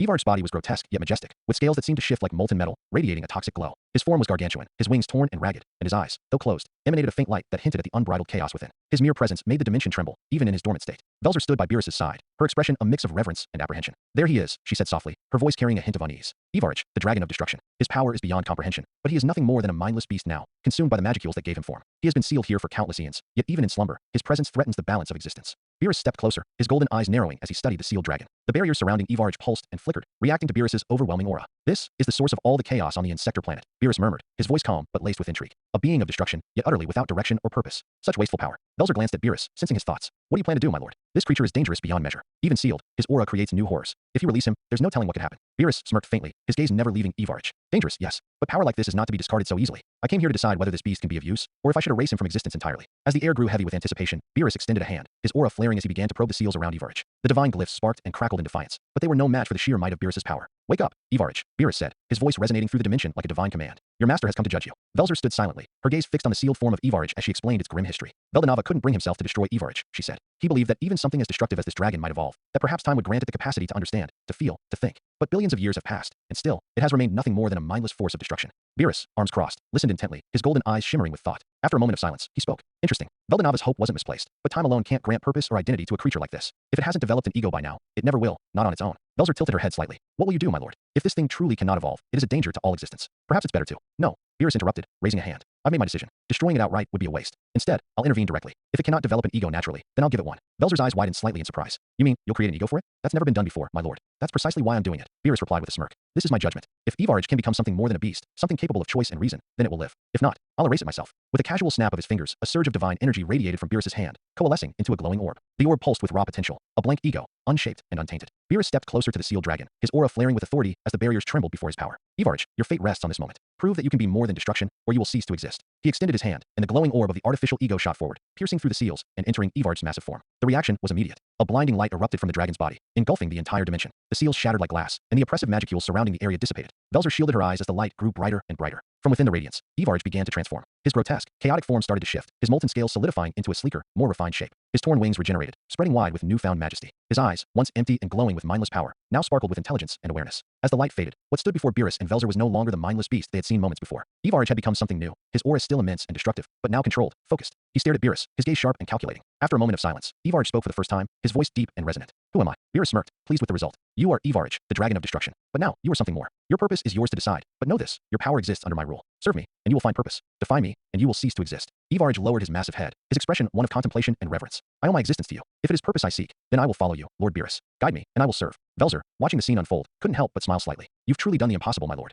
Ivarich has become something far greater than any of us could have imagined. Beerus chuckled, turning to Velzer. Impossible is just another word for a challenge. At that moment before Beerus left, the angels materialized in the dimension. The shift in the air was palpable. They had felt it. Something monumental had just occurred. Their instincts screamed that they were witnessing something unprecedented. They arrived to witness the once terrifying and mindless Ivarich now standing in a humanoid form, his massive wings folded behind him and a powerful aura radiating from him. His eyes, once empty and hollow, now held a glimmer of intelligence, of thought. He no longer resembled the mindless beast that had once terrorized the world. Feldway and the other angels, Opera, Zalario, Garasha, and Cornu, all stood in stunned silence for a moment, their eyes wide as they processed the transformation. The very essence of Ivarich had changed, his form reshaped by the power of Beerus's divine intervention. The once fearsome dragon now stood before them with an air of authority, but it was the presence of Beerus that made them realize the true magnitude of what they were witnessing. Feldway, still kneeling, was the first to speak, his voice filled with a mix of reverence and awe.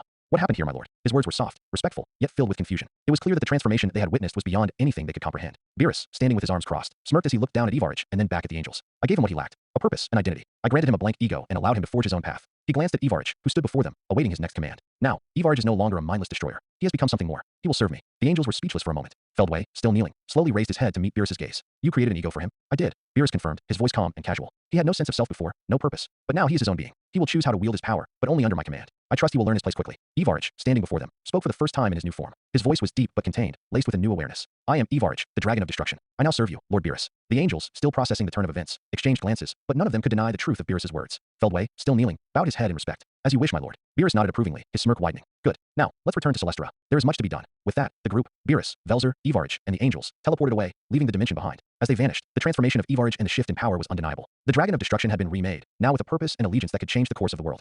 In the meantime, in the Cardinal World, the strongest beings felt a monumental shift in the power of Ivarich. Back at the Ice Continent, Guy Crimson stood on his balcony, a glass of wine in hand, his senses acutely attuned to the world around him. He couldn't believe what he just felt. The destructive power of Ivarich still lingered, but there was something different now, something more controlled. It was as though the primal chaos had been harnessed, and Guy couldn't suppress the smirk that crept across his face. You surprised me once again, Guy mused, feeling a thrill of excitement surge through him. A more powerful opponent. I can't wait to see what you've become. His anticipation grew, knowing that a new challenge had emerged, and that meant more excitement for him, someone always seeking stronger opponents. Meanwhile, in the Eastern Empire, Rudra and Velgren stood together, sensing the shift as well. They exchanged a glance, both of them sensing that something significant had occurred. Did you feel that? Rudra asked, his voice contemplative. Yes, Velgren replied, her gaze far away as if she could see beyond the present. It seems like Ivarich has been unsealed, and I don't feel the mindless destruction from him anymore. He's different now. It seems he has gained an ego. Rudra nodded slowly, his eyes narrowing in thought. That's probably Beerus's doing. I can't wait to meet him, he said with a smirk, intrigued by this new player in the world. But far away, in the dark corners of their schemes, Michael was experiencing something far different. He had been trying, for some time now, to reach Feldway, hoping to make contact and further his own plans. Yet, for some inexplicable reason, there was no response. He tried again and again, but the silence was maddening. Little did he know that Beerus had severed their connection, erasing Feldway's knowledge of him and cutting off any means of communication between them. Alone and without his allies, Michael's mind began to spiral into uncertainty and frustration. He was on his own now, and the plan he had so carefully crafted was starting to unravel. Desperation crept into his thoughts as he scrambled to think of another way to achieve his goals, his ambitions still burning bright despite the isolation.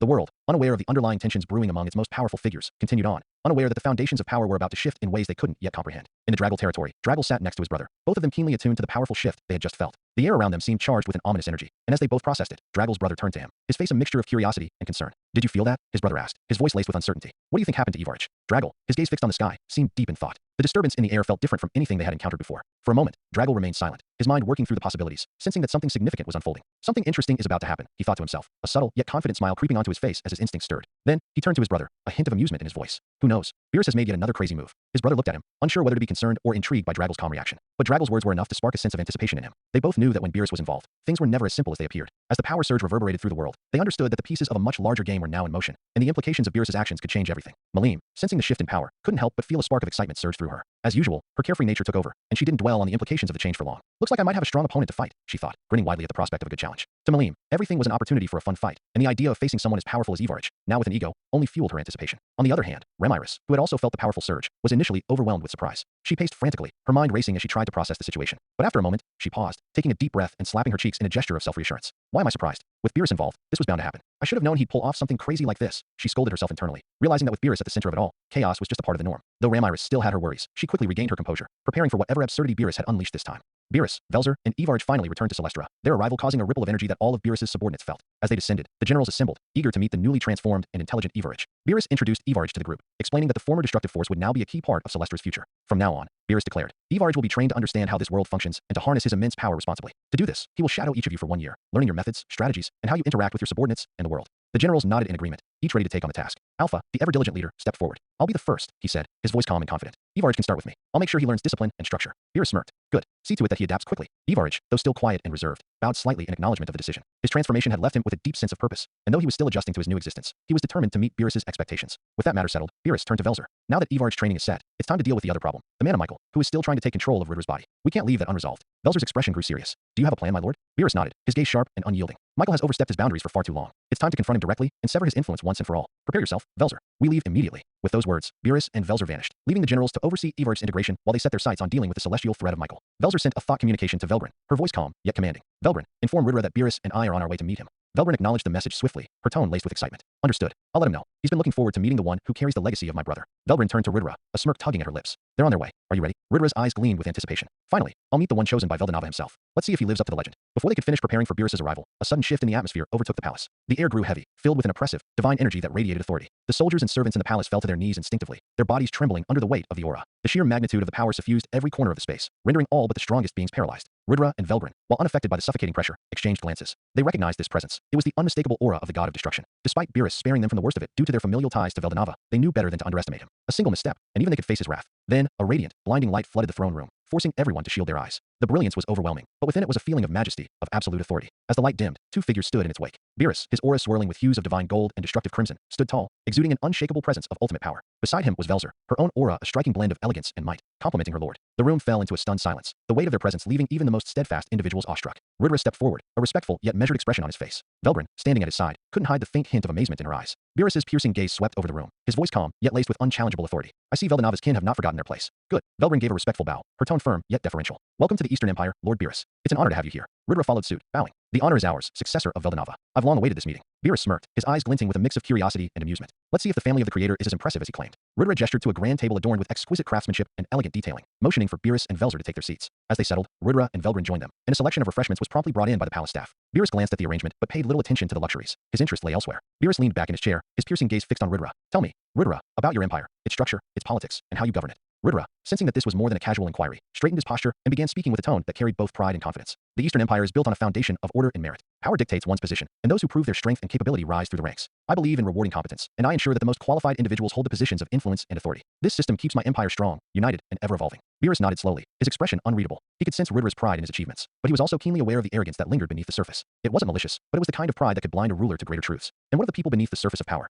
Beerus asked, his tone sharp yet calm. What happens to those who lack the strength to rise, but are still integral to the survival of your empire? Rudra paused, briefly caught off guard by the question. Everyone has their role, regardless of their strength. Those who lack power still serve in their own way, whether through administration, labor, or other tasks essential to the empire's functioning. But they know their place, and they know who holds the true authority. Beerus's golden eyes glinted as he studied Rudra's response, gauging not just his words, but the character behind them. He could see that Rudra's system had created an efficient and powerful empire, but it was also clear that Rudra's pride and his vision bordered on self-righteousness. Still, Beerus found himself intrigued. Rudra wasn't entirely wrong in his approach, and his merit-based system had clearly produced results. Velzer, silent up to this point, glanced at Beerus and then addressed Rudra with a soft yet firm tone. Your system seems to rely heavily on strength and the assumption that power alone creates order. Do you not worry that such an approach could foster discontent among those who feel overlooked? Rudra smiled faintly, his confidence unwavering. Discontent is inevitable in any society. However, my rule ensures stability because the strongest always lead. The weak have their place, and they understand that striving for more is what drives the empire forward. Beerus smirked slightly, leaning forward. You govern through strength and order, and it works, for now. But tell me, Rudra, what happens when someone stronger than you emerges? What happens when your own system of merit turns against you? The question hung in the air, and for a moment, even Rudra seemed uncertain how to respond. Velbrin glanced at him, concern flickering in her expression, but she said nothing. Beerus leaned back once more, crossing his arms. Your empire is impressive, no doubt. But strength without foresight is like a fire without a flame. It will burn out the moment a stronger wind blows. Remember that. Rudra nodded slowly, the weight of Beerus's words settling in.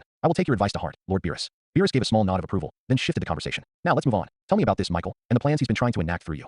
Rudra took a deep breath before continuing, his voice steady but tinged with unease. Michael, Lord of Justice, was a skill I desired because it aligned with my ideals. As a hero, I believed justice was the ultimate virtue, and I thought Michael would grant me the power to enforce it. When Veldonava offered me the chance to exchange Uriel for Michael, I didn't hesitate. I thought it was a gift, a blessing. Beerus listened intently, his expression calm, though his golden eyes glinted with sharpness. Velzer stood beside him, her arms crossed, her gaze fixed on Rudra, quietly assessing the situation. Rudra continued, his tone growing more somber. But over time, I began to realize that Michael had his own will, his own plans. It wasn't just a skill, it was a force of its own, with ambitions that went beyond my understanding. At first, I thought I could control it, but now. He hesitated, glancing down at his hands. Now I feel like I'm the one being controlled. Michael, who resided within Rudra, was silent, but his fear was palpable. He could feel Beerus's presence as if it were a blinding light piercing through every corner of his existence. It wasn't just intimidation. It was as if Beerus's very gaze was unraveling him, exposing every hidden intention he had ever harbored. Beerus leaned forward slightly, his tone calm, but carrying the weight of authority. Michael is no mere skill. He is a fragment of something far greater, a being born of divine will with his own sense of justice. But justice without understanding or balance is nothing more than tyranny in disguise. Rudra swallowed hard, his mind racing. What should I do, Lord Beerus? If Michael has his own agenda, how can I regain control? Beerus closed his eyes for a moment, as if considering. When he opened them again, his gaze locked onto Rudra, sharp and unyielding. You don't regain control. Michael's ambitions are no longer something you can handle. He's already manipulated you, and left unchecked, he will consume you entirely. Rudra stiffened, fear flickering in his eyes. Then what do you suggest? Beerus stood, his aura radiating an overwhelming sense of power. I will deal with Michael myself. He is no longer your burden to bear. He raised his hand, a small orb of radiant energy forming in his palm. The room seemed to darken as the light from the orb grew more intense, its divine energy filling the space. Michael, now fully aware of Beerus's intent, began to panic. No, you cannot erase me. I am justice itself. His voice echoed within Rudra's mind, desperate and defiant. Beerus smirked faintly, his tone cold. Justice without wisdom is nothing but chaos. You've overstayed your welcome, Michael. With a flick of his hand, the orb of energy surged forward, piercing through Rudra's body without harming him. Rudra gasped as the divine energy enveloped him, and for a brief moment, Michael's form began to manifest, his figure glowing with golden light as he was forcibly extracted. Michael's voice roared in protest, but Beerus's power was absolute. Begone, Beerus said, his voice resonating like a divine decree. With a final flash of light, Michael's form shattered, his presence erased from existence. Rudra collapsed to his knees, gasping for breath. Velbrin rushed to his side, her eyes wide with concern. Are you all right? She asked. I feel free. He's gone. Beerus turned, his aura calming as he addressed Rudra. You are fortunate, Rudra. Not everyone gets a second chance after making a deal with powers they cannot control. Do not waste it. Rudra bowed his head deeply. Thank you, Lord Beerus. I will not forget this. Velzer stepped forward, her voice firm but kind. Remember, Rudra, power is not just about strength, it's about responsibility. Use this freedom to lead wisely. After erasing Michael completely, Rudra felt lighter, as if the chains that had bound his soul for so long had finally been broken. The relief was visible on his face as he looked up at Beerus, who stood towering above him with an air of calm authority. Beerus observed Rudra for a moment before speaking. Rudra, Michael's corruption over the years has left scars on your soul. While I've eradicated his presence, the damage to your essence was significant. However, I have mended what was broken. You are whole again. Rudra's eyes widened in gratitude, his voice trembling. Thank you, Lord Beerus. I can feel it. I'm myself again. Beerus nodded slightly, then continued. But with Michael gone, your ultimate skill has vanished as well. To ensure you remain as capable as before, and more, I will grant you a new ultimate skill. It will embody balance and justice without the risk of corruption, a power that is yours and yours alone. Ridra knelt without hesitation, humbled by the offer. I am honored, Lord Beerus. Please guide me. Beerus placed his hand on Ridra's head, his divine aura flaring with an intense, yet soothing light. I bestow upon you Adam, Lord of Order. This skill embodies balance, justice, and the ability to uphold the structure of the world without bias or corruption. It is a creation of my own, far superior to Michael. As the words left Beerus's mouth, Ridra's body glowed with a radiant light. The air in the throne room became dense with divine energy, and everyone present watched in awe. Velbrin's eyes widened. Even Beerus's generals, watching from afar through Velzer's link, were impressed by the sheer magnitude of the skill being bestowed. Ridra's body shook as the power coursed through him, merging with his very being. His senses expanded, and he felt as though he could perceive the very fabric of reality. When the process was complete, he rose to his feet, his eyes glowing with a golden hue, his presence more commanding than ever. Velbrin stepped forward, her voice filled with admiration. Ridra, your power, it's incredible. You've surpassed even what you were before. Ridra clenched his fists, feeling the immense strength within him. Yes, this power, it's unlike anything I've ever felt. Thank you, Lord Beerus. I will use this gift to create a better future. But as the power settled, a thought crossed Ridra's mind, and a smirk formed on his lips. Guy Crimson, he muttered, his tone carrying a mix of excitement and determination. Velbrin raised an eyebrow. What about Guy? Ridra turned to her, his eyes blazing with newfound confidence. For years, I've dreamed of settling things with him. Now, with this power, I know I've surpassed him. It's time to finish what we started and prove who's stronger. Beerus chuckled lightly, his voice calm but filled with authority. Do as you wish, Ridra. But remember, power is not just a means to prove strength. It is a tool to uphold balance and order. Use it wisely. Ridra nodded, bowing deeply. I will not forget your words, Lord Beerus. Thank you for everything. Before leaving, Beerus fixed his piercing gaze on Ridra. Ridra, I am aware of the game you and Guy Crimson have been playing for centuries. This childish rivalry of yours has gone on long enough. It is time to end it. Ridra froze, the gravity of Beerus's words weighing heavily on him. His new power surged through him, but even so, he felt a twinge of uncertainty. Lord Beerus, what do you mean? Beerus smirked slightly, his aura radiating finality. In 2 years, you and Guy will have a match. One that will settle this once and for all. A battle to the death. There will be no ties, no excuses, and no rematches. The stronger of you will emerge victorious, and the game will end. The room fell silent. Velbrin and Velzer exchanged surprised glances, their usually composed expressions betraying a hint of unease. Even Ridra, despite his newfound confidence, flinched. But as the words settled in, his uncertainty turned into resolve. If that's your will, Lord Beerus, then so be it. With this power you've granted me, there is no way I can lose. Velbrin opened her mouth to speak, but stopped herself, knowing there was no point in protesting. Velzer simply folded her arms and nodded slightly, trusting Beerus's judgment. Without another word, Beerus snapped his fingers, and Zerna, one of his swiftest messengers, appeared kneeling before him. Her sharp features and calm demeanor reflected her readiness to serve. Lord Beerus, how may I serve you? Beerus's voice was firm yet composed. Go to the Ice Continent and deliver a message to Guy Crimson. Inform him that in 2 years, he and Ridra will have a battle to the death. This match will decide who is truly stronger and put an end to their rivalry. Make sure he understands there will be no avoiding this. Zerna nodded without hesitation. It will be done, Lord Beerus. In the blink of an eye, she disappeared, teleporting to the Ice Continent. Beerus turned back to Ridra, his gaze unwavering. Prepare yourself, Ridra. You have 2 years to master your new power and prove your strength. Don't waste this opportunity. Ridra knelt deeply. I will not disappoint you, Lord Beerus. With that, Beerus and Velzer vanished in a flash of light, leaving Ridra and Velbrin in silence. The declaration had been made, and the clock was now ticking toward the ultimate confrontation that would shake the foundations of the world. Back at the Ice Continent, Guy Crimson sat on his throne, sipping a glass of crimson wine, when he felt the immense surge of power emanating from Ridra. A smirk crept onto his face as his blood began to race. So, Ridra, it seems you finally stepped up. It's time. We'll settle this once and for all. As he savored the anticipation, a sudden, overwhelming aura filled his castle. Guy immediately stood up, startled. This aura, wait, Rain? No, this is different. She's gotten stronger. Almost as strong as me. Interesting. Before he could process further, one of his demons entered and informed him that a messenger from Lord Beerus had arrived, requesting an audience. Intrigued, Guy gestured for them to bring the visitor to him. Moments later, Zerna entered the throne room, her composure unwavering despite being in the presence of one of the strongest beings in the world. Guy greeted her with his usual confidence, sizing her up. You have grown stronger, Rain. Oh, my mistake, Zerna. Interesting. Shall we test that strength? His crimson eyes gleamed with excitement. Zerna raised a hand calmly. Lord Guy, I am here on Lord Beerus's orders to deliver a message, not to fight. Please hear me out. Guy's curiosity piqued. He stepped back and crossed his arms, nodding for her to continue. Lord Beerus has declared that in 2 years, you and Ridra will engage in a battle to the death. There will be no avoiding this match. The battle will decide the strongest between the two of you and bring an end to your endless game. Guy's smirk faltered for a split second before it returned, sharper than before. His crimson eyes burned with excitement, his blood pumping with anticipation. A battle to the death, huh? No restrictions, no games, no holding back. Just pure, raw power. It's been too long since I've had a fight like that. He clenched his fists, feeling his energy surge. Tell Beerus I accept. Ridra and I will settle this, once and for all. Zerna nodded, satisfied that her task was complete. Without another word, she teleported back to Celestra, reappearing by her lord's side. The message has been delivered, Lord Beerus. Guy Crimson has accepted the terms. Beerus, lounging on his throne, smirked with satisfaction. Good. This will be entertaining. Velzer, who was seated nearby, observed Beerus with curiosity. You seem excited about this battle, Lord Beerus. Why go so far as to have them fight to the death? Beerus glanced at her, his gaze filled with understanding that only a warrior could possess. Because that's the only way they'll both go all out. I've been where they are, facing an opponent of equal strength, knowing that one wrong move could end everything. It's exhilarating. It's the ultimate test of a warrior's spirit. They'll understand when the time comes. Velzer nodded, a faint smile playing on her lips. She respected Beerus's perspective, understanding his desire for true, unrestrained battles. Meanwhile, in the Eastern Empire, Ridra stood on his balcony, the weight of Beerus's words still fresh in his mind. His newly bestowed Adam, Lord of Order, pulsed with power, filling him with confidence. He clenched his fists, feeling invincible. Guy, this time, I'll settle the score and prove that I am the strongest. Adam, Lord of Order. Control over weaker opponents. Temporarily manipulate the actions of weaker opponents for up to 10 seconds. Subskills. /Armageddon. Doubles the strength of every soldier in the user's army. /Heaven Guard. A powerful, impenetrable barrier fueled by the user's will. While active, magic can be used, but all other skills are disabled. /Absolute Dominion. Combines Regalia Dominion and Ultimate Dominion. Grants control over an opponent's fears, using them as a weapon against them, provided the user has sufficient magicals to sustain the effect. Ridra stood tall, his determination unwavering. The world was on the cusp of witnessing a clash of titans, and both he and Guy Crimson were ready to stake everything for the ultimate title of supremacy. In the blink of an eye, 2 years passed, a mere moment for immortal beings. Yet those years were not without eventful progress. During this time, Beerus finally accepted Velzer as his wife. As the Queen of Celestra, Velzer took on the responsibility of overseeing the realm, ensuring its people thrived in both peace and prosperity. The primordial demons, however, were envious of Velzer, grumbling amongst themselves that she had Beerus all to herself. Whether that situation might evolve in the future, only time would tell. The demon lords continued to rule their respective territories. Beerus chose not to interfere in the world's daily matters, so long as their actions didn't threaten the balance of existence. A few skirmishes and wars broke out during this period, but none dared challenge Celestra. The realm stood as a beacon of unparalleled power, untouched and inviolable. Dragal, situated next to Celestra, thrived under its protection. With his close friendship with Beerus, Dragal's nation was practically treated as an extension of Celestra. It became one of the safest places in the world, and any potential threats were swiftly deterred simply by its proximity to Beerus. Evarage, under the tutelage of Beerus's generals, showed tremendous growth. Over time, the once mindless beast began to grow accustomed to interacting with others, learning the complexities of emotions, and demonstrating a newfound calmness. His progress, while slow, was undeniable, and he even began earning the respect of Celestra's citizens. People from all over the world continued to flock to Celestra, not just to marvel at its beauty, but also to enjoy its ever-growing entertainment. With Ramorous' labyrinth boasting 100 floors, each floor like an entirely different country, explorers and adventurers constantly challenged its dangers, adding to its allure. The labyrinth had become one of the most exciting attractions in the world. Beerus' vision. During this time, Beerus spent much of his days enjoying the luxuries of life alongside Velzer, feasting on exquisite food and indulging in entertainment. However, his mind wasn't idle. He continued to think about the upcoming battle between Guy Crimson and Rydra, treating it as a grand event worthy of preparation. Inspired by their clash, Beerus conceived a bold idea, a world tournament. This tournament would be open to the strongest fighters across the realms, creating a stage where warriors could compete for glory and recognition. In addition, Beerus envisioned a separate tournament exclusively for the demon lords. This would allow them to unleash their full power in an environment where they could truly go all out without holding back. The tournaments would serve several purposes. Entertainment. Celestra thrived on it, and nothing captivated people like the thrill of battle. Control. By giving the strongest beings a way to vent their power, Beerus ensured the world remained balanced and free from unnecessary destruction. Challenge. As a warrior himself, Beerus loved the idea of watching beings push their limits in pursuit of victory. The countdown begins.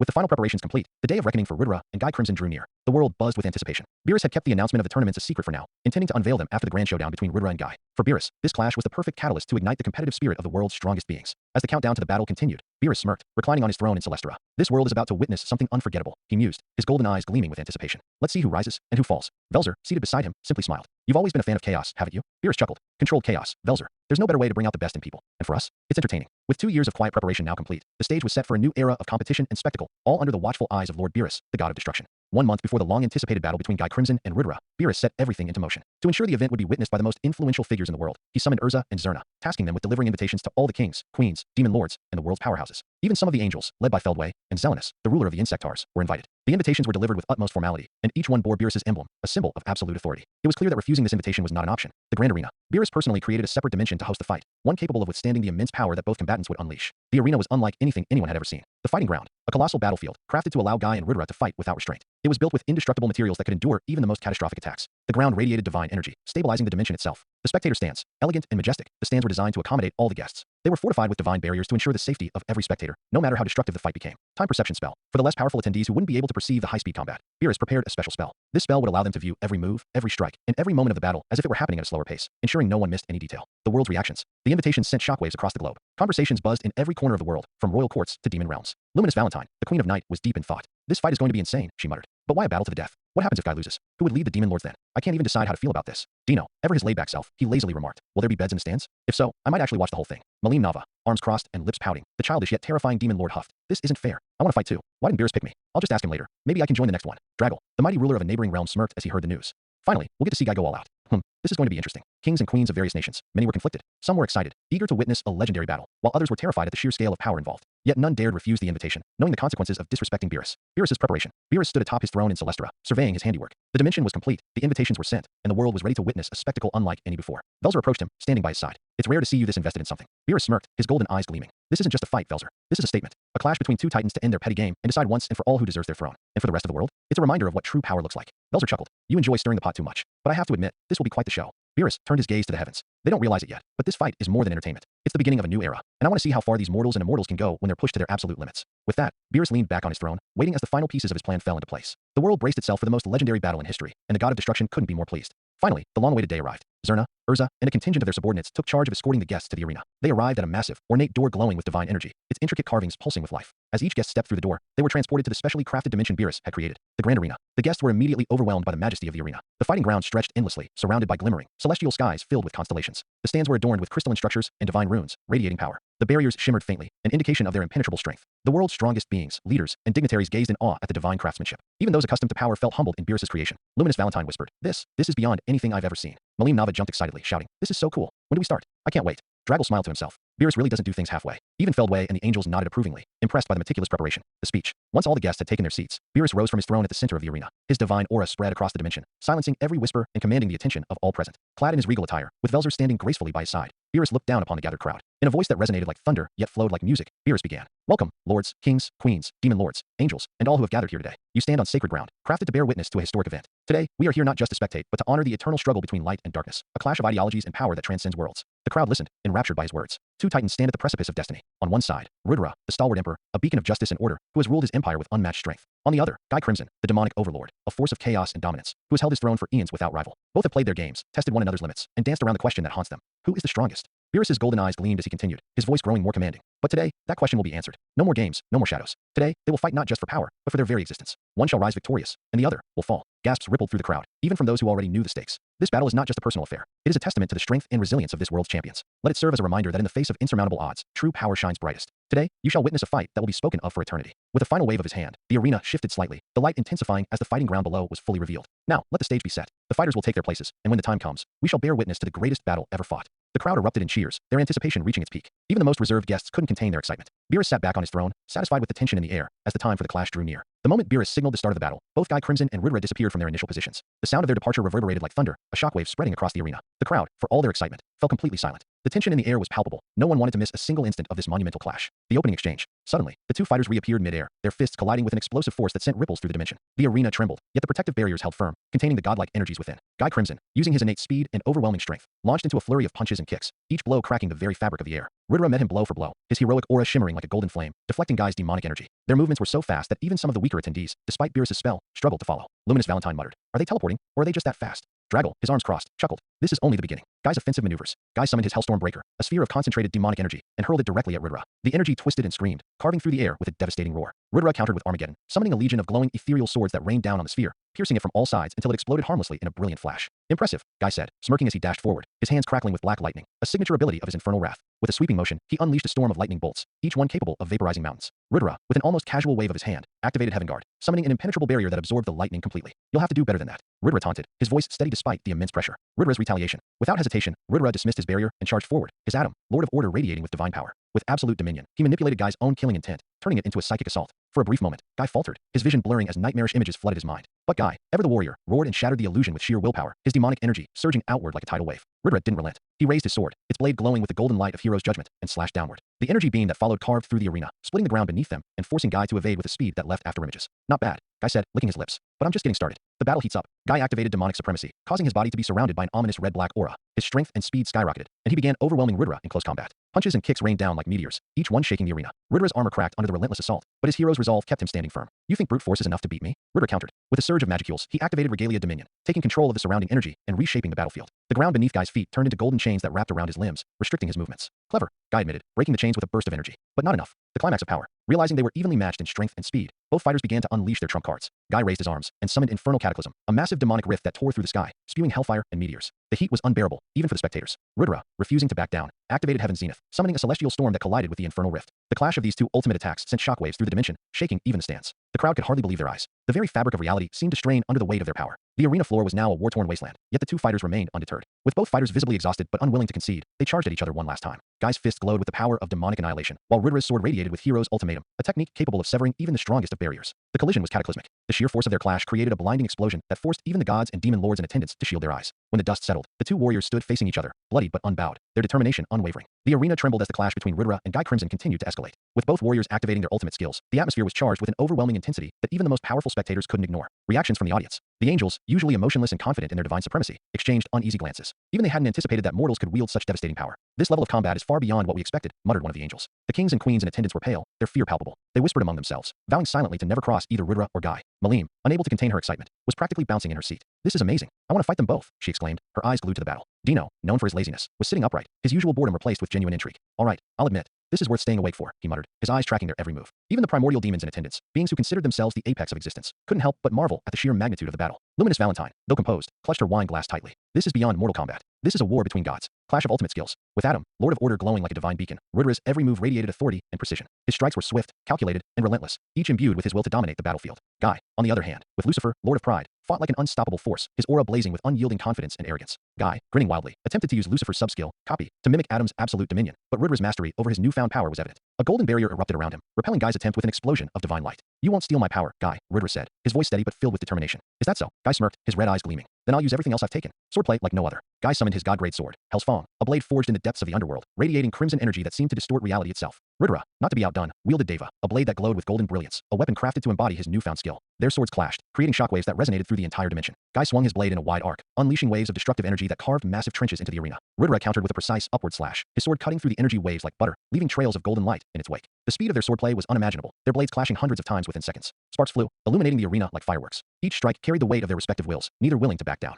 Guy unleashed a barrage of copied skills, combining black lightning with infernal cataclysm, raining down fiery meteors and bolts of electricity upon Ridra. The ground beneath them erupted in explosions, turning the once pristine arena into a battlefield of chaos. "You're good, Ridra," Guy said, dashing forward, his sword trailing black flames. "But I'm better." He executed a feint, using Lucifer's prideful dominion to overwhelm Ridra with a barrage of phantom attacks, illusions of himself attacking from every angle. Ridra didn't flinch. Activating Heaven Guard, he created a shimmering barrier that nullified the phantoms before slashing forward with Deva, sending a crescent-shaped shockwave that forced Guy to retreat. Ridra's counterattack. "You underestimate the strength of true order," Ridra said, his golden aura flaring. Activating Armageddon, he summoned hundreds of ethereal swords around him, each glowing with divine energy. With a wave of his hand, they rained down on Guy like a storm. Guy laughed, deflecting and dodging the swords with incredible skill. "You think this is enough to stop me?" He used Hell's Fong to parry a dozen blades at once before lunging at Ridra. Their swords met in a deadlock, the clash generating a shockwave so powerful that some of the weaker spectators were blown back in their seats despite the protective barriers. "You're strong, Guy," Ridra admitted, pushing against him. "But justice will always prevail, and pride will always rise above," Guy retorted, his strength matching Ridra's. A duel of equals. The fight raged on, with both fighters unleashing their full power. The crowd watched in awe as Ridra's Adam, Lord of Order, clashed against Guy's Lucifer, Lord of Pride. The sheer intensity of their battle left everyone speechless. Velbrin watched her Ridra with pride, murmuring, "He's stronger than I ever imagined." Drago leaned forward, a rare smile on his face. This is what it means to be a warrior. As the fight reached its climax, both fighters prepared their ultimate techniques. The entire dimension seemed to hold its breath, the tension unbearable as Ridra and Guy prepared to settle the score once and for all. The battle between Guy Crimson and Ridra reached its apex. Both warriors, battered and bruised, stood their ground in the crumbled remains of the arena. Their auras burned brighter than ever, and the sheer power emanating from them caused the very fabric of the dimension to crack and distort. The final clash. Guy took a deep breath, his voice echoing across the battlefield. "Ridra, I'll give you this. You're the strongest opponent I've faced. But this ends here." Ridra, bleeding but resolute, raised Deva, its golden glow unwavering. "Likewise, Guy, if I fall today, it will be as a hero who gave it his all." The sky above them darkened as both warriors began channeling their final attacks. Ridra summoned the full might of Adam, Lord of Order, his body glowing with divine light. Thousands of golden swords materialized around him, each one infused with the will of justice. "This is my final move, Divine Judgment," he roared, sending the swords raining down in a catastrophic storm of energy. Guy, not to be outdone, activated the core ability of Lucifer, Lord of Pride, Infernal Abyss. A colossal black sphere of energy formed above him, pulsating with chaotic power. "Let's see if your order can stand against the abyss itself." With a mighty swing of Hell's Fong, he launched the sphere toward Ridra, its gravitational pull tearing apart the ground beneath it. The two attacks collided midair in an explosion of light and darkness. The shockwave was so powerful that even the protective barriers shielding the audience began to crack. The air rippled, and the ground quaked as the energies battled for dominance. A moment of decision. Through the blinding light and deafening noise, Guy dashed forward, using the chaos of the collision as cover. His Hell's Fong, now coated with the residual energy of the infernal abyss, became an unstoppable force. Ridra, sensing Guy's move, raised Deva to block. Their blades clashed one final time, sparks flying as the two warriors poured every ounce of their strength into their weapons. But in a moment of brilliance, Guy used one of his copied abilities, Temporal Slash, to distort time around Ridra, slowing his movements just enough to gain the upper hand. With a devastating horizontal strike, Guy severed Ridra's sword arm, sending Deva clattering to the ground. Ridra staggered but refused to fall. "You truly are a monster," he said, smiling faintly. Guy's expression softened for a brief moment before hardening again. "It's over, Ridra." With a final, decisive thrust, he plunged Hell's Fong into Ridra's chest, piercing his heart. The aftermath. Ridra fell to his knees, his golden aura flickering and fading. He looked up at Guy one last time, his eyes filled with a strange mixture of pride and sorrow. "Thank you for giving me a warrior's death," he said before collapsing. The entire arena fell silent. The crowd, previously roaring with excitement, was now struck dumb by the weight of what they had just witnessed. Velbrin, who had been watching the fight intently, broke down in tears. "Ridra, no," she cried, her voice echoing through the arena. Her love for Ridra overwhelmed her, and she fell to her knees, unable to contain her grief. Even though Guy emerged victorious, he paid a heavy price. He had lost an arm and a leg during the final clash, his body heavily battered and burned. His regeneration abilities kicked in, slowly restoring his limbs, but the toll the battle had taken on him was evident. Standing over Ridra's lifeless body, Guy clenched his fists. "You were one hell of an opponent, Ridra," he said, his voice uncharacteristically soft. "I won't forget this fight." Reactions from the audience. Malene was uncharacteristically silent, her usual energy replaced with a somber expression. "So this is what it means to fight to the death," she whispered. Drago nodded in respect. Ridra may have fallen, but he proved himself a true hero. The kings and queens, though terrified, couldn't help but admire the sheer determination and power both fighters had displayed. Everyone was sad, the atmosphere heavy with the weight of Ridra's death. Even Guy, the victor, stood quietly, his usual pride and confidence replaced with an air of solemnity. Despite being rivals, Ridra had been his friend, a kindred spirit who pushed him to grow stronger. Velbrin couldn't hold back her tears. She dropped to her knees beside Ridra's lifeless body, her voice trembling. "Ridra, you promised we would stand together until the end. How could you leave me like this?" Her cries echoed through the silent arena, piercing the hearts of everyone present. The kings and queens in the audience were pale, their fear evident. They whispered amongst themselves, some trembling at the raw power they had just witnessed. "Such overwhelming strength," one muttered. "Even someone like Ridra could fall. Are there truly beings that powerful in this world?" Another added. Malene, normally carefree and full of energy, was unusually still. She sat with her arms crossed, her lips pressed into a frown. "It's not fair," she muttered. "Why did he have to die? I liked Ridra. He was fun to be around." Even Dino, the lazy angel who rarely showed emotion, looked troubled. He leaned back in his chair, staring at the sky. "A deathmatch, huh? Even though this was the rule, it doesn't make it any easier to watch. Amid the silence and sadness, Beerus, seated on his throne, finally stood up. His golden aura radiated across the arena, immediately drawing the attention of everyone. The divine energy he exuded was warm, yet commanding, like the sun breaking through a storm. Enough, Beerus said, his voice echoing across the dimension. His tone was calm but firm, silencing the murmurs in the crowd. All eyes were on him. Today, we witnessed a battle for the ages, a clash between light and darkness, between two titans who have pushed themselves to their absolute limits. Guy Crimson and Ridra Nam Ol Nazca, your long rivalry has finally reached its conclusion. Beerus slowly descended from his throne, his presence towering over everyone. He approached Ridra's lifeless body, Velbrin still kneeling beside him. She looked up at Beerus, her tear-streaked face filled with confusion. Lord Beerus, please, he's gone. There's nothing more to be done. Beerus gave her a small, knowing smile. Oh, Velbrin, you underestimate me. With a wave of his hand, a radiant golden light enveloped Ridra's body. The entire arena was bathed in its glow, and everyone shielded their eyes. The energy felt warm and full of life, like the very essence of creation itself. The kings and queens muttered in awe, some even kneeling in reverence. As the light faded, Ridra's body stirred. His chest rose and fell as breath returned to him. Slowly, his eyes fluttered open. Velbrin gasped, her hands covering her mouth. Ridra, you're alive, she cried, throwing her arms around him. Tears streamed down her face, this time tears of joy. The crowd erupted in astonished murmurs. Did he just resurrect him? One king stammered. Of course he did. He's Lord Beerus. There's nothing he can't do, another whispered. Ridra sat up, looking around in confusion.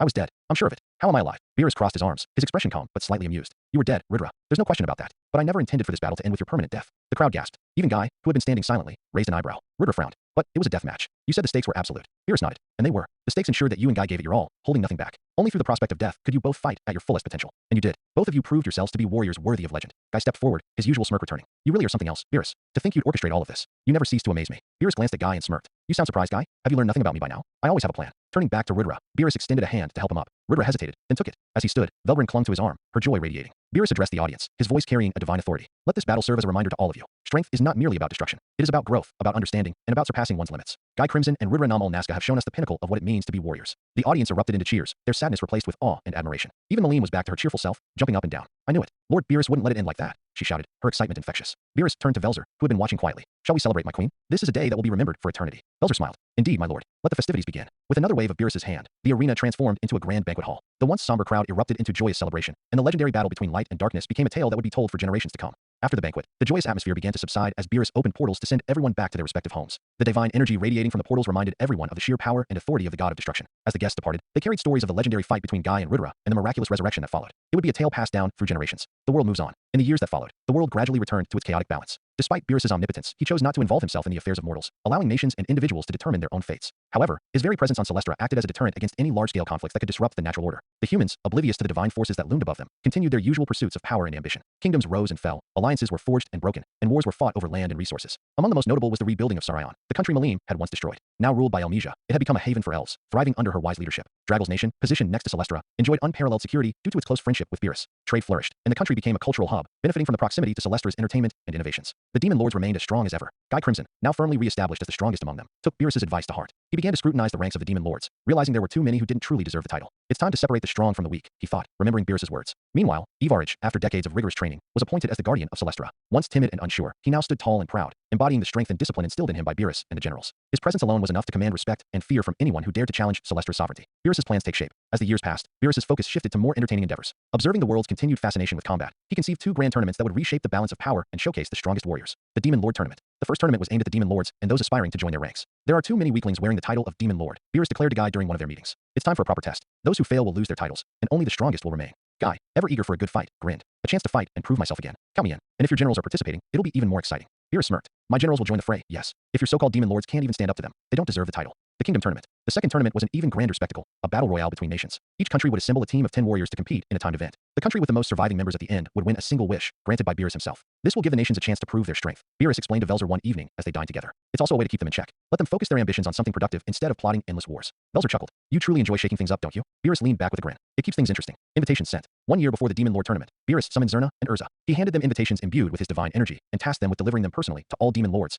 powerhouses, and rulers of the world. The invitations were works of art, golden scrolls that shimmered with celestial light. When touched, they projected a holographic image of Beerus himself, delivering the challenge. To all those who call themselves demon lords, this is your chance to prove your worth. Only the strong shall remain. The reaction was immediate. Malim Nava practically jumped for joy, rushing to Celestra to confirm her participation. I can't wait to fight. Who will I face first? Can I fight all your generals, Beerus? She asked, buzzing with excitement. Luminous Valentine, on the other hand, was more reserved. Another one of Beerus's schemes. But I can't afford to be left behind. I'll participate, but I won't underestimate anyone. Clayman was filled with dread. This could be my end, but maybe, just maybe, I can use this as an opportunity to gain favor. Even Guy Crimson felt a spark of excitement. Finally, a real challenge. Let's see if these so-called demon lords can keep up. Meanwhile, the kings and queens of the world received their invitations to the kingdom tournament. Some were thrilled by the opportunity to showcase their nation's strength, while others were terrified of what failure might bring. The thought of Beerus granting a wish to the winner sent shivers down their spines. The stage is set. Beerus selected one of the deepest floors of Ramorous' labyrinth as the arena for the tournaments. The floor was a marvel of design, containing multiple terrains, vast deserts, dense forests, icy tundras, and molten lava fields. Each terrain was crafted to challenge the participants' skills and strategies. Ramiris, thrilled to have her labyrinth featured so prominently, worked tirelessly to enhance the viewing experience. Magic-powered projectors were installed in every country, allowing people worldwide to watch the battles unfold in real time. Beerus even added a spell that allowed viewers to see each fighter's stats and skills during the matches. Anticipation builds.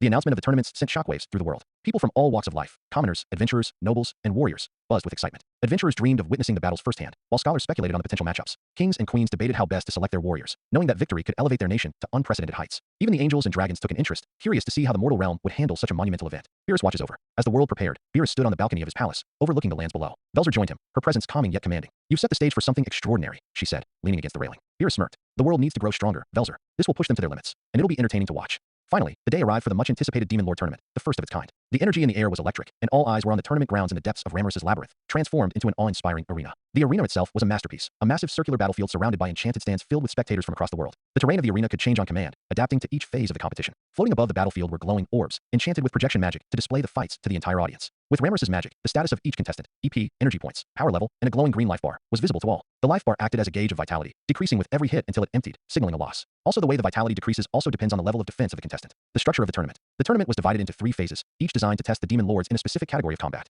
Hand-to-hand combat, a test of raw physical strength, reflexes, and martial skill. Swordsmanship, a display of weapon mastery and finesse. Magic combat, a final showdown showcasing their magical prowess and strategic use of skills. Each contestant's performance in these phases would determine where they stood in terms of overall strength and mastery. The opening ceremony. Beerus himself presided over the event, seated on a throne at the highest point of the arena. Dressed in his regal robes, he radiated authority, his golden eyes scanning the crowd. Beside him sat Velzer, now Queen of Celestra, her presence both elegant and intimidating. Ramiris hovered nearby, brimming with excitement as she oversaw the tournament's magical systems. Beerus stood, and the crowd immediately fell silent. His voice, amplified by magic, echoed through the arena. Welcome, mortals and immortals alike, to the first ever Demon Lord tournament. Today, we witness the strongest of the Demon Lords and their aspirants prove their worth. Remember, this is not just a test of power, it is a test of spirit, skill, and resilience. Let the battles begin. Cheers erupted as Beerus waved his hand, signaling the start of the first phase. Phase 1, hand-to-hand combat. The tournament officially began, and the arena shifted into a wide, rocky terrain. It was the perfect battleground for a close combat fight, with uneven surfaces and boulders scattered around, making it challenging and dynamic. The crowd roared as the contestants took their places in the center, each radiating their unique aura of power. The contestants for this phase were the elite of the world. Guy Crimson, Draggle, Malim Nava, Luminous Valentine, Dino, Fry, Carrion, Clayman, and Beerus' generals, Alpha, Beta, Delta, Sigma, Zerna, and Urza.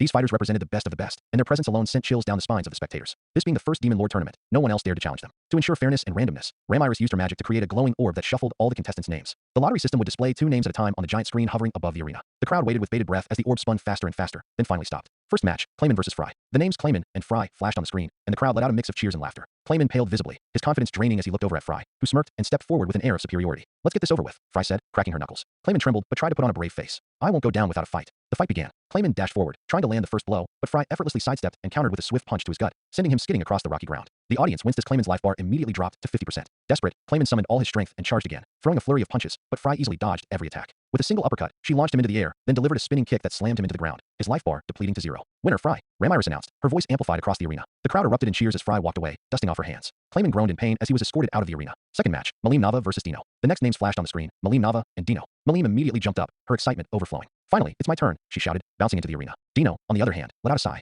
Great. Why did it have to be her? He muttered, dragging himself to his position. The fight began. Malim wasted no time, rushing at Dino with a devastating punch. Dino barely managed to dodge, the force of her strike creating a crater in the ground. Whoa, take it easy, Malim, Dino said, trying to keep his distance. But Malim was relentless. She closed the gap in an instant and delivered a spinning backhand that sent Dino flying into a boulder. His life bar dropped to 70%. Dino tried to counter with a surprise attack, feinting a left hook and aiming a kick at her legs, but Malim caught his foot midair and slammed him into the ground. Give up yet? Malim asked, grinning. Dino groaned. Not a chance. He flipped back onto his feet and unleashed a series of quick punches, managing to land a solid hit on Malim's shoulder. Her life bar barely moved, and she retaliated with a powerful double punch that knocked him out cold. Winner, Malim Nava. The crowd roared as Malim raised her arms in victory, soaking in the applause. Third match, Guy Crimson versus Carrion. When the next names appeared, Guy Crimson and Carrion, the atmosphere shifted. The tension was palpable. Carrion stepped into the arena with a confident smirk, while Guy walked in with a calm, composed demeanor. Let's see if the Beast King can keep up, Guy said, cracking his neck. Carrion growled. Don't underestimate me, Crimson. The fight began. Carrion charged forward with incredible speed, his fist glowing with energy as he aimed for Guy's chest. Guy caught the punch effortlessly, his expression unchanged, then twisted Carrion's arm and delivered a knee strike to his stomach. Carrion's life bar dropped slightly, but he retaliated with a headbutt, catching Guy off guard. The two exchanged blows at lightning speed, their fists colliding with shockwaves that echoed through the arena. Carrion unleashed his beastly strength, managing to push Guy back. But Guy smirked. Not bad, but not good enough. He surged forward with a devastating combo of punches and kicks, overwhelming Carrion.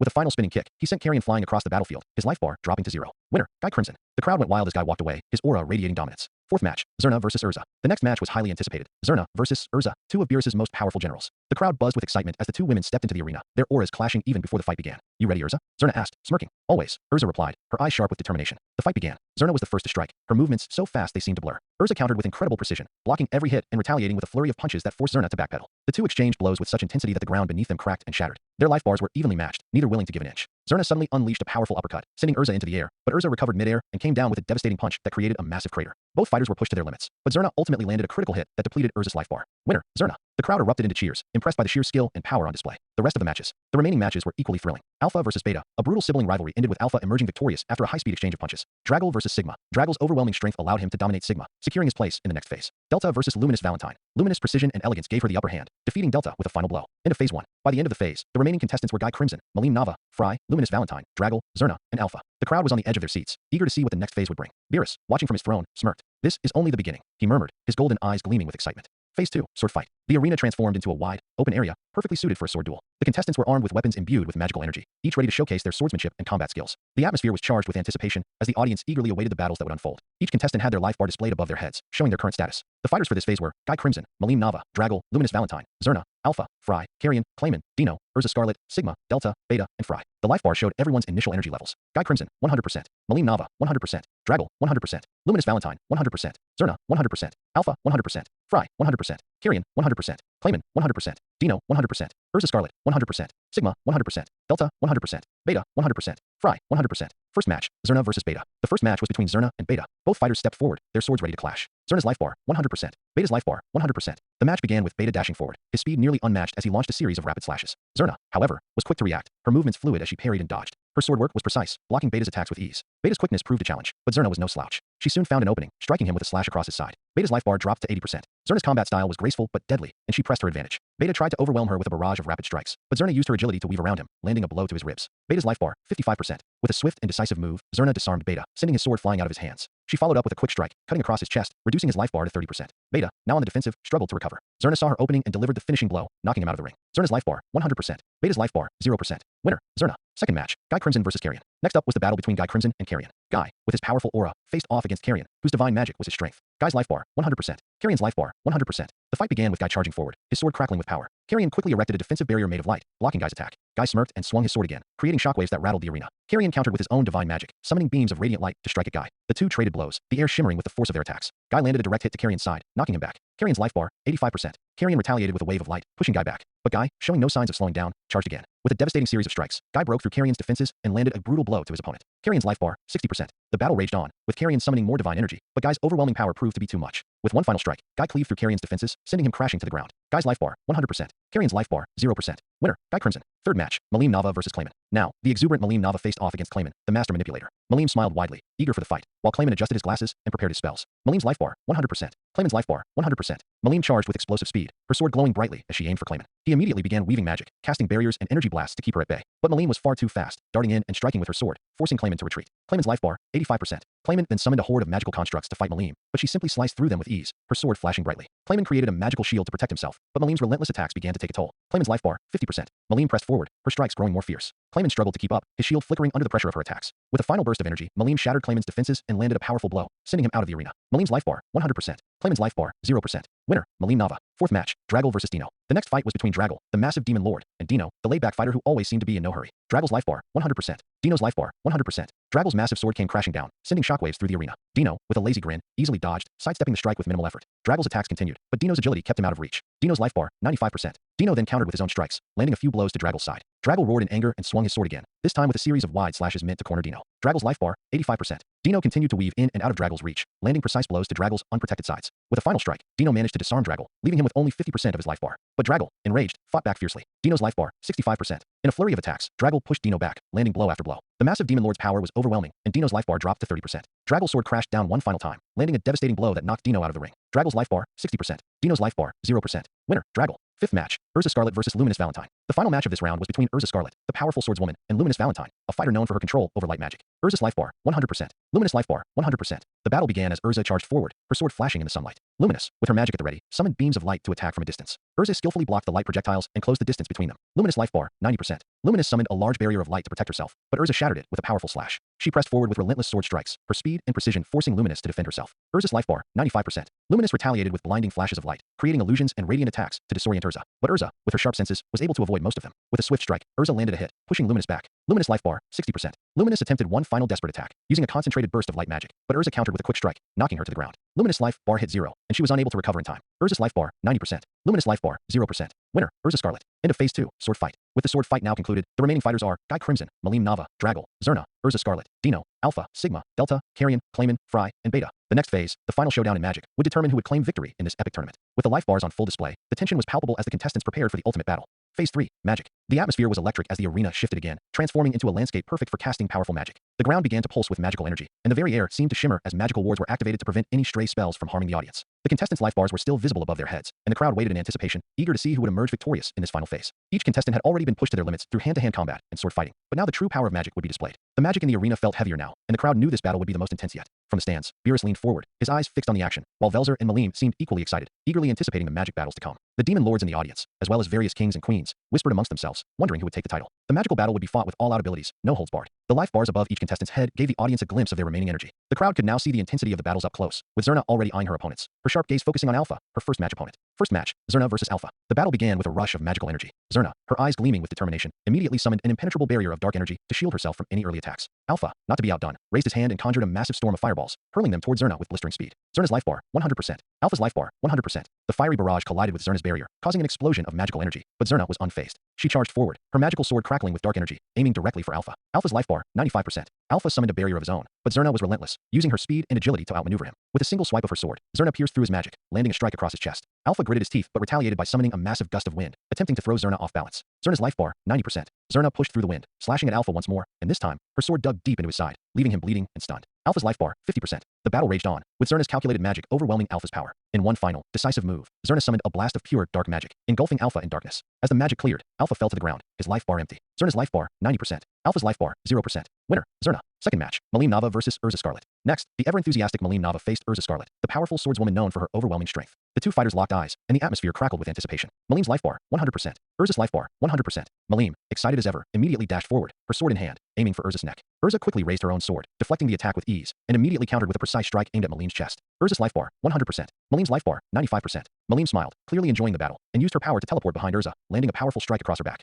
Urza gritted her teeth but immediately retaliated with her heavenly sword, sending a wave of magic toward Malim. Malim's life bar, 90%. Malim dodged with ease and blinked back into the fight. Urza, seeing an opportunity, summoned her magic to create a chain of magical armor and weapons, binding Malim temporarily. But Malim, not one to stay caught for long, broke free with a roar, her power sending shockwaves through the arena. Urza's life bar, 75%. The crowd watched in awe as Malim's raw power overwhelmed Urza's precision, and with a swift strike, Malim's sword pierced through the magical armor Urza had summoned, landing a deep blow. Malim's life bar, 85%. Urza, though wounded, refused to give up. She summoned another round of armor, summoning a dozen magical blades to attack Malim all at once. But Malim grinned and blasted through them with an explosion of energy. Finally, Malim closed in and, with one devastating strike, sent Urza sprawling out of the ring. Malim's life bar, 80%. Urza's life bar, 0%. Winner, Malim Nava. Third match, Guy Crimson versus Dino. The next match pitted Guy Crimson, the Demon Lord, against Dino, the relaxed fighter who had been known to take his time in battles. The two locked eyes, and despite Dino's casual demeanor, there was a hint of respect between them. Guy's life bar, 100%. Dino's life bar, 100%. The match began with Guy immediately summoning Lucifer, his sword of unparalleled power, while Dino summoned a large, magic-infused barrier. Guy charged forward, his blade slicing through the air with incredible speed. Dino easily dodged the first strike, but the force of the air from the sword left him stumbling slightly. Dino's life bar, 95%. Dino quickly recovered and summoned several blasts of energy, attempting to force Guy back.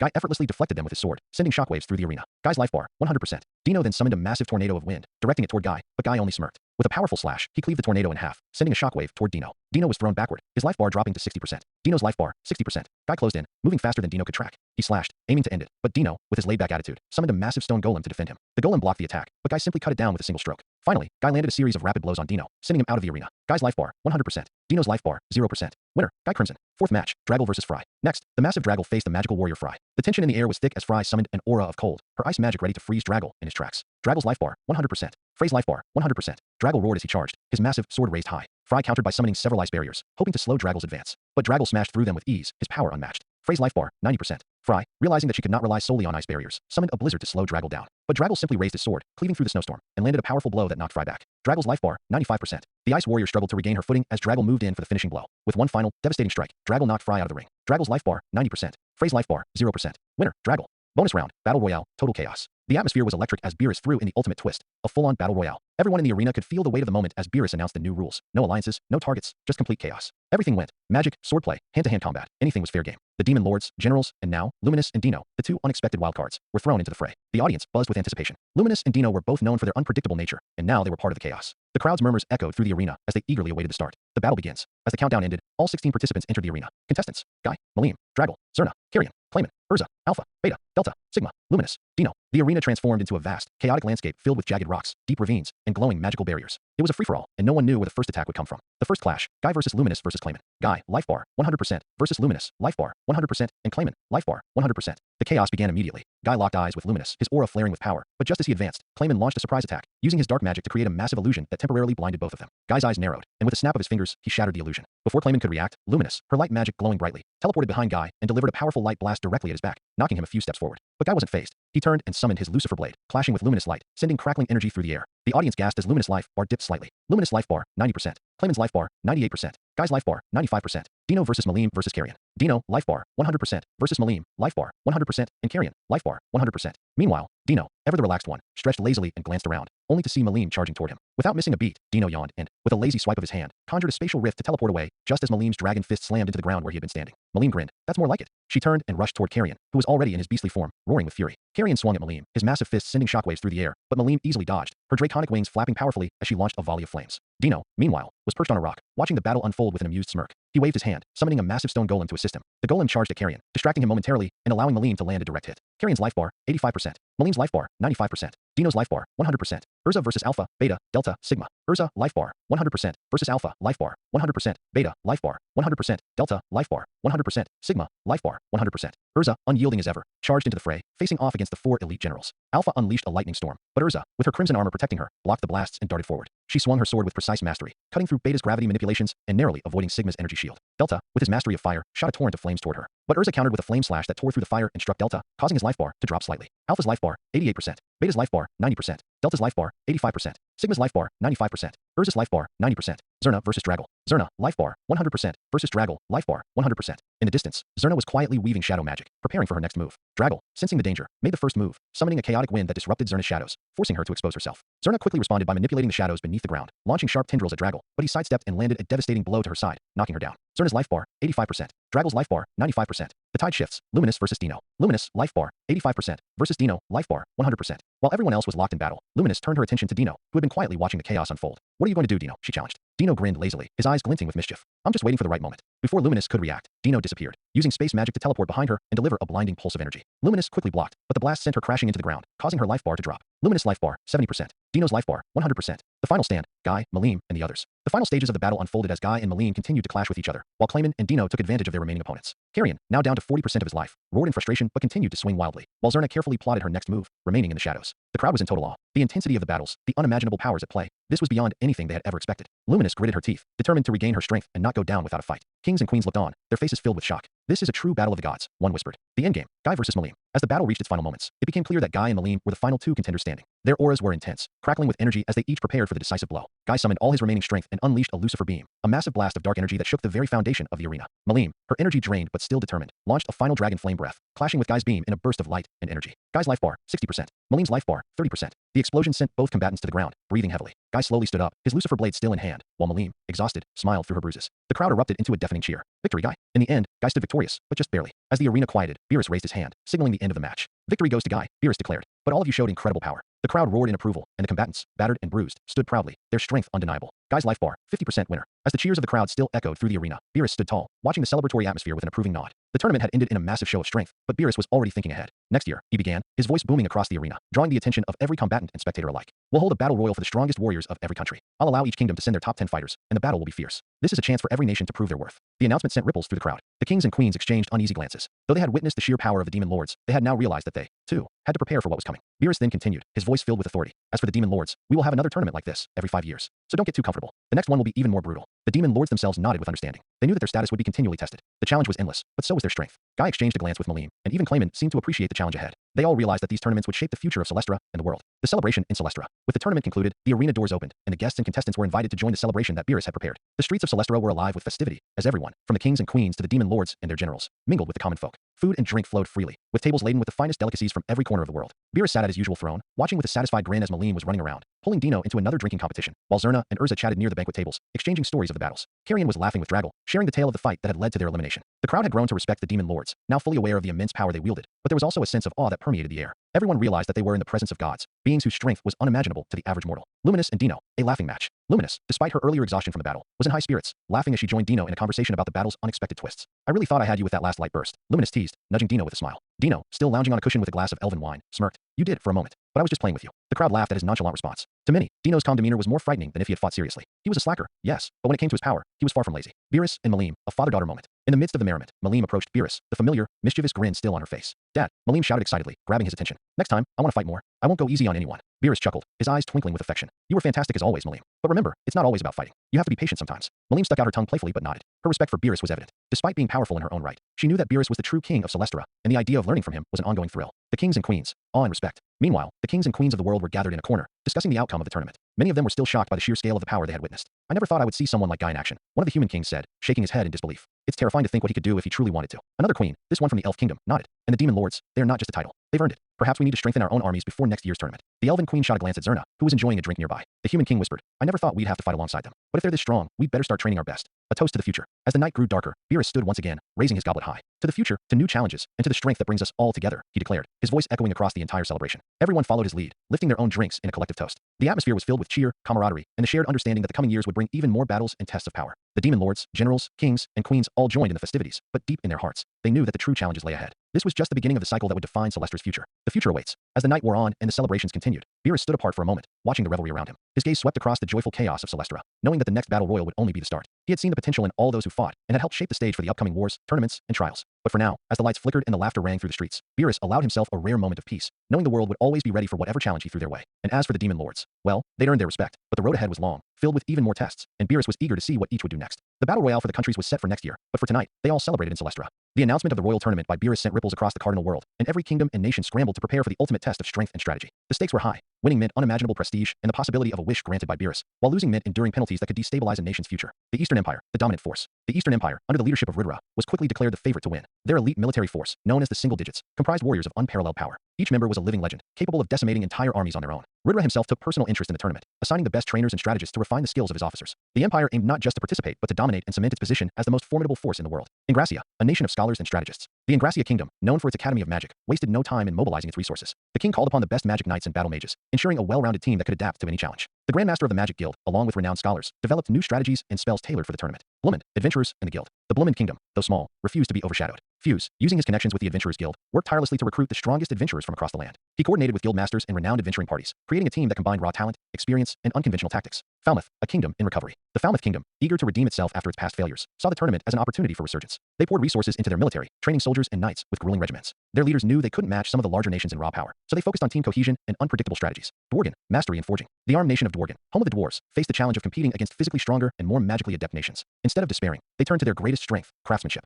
Under the leadership of King Gazel Dwargo, they forged legendary weapons and armor infused with powerful enchantments to give their warriors an edge. Sarion, elven magic. The elven kingdom of Sarion, known for its mastery of magic, focused on refining their combat spells and defensive techniques. Elmesia, the queen, personally oversaw the training of her chosen warriors, ensuring that they represented the elegance and power of the elves. Their fighters would dazzle the battlefield with their precision and arcane mastery. Ulgrasia, recruiting the best. The Ulgrasia kingdom, with its reputation for mercenaries and adventurers, offered a high bounty to attract the strongest warriors from all over the world. Their leader saw the tournament as a chance to put their small but resourceful nation on the map. Gold and glory were their tools of recruitment. Eldorado, under Demon Lord Leo. The Eldorado kingdom, ruled by the demon Lord Leon Cromwell, prepared its fighters with utmost secrecy. Leon selected warriors who could represent his ideals of perfection and power. His kingdom's team trained within enchanted barriers, their progress hidden from prying eyes, creating a sense of mystery and dread. Lobelia, Holy Knights. The Holy Empire of Lobelia, under the guidance of Hinata Sakaguchi and the 10 Great Saints, was another major contender. Their holy magic and divine strength posed a unique threat to other nations, especially those relying on dark or demonic powers. Hinata personally trained her team, honing their skills with relentless intensity. Eurazania, Beast Kingdom's might. The Beast Kingdom of Eurazania, led by Carrion, focused on their unmatched physical strength and endurance. Carrion's fighters trained in brutal conditions, emphasizing raw power and primal instinct. Their strategy was simple: overwhelm the enemy with sheer ferocity. Jistav, Clayman's puppets. The Jistav Kingdom, under Clayman, used the tournament as an opportunity to unveil new creations. Clayman, always seeking to prove himself, spent months crafting enhanced puppets that were faster, stronger, and more intelligent than before. He He planned to use the tournament as a showcase of his ingenuity. The public reaction. News of the tournament spread like wildfire, and anticipation grew with each passing day. In every corner of the world, people gathered to speculate about which nation would emerge victorious. Taverns buzzed with rumors, and bets were placed on potential favorites. Celestra became the epicenter of activity, with emissaries from every nation arriving to register their teams and seek Beerus' blessing. Beerus' influence. Meanwhile, Beerus, ever watchful, kept a close eye on the preparations. From his throne in Celestra, he was aware of every nation's efforts and strategies. Though he didn't interfere, he occasionally murmured to himself about the potential matchups and surprises he anticipated. Let them prepare, he said to himself. This tournament will not only test their strength, but also their resolve. They'll need to prove they are worthy of the world they seek to shape. The stakes. With the promise of a wish granted by Beerus and the looming penalties for losing, the tournament wasn't just about glory. It was a chance to reshape the balance of power in the cardinal world. For some nations, it was an opportunity to rise. For others, a chance to solidify their dominance. As preparations intensified, the countdown began. The royal tournament was destined to be a spectacle unlike any other, with the fate of nations hanging in the balance. All eyes turned to Celestra, where the world's strongest would soon clash in a battle that would define an era. As the countdown to the royal tournament ticked away, the world was abuzz with preparations, training, and anticipation. The spell cast by Beerus, projecting the remaining time until the tournament into the sky of every nation, served as a constant reminder of the looming event. The glowing numbers shimmering in the heavens fueled excitement and anxiety alike, reminding rulers, warriors, and citizens of the stakes. Beerus in Celestra. In his magnificent palace in Celestra, Beerus remained the picture of calm amid the chaos. Reclining on his throne, he indulged in grapes, hand-fed by his wives, while another wife massaged his shoulders. His aura of absolute power radiated effortlessly, even as his demeanor was relaxed. Looking into the future, he caught a glimpse of the birth of a unique existence, a slime, destined to bring unprecedented change and excitement to the cardinal world. A knowing smile played on his lips as he murmured, Remurial, you will bring a new flavor of entertainment to this world. But for now, let's enjoy the current chaos. His wives giggled at his cryptic musings, not pressing further as they knew their husband always foresaw what others could not. The nation's preparations. Lobelia. In Lobelia, Luminous Valentine summoned Hinata Sakaguchi for an intense discussion. Luminous, ever the perfectionist, leaned forward from her ornate chair, her crimson eyes locked onto Hinata. Hinata, I don't care what it takes. You will make the 10 great saints unbeatable. Use every resource, every ounce of effort. This is our chance to demonstrate the might of our faith, she commanded. Hinata, with her usual calm demeanor, nodded. Understood. They'll be ready, Luminous-sama. I'll personally oversee their training. The 10 great saints were put through grueling regimens, combining physical combat, divine magic, and tactical exercises. Luminous observed from the shadows, her pride in Hinata and the saints growing. Clayman's strategy. Clayman, ever the schemer, recognized that brute strength alone would not carry his team to victory. Sitting in his lavish hall in Jistav, surrounded by his newly created puppets, he devised intricate strategies and traps. His focus was on exploiting the strengths of his enhanced puppets while using misdirection to confuse opponents. I can't outmuscle them, Clayman mused aloud, but I can certainly outwit them. Let them underestimate me. They'll regret it. His team trained in secret, their abilities fine-tuned to exploit weaknesses in the more straightforward fighters of other nations. Carrion's brutality. In Eurozania, Carrion took a different approach. His philosophy was simple, strength through suffering. He personally oversaw the training of his warriors, pushing them to their limits and beyond. The training involved combat in extreme conditions, battling each other until they were battered and bruised. Pain is temporary, Carrion bellowed, his commanding voice echoing through the training grounds. Glory is eternal. You'll thank me when you're standing over your enemies in the tournament. Despite the harsh conditions, his warriors grew stronger and more resilient, their beastly instincts sharpened to a deadly edge. Leon Cromwell's swordsmanship. In El Dorado, Leon Cromwell took a meticulous approach, focusing entirely on swordsmanship. He believed that the blade was the ultimate equalizer in battle. His fighters trained under his direct supervision, sparring against him and honing their precision. Victory is a matter of discipline, Leon declared, his voice cold but commanding. A single misstep with the sword, and you lose everything. His team became a group of elegant and deadly warriors, their movements as sharp and calculated as their masters. Guy Crimson's team of high-ranking demons. The enigmatic Guy Crimson, ever the strategist, selected a team composed of high-ranking demons whose mastery of magic and tactical brilliance was unrivaled. While many focused on brute force or singular skill sets, Guy's team represented a dangerous blend of precision and overwhelming magical prowess. Each member of his team specialized in an area of magic, from elemental manipulation to ancient arcane arts. They honed their techniques under Guy's ruthless supervision, practicing high-speed incantations and devastating multi-layered spell work. Remember, Guy's voice cut through the training grounds like a blade, his crimson eyes glowing with authority. Magic is about control. Overwhelm them. Make their resistance futile. The team's synchronized attacks and their ability to weave defensive barriers while casting high-level offensive spells made them a terrifying force to behold. The entire world expected fireworks when Guy Crimson's elite demons entered the arena, their every move calculated and devastating. Malim Nava's relentless dragon training. Malim Nava, the childish yet overwhelmingly powerful demon lord, pushed her dragons to their limits with relentless enthusiasm. Unlike Guy, who employed precision and strategy, Malim believed in overwhelming raw power and stamina. She sparred with her dragons personally, often unleashing bursts of her destructive energy to force them to adapt mid-combat. Come on, you slowpokes, Malim yelled, laughing as her dragons struggled to dodge her relentless attacks. If you can't even handle me, how do you expect to win in the tournament? No rest until you're all perfect. Her dragons, towering and powerful, gritted their teeth and scales as they endured the onslaught. Despite her playful attitude, Malim was a merciless taskmaster, and her training ensured that her team would be a powerhouse in the tournament. The public buzzed with excitement at the thought of witnessing the destruction Malim's dragons would bring to the battlefield. Draggle's brute force giants. Draggle, one of Guy's most trusted generals, prepared his team of giants, each a colossus of unmatched physical strength. Where others relied on speed, skill, or magic, Draggle's philosophy was simple: overwhelm the opponent with raw might. The training grounds trembled under the weight of the giants' movements as they engaged in sparring matches that left craters in the earth. Draggle himself, a towering behemoth with unmatched durability, demonstrated techniques that turned even their brute force into an art form. Strength wins wars, Draggle roared, his voice echoing through the mountains where they trained. When you hit, make sure it's with enough power to bring down a mountain. Show them why no one dares challenge a giant. Though their approach seemed straightforward, the giants had honed their reflexes and stamina to complement their strength. Their sheer presence was enough to send shivers down the spines of lesser warriors, and many speculated that Draggle's team would dominate the physical aspect of the tournament. The anticipation of the world. The audience's excitement only grew as news of these powerhouses spread. From the mighty Guy Crimson's masterful demons to Malim's unrelenting dragons, and Draggle's terrifying giants, the competition promised battles that would be spoken of for generations. In the Eastern Empire, Ridra smirked, his confidence unshaken. Let them show their strength. It will make our victory all the sweeter. In Sarion, Elmesia marveled at the diversity of tactics and strategies. This will be a battle of art and destruction. Meanwhile, the civilians prepared for massive gatherings around the magical projectors that Beerus had set up, eager to witness every fiery clash and dazzling spell. Beerus in Celestra. Back in his palace, Beerus observed it all with a smirk. Lounging on his throne, surrounded by his wives, he murmured to himself, this is shaping up nicely. Fireworks, raw power, strategy, it's everything I wanted. Let's see who truly reigns supreme. His wives giggled as one of them fed him another grape. The god of destruction utterly relaxed as the world around him prepared for chaos. The day of the tournament had finally arrived, and the Cardinal world was abuzz with anticipation. This wasn't just a mere competition, it was a historic event that would etch its way into legends. As dawn broke, every fighter, noble, and commoner was ready to witness a spectacle like no other. Arrival to Beerus's tournament planet. The fighters, VIPs, and spectators were transported via portals to a magnificent planet Beerus had designed exclusively for this monumental event. It floated amidst a vast void, glowing with an ethereal light. The planet itself was a masterpiece of creation, showcasing a diversity of terrains meant to challenge every fighter and enhance their strategies. A shimmering lake reflected the light from above, perfect for those who thrived in aquatic combat. Towering mountains with jagged peaks offered strategic high ground for long-range fighters. A desert wasteland, with its scorching winds, was a perfect spot for endurance battles. Snow-covered plains, with icy terrain, tested the agility and adaptability of the combatants. A lush forest, dense and shadowy, provided ample cover for stealth and ambush tactics. The central fighting arena, a colossal, open field, was the focal point, designed to shift and adapt to different terrains as battles raged on. The entire stadium floated in a sea of stars, giving the illusion that the void surrounded everything. Audience seating and provisions. VIP section. Kings, queens, nobles, and demon lords were seated in an elevated, golden pavilion, surrounded by shimmering barriers that ensured their safety. Each seat was a luxurious throne, complete with magical screens displaying close-ups of the action. Commoner section. The public, who had managed to secure tickets, sat in vast, well-organized areas with enchanted seats that adjusted for comfort. These sections were lively, filled with cheers, laughter, and eager chatter. Every section was stocked with an endless supply of refreshments and delicacies from across the world. Beerus had spared no expense to ensure the best experience possible for every spectator. For those who couldn't attend in person, massive magical projectors had been set up in every city, town, and village across the world, ensuring no one missed a moment of the action. The crowd erupted into a cacophony of cheers, gasps, and murmurs of awe as multiple portals opened simultaneously in the middle of the arena. The swirling energy of the portals illuminated the battleground, and one by one, the strongest fighters from across the Cardinal world began to step forward, representing their nations, kingdoms, or demon lords. The entrances. The demon team from the Ice Continent. The first to emerge were 10 demons cloaked in icy mist, their mere presence exuding an aura of dominance, fear, and despair. Each step they took froze the ground beneath them, their glowing crimson eyes scanning the arena with cold indifference. The audience fell silent for a moment, overwhelmed by their intimidating presence, before erupting into hushed murmurs. Are they really demons? Someone in the crowd whispered. They look like they could freeze the entire arena with just a thought, another gasped. The dragons from the city of the Forgotten Dragon. Next came 10 dragons from the fabled city of the Forgotten Dragon. Each dragon was humanoid in form, but retained scales, horns, and wings that shimmered with ancient power. Their mere appearance made the air heavy with draconic might, and the ground trembled beneath their steps. The leader, a colossal dragon with golden scales, let out a deafening roar that echoed through the void, eliciting wild cheers from the crowd. I've heard of them, but I never thought I'd see one in person, a spectator shouted. They're as majestic as they are terrifying, another said, wide-eyed. The 10 great saints led by Hinata Sakaguchi. With military precision, Hinata Sakaguchi led the 10 great saints into the arena, their pristine white uniforms glinting under the light. Each saint carried themselves with unshakable confidence and pride, their holy auras causing a ripple of awe and respect through the audience. Hinata's cold, calculating gaze swept across the battlefield, already analyzing her opponents. The great saints. They're the pride of humanity. Hinata herself is here. They're a force to be reckoned with. The beast from Urizania. A deafening roar signaled the arrival of the beast from Urizania, their powerful bodies flexing with raw, unmatched strength. Each fighter was a beast man in their hybrid form, their fur glistening and muscles rippling as they confidently strode forward. The leader, a towering lion beast man, raised his claws to the sky, roaring with such intensity that the crowd felt it in their chests. They're monsters. Literal monsters, someone exclaimed. I can feel their strength from here.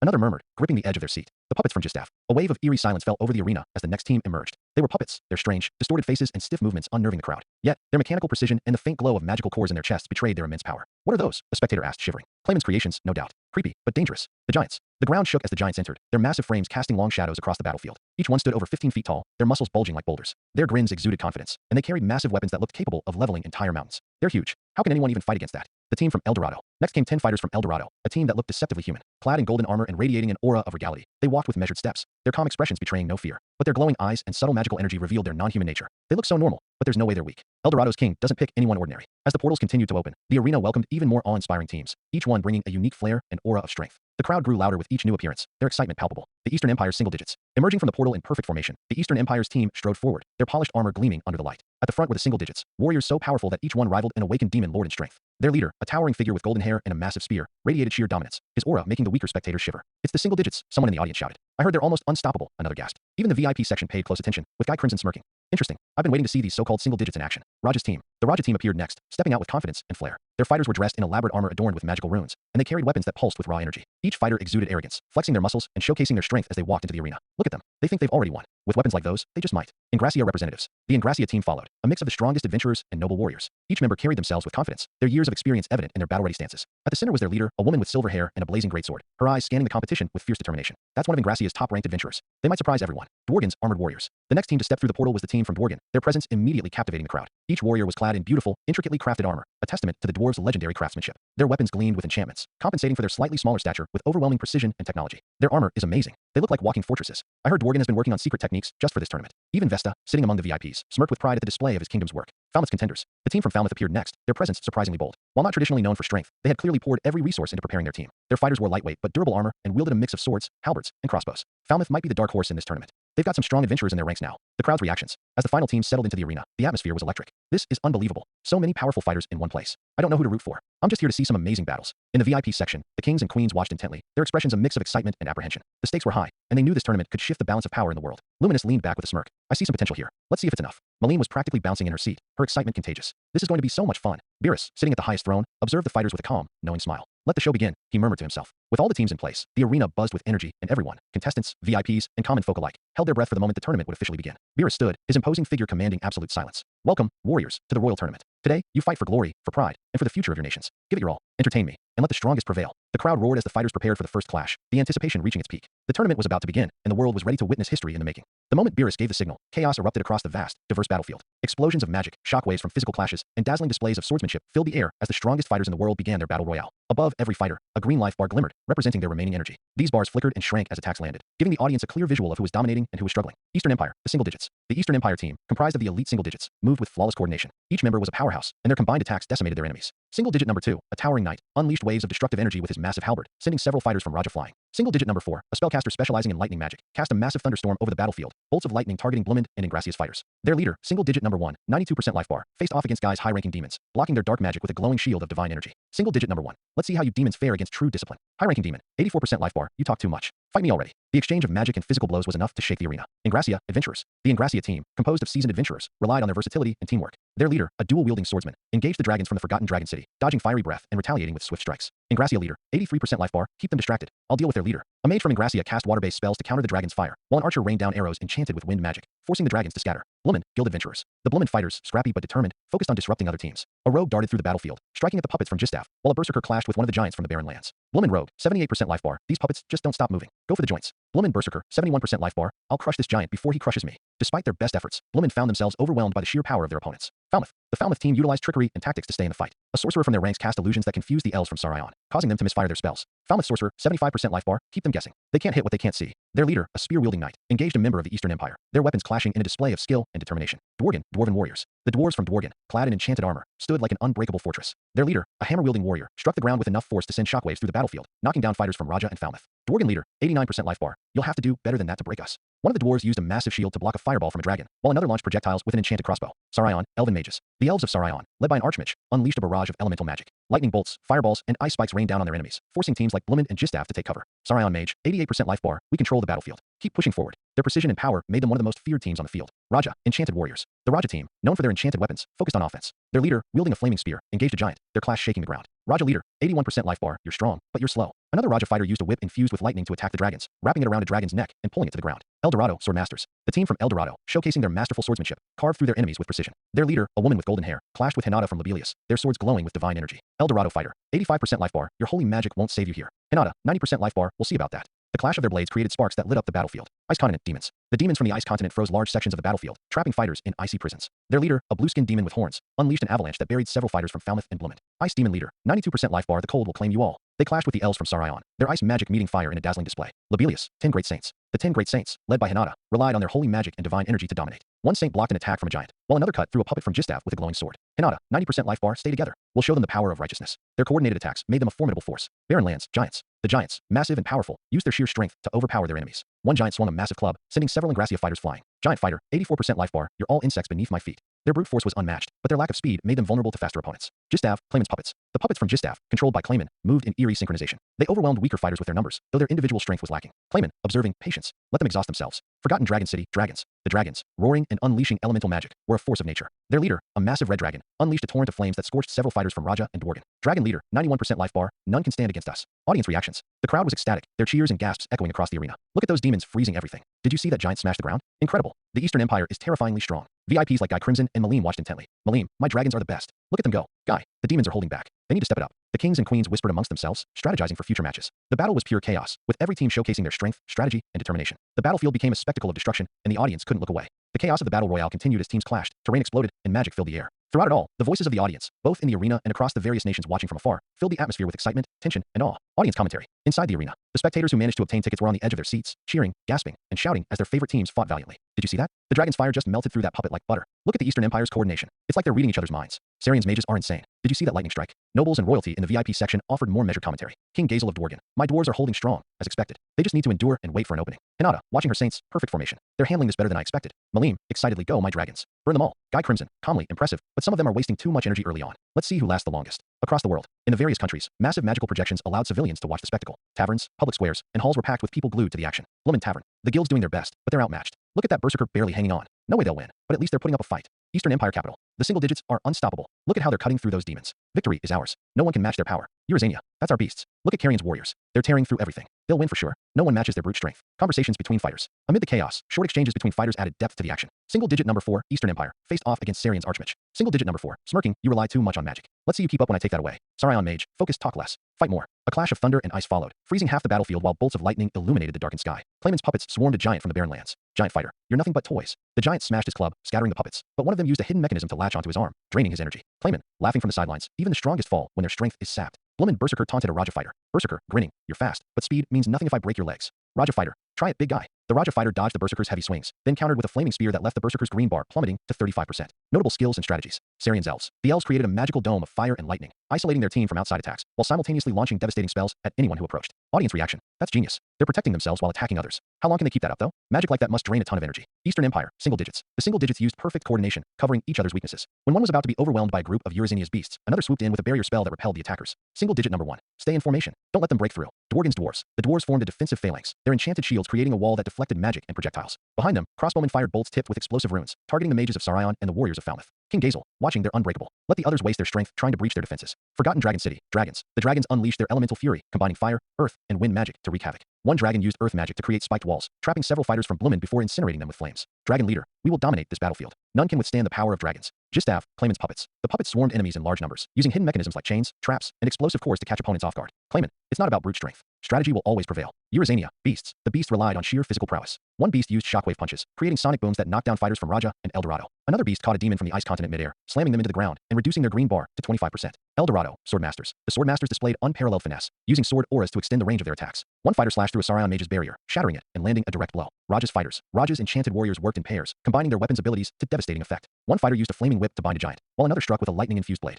Audience and VIP reactions. Public watching in Sarion. Our mages are incredible. They're wiping out so many fighters. That barrier can't last forever. They better have a backup plan. Dworgen nobles. Look at our warriors holding the line. No one can break their formation. Eastern Empire Royal Court. The single digits are unstoppable. This victory is as good as ours. The battlefield was a spectacle of skill, power, and strategy. Each team showcased their unique strengths, thrilling the audience and keeping everyone on edge. The life bars above each fighter were dropping rapidly, and it was clear that only the most cunning and powerful would survive. As the chaotic battle royale continued to intensify, the first few losses rippled through the arena like shockwaves as weaker fighters began to fall. One by one, their life bars depleted, signaling their defeat. The audience watched in tense silence, holding their breath as some of the bravest contenders from each nation faced their end. Fighter losses. Bloomin's Berserker was the first to fall. A massive punch from Eurasania's beast, a charging rhinoceros-like creature, sent the warrior crashing against a stone formation. The impact drained his life bar to 0, and his body crumpled to the ground, motionless. Announcement. Bloomin's Berserker has been eliminated. His life bar has been depleted. He is out of the fight. The crowd gasped, many of them shocked by how quickly he had been overpowered. Some in the stands screamed in disbelief while others whispered about the overwhelming strength of the beasts. Bloomin supporter, yelling from the stands, no, he was our champion. Bloomin Royal, face sinking in disbelief. How did he fall so quickly? This isn't how it was supposed to happen. Next, Ingracia's elite adventurer found himself cornered by Raja's swordsmen and the dragons of the Forgotten Dragon City. Though he fought valiantly, his life bar drained rapidly as he was hit with an overwhelming combination of elemental magic and deadly swordplay. The dragon's fire melted through his defenses, and the swordsman's blade found its mark, piercing his chest. Announcement. Ingracia's elite adventurer has been eliminated. His life bar has been depleted. Ingracia Royal, grimacing, clenching fists, our best, lost so easily? Ingracia soldier, in disbelief, how can they be so strong? We need to regroup quickly. Dworgen's dwarf warrior, a heavy tank who had taken the brunt of several attacks, was struggling to hold his ground. He attempted to block a powerful sword strike from Eldorado's finest, but his shield was shattered by the force. As his life bar rapidly drained, he tried to make one last stand, but it was futile. A final, crushing blow from a forgotten dragon sent him flying off the edge of the arena, his life bar flickering to 0 before he could even react. Announcement. Dworgen's dwarf warrior has been eliminated. His life bar has been depleted. Dworgen noble, shocked and clenching his fists. No, this is not happening. We've already lost one of our best. Dworgen supporter, staring in disbelief. How did they break through our defense? We were counting on him. Beerus reaction. From the VIP section, Beerus leaned back in his seat, arms folded, his purple eyes glinting with a mix of amusement and interest. His lips curved upward as he watched the fights unfold, particularly enjoying the chaos as some of the weaker teams began to fall apart. Beerus, in a low, pleased tone to his wives, this is starting to get fun. The weaker teams are already showing cracks, but the true players will start making their moves now. He watched with keen interest as the giants from the barren lands, alongside the dragons and the beasts, pushed forward. He gave a small nod of approval. Beerus, smirking to himself, the strong will always rise to the top. But how will they handle the pressure of the others? Public and audience reactions. As the weaker fighters were eliminated, the audience reacted with a mix of shock, disbelief, and exhilaration. Fans of the fallen competitors were crushed, while those supporting the victors erupted into cheers. The crowd became more vocal, each loss intensifying the energy in the arena. Bloomin supporter, yelling from the stands, heartbroken, our Berserker is gone. We had faith in him, but now we're down one. Falmouth fan, clapping excitedly. Look at the beast go. We're going to win this. Eastern Empire's soldiers remained stoic, even as some of the weaker fighters fell. Their team had not lost anyone yet, and they were focused on their strategy. Still, even they could feel the pressure mounting as the stronger teams began to close in. Eastern Empire soldier, focused, eyes narrowed. The others are showing their teeth, but we are still in control. Stay sharp. Meanwhile, Ingracia's royal family was visibly shaken by the loss of their elite adventurer. The defeat was not just a blow to their team, but also to their pride. Their nation was known for producing powerful fighters, and losing one of their best so early in the battle was devastating. Ingracia queen, turning to her husband, troubled. We have to make a move, or we'll lose even more. This isn't just a loss, it's a disaster. Ingracia prince, grimacing, we've underestimated our opponents. Let's hope our remaining fighters can turn the tide. On the other side of the arena, the giants from the barren lands were in high spirits, having sent one fighter after another flying out of the arena. Their raw strength and size gave them an overwhelming advantage, and they were slowly but surely wiping out weaker teams. Their laughter echoed through the arena as they crushed their enemies with ease. Barrenlands giant, laughing boisterously, this is too easy. Let's break them all. Barrenland supporter, cheering loudly, that's it. Show them how it's done. The 10 great saints of Lobelia were still unscathed, but their stoic expressions betrayed a growing tension. Their battle strategy was precise, but the constant barrage of powerful attacks from other teams was taking a toll. They could sense that their time would come soon, and they had to make every move count. Hinata, commanding her warriors, do not let them break our formation. We fight as one. No one stands alone. Carrion, observing the chaos from a stance, couldn't help but smile as his beasts from Eurazania continued to trample over anyone who got in their way. They were savage and relentless, and it seemed nothing could stop their onslaught. However, he also kept a sharp eye on the giants and dragons, knowing that their power was something his beasts might struggle against. Carrion, muttering to himself, grinning, this will be interesting. We're playing the long game, but I'll have my beasts take their share of the action. No one should think they can push us aside. The kings, queens, and nobles' reactions. Rudra, the emperor of the Eastern Empire, watched the battlefield with intensity, his eyes flicking over his team and the other competitors. Though no member of his team had fallen, the loss of other fighters made him realize just how high the stakes were. He gave a curt nod to his generals, signaling them to prepare for the next stage of the battle. Rudra, nodding to his generals, we must remain vigilant. The others will start turning on us soon. We cannot allow complacency. In the VIP section, Guy Crimson smiled slyly as he observed his high-ranking demons tearing through their opponents. His confidence was unwavering, but he knew better than to get too cocky. He still had to carefully consider how to use his remaining fighters effectively. Guy Crimson, leaning back in his seat, chuckling, the others will think they're safe, but the real challenge is just beginning. Let's see if they can handle the storm we're about to bring. Malene was visibly excited, watching her dragons launch themselves into battle, tearing through the arena with fiery breath and unrelenting force. She laughed joyfully, clapping her hands in glee as her dragons dominated their opponents. Malene, shouting over the noise, go, go, go, burn everything. Let's show them the might of my dragons. As Jistav's puppets advanced with their eerie, mechanical movements, the Jistav king clenched his fists, his expression filled with a strange combination of pride and frustration. His team's strategy was relying heavily on their control and manipulation, but it was clear they were struggling against the raw strength of the giants and dragons. Jistav king, sighing heavily, we must hold on. I just hope our puppets can outlast the others. The first wave of eliminations had set the stage for what promised to be an even more chaotic and thrilling battle. The roar of the crowd echoed through the arena, and the tension in the air was palpable. The survivors knew the stakes had risen higher, and every move counted. The real fight had just begun. As hours passed, the arena grew more and more chaotic. The air was thick with dust and the remnants of magic and combat. The battle royale had reached its peak, and more fighters were being eliminated, either by falling off the stage or having their life bars completely depleted by powerful attacks. Teams began to falter as the number of combatants shrank, and what was once a crowded arena became a battleground between the strongest remaining nations. The collapse of teams. One by one, countries began losing all of their fighters. It started with the smaller nations, those without the powerhouses or strategies to survive the chaos. Ingracia, whose once proud adventurers were brought down by the relentless combination of elemental magic and raw brute strength from other teams. Despite their tactical advantage early on, they were outmatched by the overwhelming power of the giants and the beasts. As their last fighter was thrown off the stage, the Ingracian royal family sat frozen, their hopes shattered. Announcement: Ingracia has been eliminated. All members of the team have been defeated. Ingracia king, slumping in his seat, voice filled with dread, our finest warriors, lost. This is a disgrace. Ingracia queen, face pale, clutching her armrests tightly, what now? What will Beerus think of us? We're finished. No one will respect us after this. Ingracia soldier, looking away, ashamed, how can we face our people? This defeat, it will haunt us forever. Dworgen, too, met their end.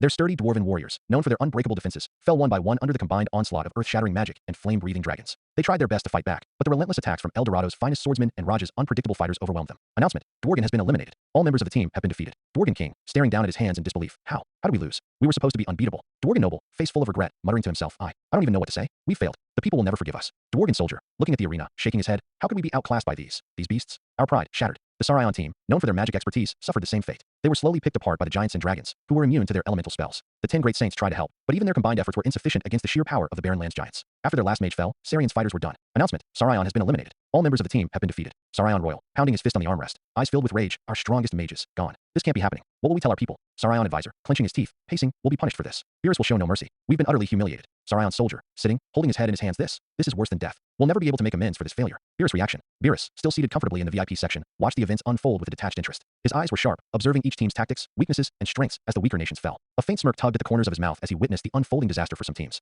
Beerus, to his wives, calmly, some nations just aren't cut out for this level of competition. I wonder how they'll handle their punishment. He paused for a moment, considering the situation. Beerus, leaning back, his tone slightly amused. This is what happens when you send your best, only to find that it's not enough. I do enjoy the chaos it creates, though. Public and audience reactions. The public in the stands began to show mixed reactions. Some were in awe of the power on display, while others were in disbelief at the falls from grace of once proud nations. As Ingracia and Dworgen fell, there was a palpable sense of shock in the air. We lost, but they were our strongest fighters. Ingracia citizen, whispering to a friend, I can't believe this. Ingracia was supposed to be unbeatable. Dworgen soldier, bitterly, we were supposed to be invincible. And now look at us. We're nothing. At the same time, the teams still in the fight were more determined than ever. The giants, dragons, and beasts roared in triumph. But the 10 great saints, Raja, and Eldorado began to grow even more focused, their eyes scanning for the next challenge. Fighter conversations and growing tension. As the losses mounted, conversations between the remaining fighters grew more tense. Giants, grinning, speaking amongst themselves, this is too easy. The weaklings are falling, one after another. We'll crush the rest next. Raja fighter, watching as another enemy falls, that's one less problem. But don't get too cocky. The real fight's still ahead. Lobelia saint, breathing heavily. Eye sharp, stay focused. We can't afford to lose anyone. If we fall now, there's no coming back. Raja fighter, nodding to Hinata's group, they're no pushovers. But we can handle them if we stick to the plan. The beasts of Eurasania were also growing more excited as they tore through their opponents. But even they knew the strongest teams were still in the game.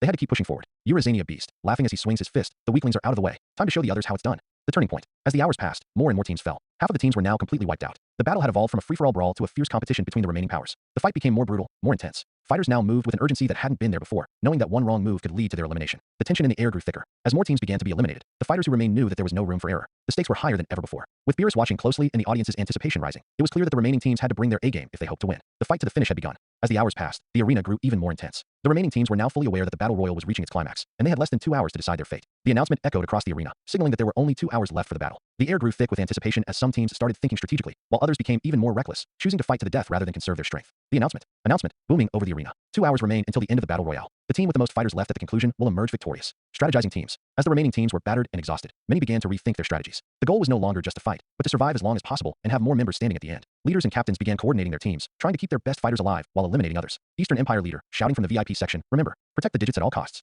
We need numbers for the end. Do not engage unless you're certain you can win. Eastern Empire fighter, strategizing with teammates, we've got to pull back for now. We can't afford to lose anyone else. Let's get in a defensive formation and wait for our chance. We can't be reckless. Eastern Empire fighter 2, hesitating, but if we do that, the dragons or giants might take the advantage. Eastern Empire fighter 1, firmly, we need to stay alive. Winning is about survival now. We'll hit when they least expect it. The rampage of the battle maniacs. While some teams focused on survival, others were ready to engage at any moment, their desire for combat too strong to ignore. The Barrenlands giants and beasts from Eurasania were prime examples. These fighters reveled in the destruction around them, not caring about preserving their numbers, but instead seeking to decimate the remaining teams with brute force. Barrenlands giant, roaring as he charges, this is too fun. Let them all come. I'll crush whoever stands in my way. Beast from Eurasania, laughing maniacally, time to tear some more apart. Who's next? The beasts were more than happy to keep fighting, knowing their strength would wear down the other teams. Every punch they threw shattered the ground beneath them. Eurasania beast fighter, charging into battle, grinning wildly. Let them try. I'll throw them all off this arena. Eurasania beast leader, from the VIP section, cheering them on. That's the spirit. Keep up the fight. Show them the power of Eurasania. The Barrenlands giants were similarly unstoppable. Despite knowing that numbers were key to victory, they thrived on destruction. Barrenlands giant 2, slamming his fists together, we'll crush them all. Numbers don't matter when you have power like ours. Barrenlands giant 3, throwing an enemy fighter off the stage, that's one less. Who's next? The loud cheers from the public were deafening as these two teams wreaked havoc, engaging in fierce, one-on-one battles with other teams, tossing fighters around like ragdolls.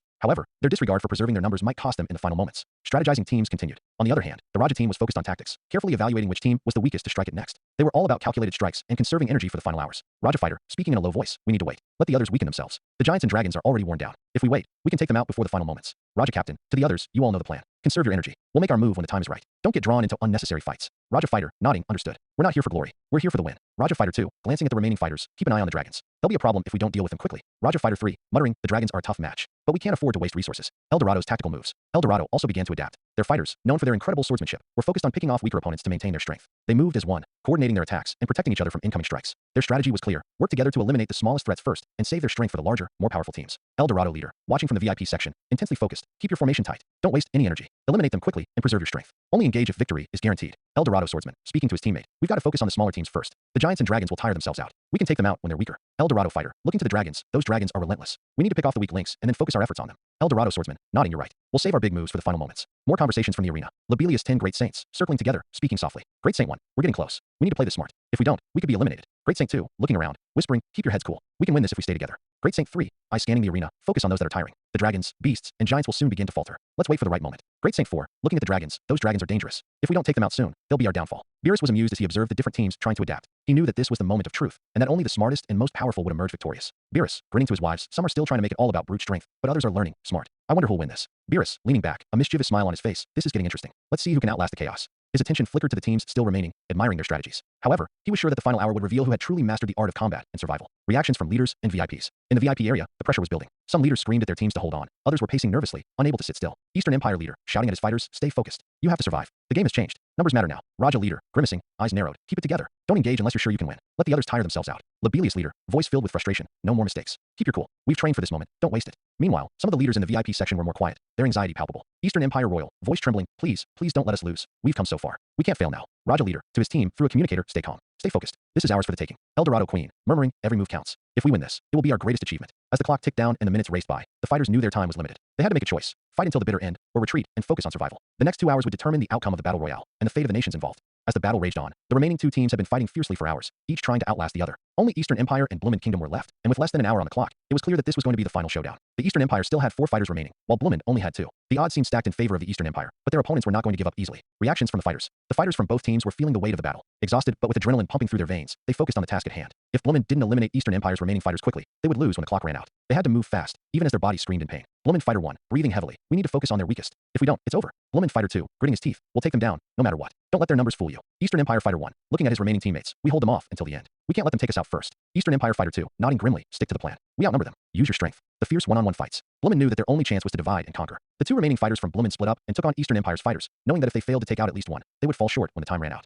Bloomin' Fighter 1 engaged Eastern Empire Fighter 1, a towering warrior skilled in swordsmanship. The 2 clashed in a flurry of metal, sparks flying as swords collided with each strike. Bloomin' Fighter 1, smirking as he parried a strike. You're slow. The clock is ticking, and I'm not letting you survive this. Eastern Empire Fighter 1, grunting as he pushed forward. We have more numbers. Don't get cocky. The fight was intense, but Bloomin' Fighter 1 finally made a fatal opening in Eastern Empire Fighter 1's defense, slicing through his side with a clean blow. Eastern Empire Fighter 1 staggered, falling to his knees, his life bar plummeting dangerously low. Announcement: Eastern Empire Fighter 1 eliminated. Meanwhile, Bloomin' Fighter 2 was locked in a fierce fight with Eastern Empire Fighter 2, an agile and fast opponent. The 2 exchanged blows at lightning speed, each trying to land a critical hit. Eastern Empire Fighter 2, dodging a punch and countering. You're not fast enough. Bloomin' Fighter 2, grinning as he ducked under a blow. You think I can't keep up? You're wrong. Bloomin' Fighter 2 managed to surprise Eastern Empire Fighter 2 with a quick feint, throwing him off balance and landing a crushing blow to his ribs. Eastern Empire Fighter 2, gasping in pain. No, this can't be. Eastern Empire Fighter 2, collapsed to the ground, eliminated. Announcement: Eastern Empire Fighter 2 eliminated. At this point, Bloomin' had eliminated 2 of the Eastern Empire's fighters, while Eastern Empire still had 2 of their fighters remaining. The remaining fighters from both sides knew that time was rapidly running out, and if they didn't finish this battle, they would lose regardless of how many they had left. The final moments, strategic moves, and desperation. With only 30 minutes left on the clock, both teams knew that the battle was entering its final phase. Eastern Empire, despite having more fighters, was now fighting with desperation.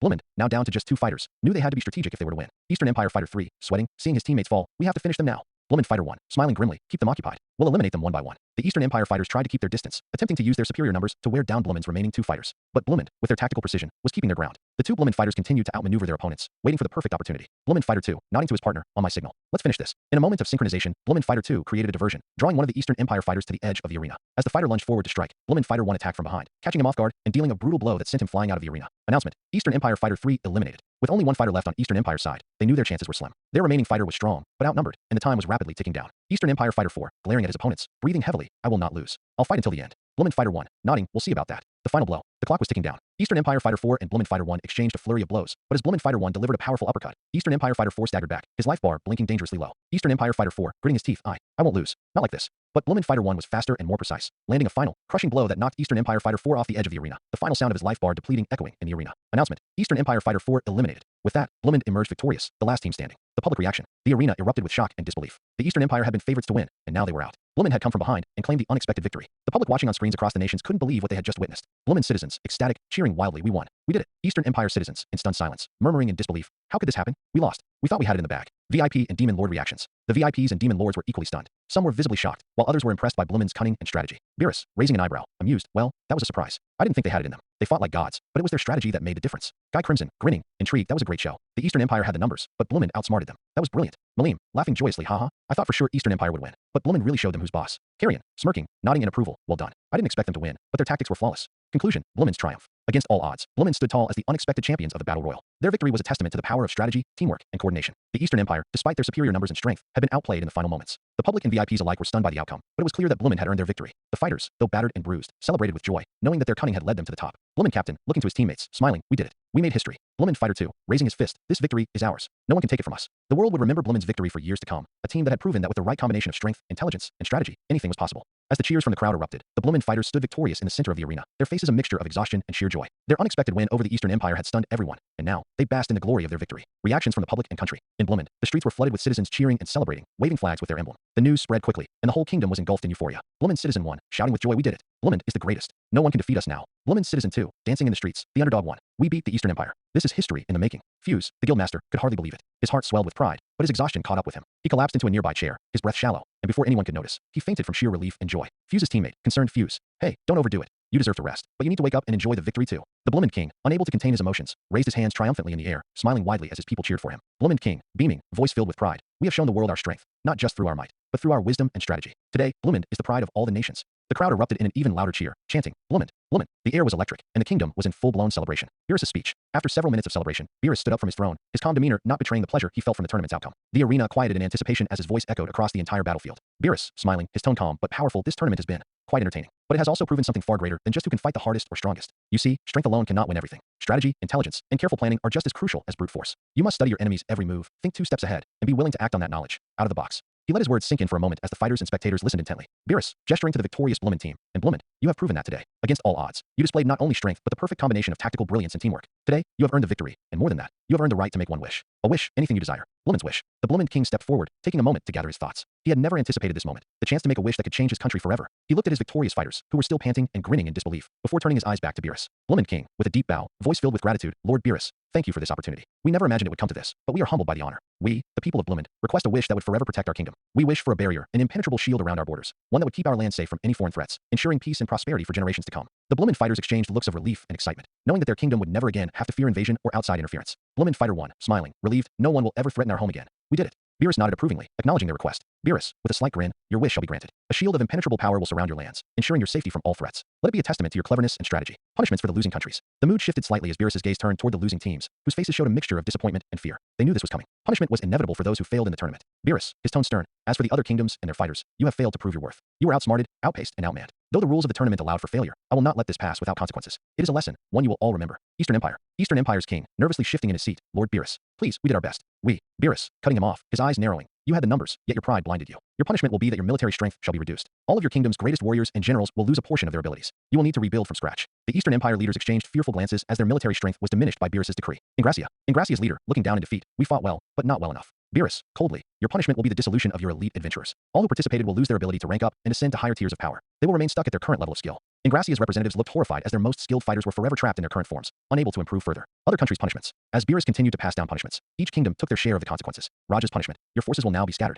Your most prized warriors will be sent to various other lands, and your kingdom's strength will be fractured. Sarian's punishment. You shall lose the ability to communicate with your closest allies. From this day forward, your kingdom's alliances will begin to crumble. Ice Continent's punishment. Your magical powers will be weakened. No longer shall you wield your icy dominion as before. Other kingdoms, such as Falmouth, Lobelia, Dworgen, and Gistav, also faced similar consequences, with their greatest warriors losing their powers, and their once thriving military might now reduce to mere shadows of their former selves. The public's reaction to the punishments. As the punishments were announced, the crowd grew silent, their excitement from Bloomin's victory now replaced with somber realization. Bloomin's success had come at the cost of humiliation for the other nations. The VIPs and demon lords watched intently, some nodding in approval, while others merely observed the fallout. Guy Crimson, smiling sinisterly, this is a perfect lesson. It's not just about power, it's about wisdom and patience. Malim, laughing haha. Eastern Empire really got slapped down. That's what happens when you're too proud. Final words. As the event began to wind down, Beerus raised his hand for one final declaration. Beerus, with a slight smirk, to Bloomin, you've shown the universe that strategy and teamwork can lead to victory. Your wish has been granted, and I look forward to seeing how you wield your newfound strength. As for the others, I hope this serves as a reminder that true power comes not just from strength, but from the mind. Let this be the final lesson of this tournament. With that, the Bloomin kingdom celebrated its triumph as the new victors of the tournament, while the rest of the world looked on, knowing that the repercussions of their failure would be felt for years to come. With a swift snap of Beerus's fingers, the Bloomin kingdom was encased in a towering, shimmering barrier, stretching high into the sky and deep into the earth, creating an impenetrable shield that encircled the entire kingdom. The barrier flickered briefly before solidifying,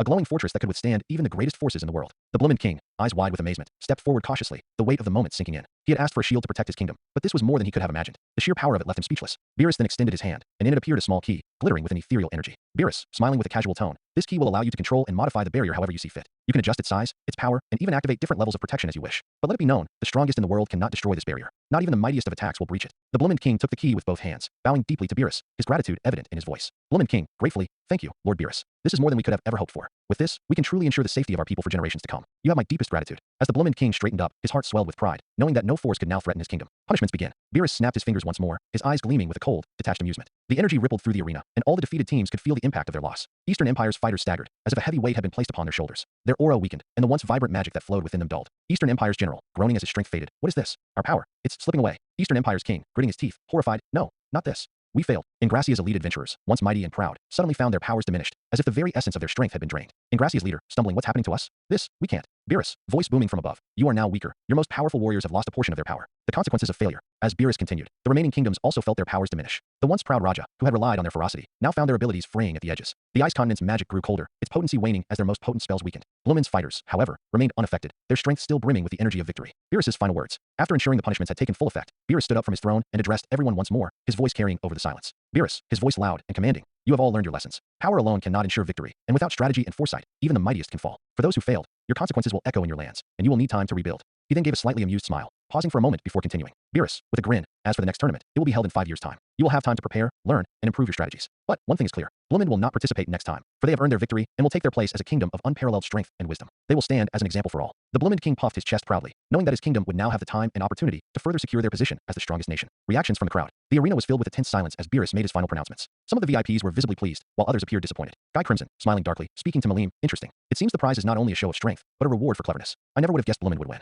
Malim, grinning excitedly, huh? Bloomin really did a great job. They outsmarted everyone. I'm excited for the next tournament already. In the stands, the demon lords, kings, and queens were all discussing the consequences and implications of the tournament's outcome. Many were already plotting how to rebuild their forces in preparation for the next 5 years. Eastern Empire's queen, whispering to her advisors, frustrated, this is a setback. We must start over, and our enemies will be stronger next time. What will become of us? Ingracia's leader, sullen, we cannot afford another loss like this. We must regain our strength. The punishment is harsh, but we'll rebuild. We must. Bloomin's triumph and preparation. Back in Bloomin, however, the streets were alive with the sounds of celebration. People were singing, dancing, and clapping in the streets, thanking their warriors for their hard-fought victory. The Bloomin king made a speech from his palace balcony, his voice ringing through the kingdom. Bloomin king, raising his voice to the heavens, we have won, my people. Our strength, our strategy, and our unity have brought us victory. And with this barrier, we will never again be vulnerable. We will prosper, and all will look upon us with respect and fear. The citizens roared in response, their hearts full of pride. Bloomin's citizen, yelling in excitement, we are safe. Our kingdom is invincible now. Long live Bloomin. The Bloomin fighters, though exhausted, were also celebrated as heroes, their names etched in history. Fuse, still passed out from exhaustion earlier, was now awake and surrounded by his comrades, all laughing and cheering as they enjoyed their hard-earned victory. Fuse, groggily waking up, smiling, did we win? Really? Haha, we did it. Bloomin fighter won, clapping him on the back. Yeah, and you're a part of it, Fuse. We couldn't have done it without you. A new era begins. As the celebration in Bloomin continued, Beerus watched from his throne, satisfied with the outcome. His fingers twitched again, and the Bloomin barrier shimmered brighter, ensuring the kingdom's safety. He turned his gaze toward the defeated nations. Beerus, with a knowing smile, let the next 5 years be a time of growth. But remember, this is not just about strength. It is about cleverness, strategy, and knowing when to strike. The tournament may have ended, but the ripples of its outcome would be felt for years to come, as the kingdoms began to rebuild, regroup, and prepare for the next challenge. The next tournament would be in 5 years, and the world would never forget the lessons learned in this battle. Notice, this Rimuru will be different than the original. He will be smarter, more cunning, not a pushover. He will make moves a little differently. Stay tuned. A couple of years had passed since the grand tournament that reshaped the balance of the world. The nations, once embroiled in endless conflicts, now found themselves in a period of uneasy peace. Wars had dwindled significantly as countries focused their resources on training and preparing for the next tournament set by Beerus, the enigmatic god of destruction. The rules had changed, and every nation knew that brute strength alone wouldn't guarantee victory. Beerus, ever the strategist, had turned some of the floors in Ramor's labyrinth into advanced training grounds. These floors, infused with challenging magical constructs and varying conditions, could be rented by nations or fighters seeking to hone their skills. The labyrinth became a hub for growth and preparation, with even the most powerful warriors admitting it was the perfect place to test their limits. Beerus, though a deity of destruction, seemed to revel in the idea of creating a crucible where true strength could be forged. But the god of destruction had plans beyond the confines of the cardinal world. After years of observing its denizens, he grew curious about how fighters from his original universe would fare in this new realm. He decided to return to his universe, albeit temporarily, to recruit new warriors for the next tournament. Beerus, being who he was, couldn't leave his post entirely unattended. Flashback. When Beerus was transported to the cardinal world, only his consciousness had been taken. His original body remained on his home planet, peacefully sleeping in stasis. Veldanava, the Star King Dragon, had granted him a replica of his original feline form, allowing him to function as his usual self in this new world. Now, as he planned his return, Beerus intended to leave a parallel existence of himself, an astral projection, to continue fulfilling his duties as the god of destruction in the cardinal world. The logistics were complicated, but for a being like Beerus, it was nothing more than an inconvenience. Velzer and a few of his wives decided to accompany him, adding an extra layer of complexity to his preparations, but Beerus welcomed the company. Flashback ends. While Beerus schemed and the world prepared, events elsewhere began to unfold. In a distant, modern world, an ordinary man named Satoru Mikami faced an extraordinary and tragic moment. Satoru Mikami was an average 37-year-old man living a mundane life. No family, no girlfriend, just work and occasional gatherings with friends. On this particular day, however, his life would change forever. Satoru and a few colleagues were out for lunch, chatting and enjoying a rare break from their busy schedules. They laughed about old times, teased each other, and walked back to their office when the unthinkable happened. A crazed man dashed toward them, wielding a knife. Before anyone could react, Satoru shoved his friend out of harm's way, taking the blade to his stomach. As he collapsed, his body racked with pain, his mind struggled to process what had just happened. Ugh, seriously? I got stabbed. What kind of lame death is this? He muttered, clutching his stomach as blood seeped through his fingers. Suddenly, a calm, mechanical voice echoed in his mind. Confirmed. Stabbing resistance acquired. Satoru's eyes widened in confusion. What was that? Am I hearing things? Great. Now I'm hallucinating while dying. Confirmed. Pain resistance acquired. The pain in his abdomen dulled slightly, and Satoru blinked in surprise. Wait, the pain's fading? What the hell is going on? Confirmed. Heat resistance acquired. Heat resistance? What are you talking about? Satoru coughed, his vision growing blurry. Skill acquisition in progress. Unique skill predator acquired. Predator? Like some kind of monster? Is this some kind of weird fever dream? Confirmed. Unique skill great sage acquired. Great sage? Okay, what is this in RPG? Did I unlock some achievement for dying or something? The voice continued, emotionless and methodical. Acquiring resistances. Electricity resistance acquired. Paralysis resistance acquired. Cold resistance acquired. Combining resistances for optimal functionality. Complete. Satoru's mind reeled as his body grew colder. What's with all these skills? I don't get it. Am I actually dying? Affirmative. Your body is reaching its limit. Preparing soul transfer to a new world. A new world? What does that mean? Are you saying I'm going to reincarnate or something? Correct. You are being granted a second life in the cardinal world. Unique conditions have allowed for this opportunity. Cardinal world? Sounds like some fantasy novel. Satoru muttered, his voice weaker now. Why me though? I'm just nobody special. Evaluation complete. Your unfulfilled desires and latent potential qualify you for reincarnation. Preparing for transfer. Satoru's thoughts began to drift, the voice becoming distant.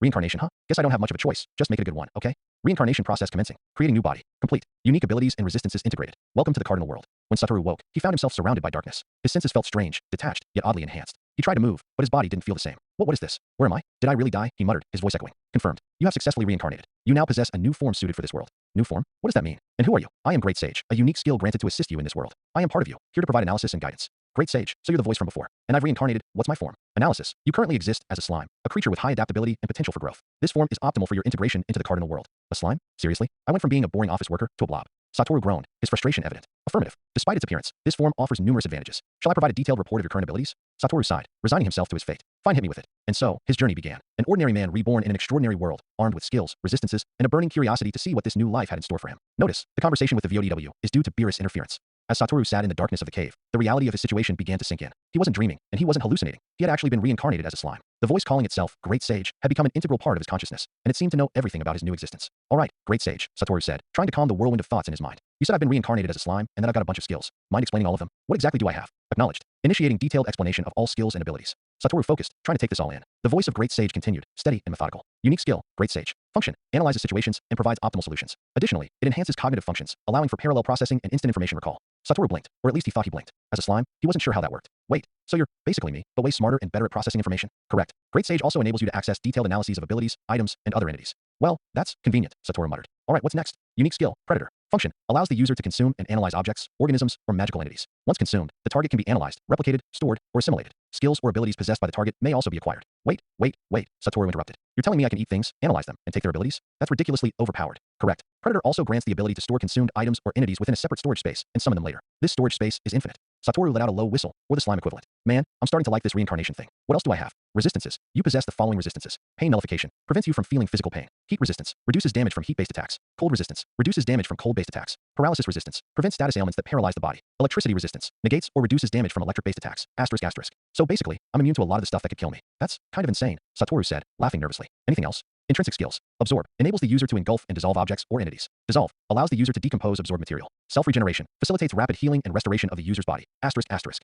Wow. I can literally eat things and regenerate from injuries. Not bad for a slime, huh? Affirmative. Your current form is highly efficient for survival. Satoru chuckled, feeling more confident now. Okay, what else do I have? You said I have more than just skills, right? You have the following additional abilities. Magic sense. Enables the perception of magicules, allowing you to sense your surroundings in detail, even without physical eyes or ears. Water manipulation. Grants control over water properties, such as shooting water blades. Asterisk. Magic sense, huh? Satoru tried to focus, and suddenly, his dark surroundings lit up in his perception. He could see everything. The walls of the cave, the uneven floor, even small creatures scuttling around in the distance. Whoa, that's insane. I can see without eyes. Correct. Magic sense combines sensory inputs to provide a comprehensive awareness of your environment. Satoru was amazed. All right, I think that's most of it, unless there's something you haven't told me yet. You possess an unlimited potential for growth. While your current form appears simple, you can evolve by acquiring skills, abilities, and consuming stronger entities. Satoru grinned, or at least, he felt like he did. So I'm basically a blank slate with crazy potential? All right, Great Sage. Looks like we're gonna have some fun with this. He bounced experimentally, testing out his new form. As strange as it was to be a slime, the power he now held was exhilarating. With Great Sage guiding him and the skills he'd gained, Satoru Mikami's new life was just beginning. And in this unfamiliar world, he was determined to make the most of it. After processing the explanation of his skills, Satoru, still trying to grasp the magnitude of his reincarnation, decided to ask the next most pressing question. Great Sage, what can you tell me about this world? Where am I? And what should I know before I head out and start doing anything stupid?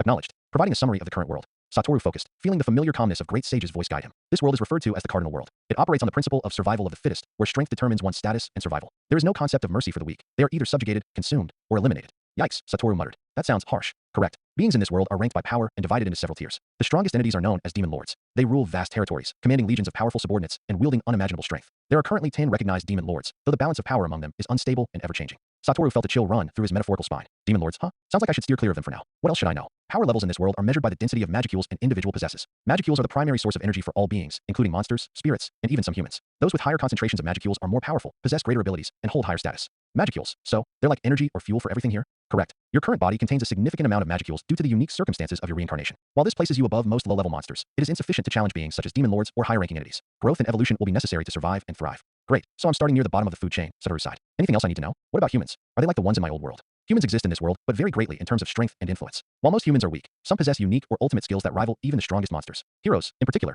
are humans chosen by divine forces and are capable of standing against demon lords. However, humans are generally fragile compared to monsters and rely on strategy, equipment, and magic to survive. Heroes, huh? Sounds like something straight out of an RPG. And I'm guessing if I run into one, I should be careful, Satoru noted. Correct. It is advised to avoid unnecessary confrontations until you have established a stable foundation of power. Right, so no picking fights just yet, Satoru muttered. Anything else I should prepare for? Your immediate priorities should include securing a safe location for rest and recovery, acquiring sustenance through the consumption of monsters or other energy sources to maintain your magical reserves, exploring your abilities and testing their practical applications, gaining allies or subordinates to strengthen your position and expand your influence. Satoru was impressed by how thorough the advice was. That's solid advice. I'll keep that in mind. One last thing. How dangerous is this place, really? Like, should I expect to get attacked as soon as I leave this cave? The Jura Forest, where you are currently located, is a highly dangerous area. It is home to a variety of monsters, ranging from weak creatures such as giant bats and cave wolves to stronger entities like ogres, lizardmen, and even orcs. Additionally, powerful beings such as magents and greater demons are known to roam the deeper parts of the forest. Caution is advised. Got it. Stay on my toes, avoid anything too strong, and don't do anything stupid, Satoru summarized. Well, I guess it's time to start figuring things out. Thanks, great sage. I'll rely on you for guidance. Acknowledged. I exist to assist you. Satoru felt a flicker of determination well up inside him. Sure, this world was dangerous, and he had a lot to learn, but he wasn't about to sit around and do nothing. All right, Jura Forest, let's see what you've got for me. Time to get stronger and see what this world has to offer. And with that, Satoru prepared to begin his journey, ready to face the challenges of this ruthless, magical world.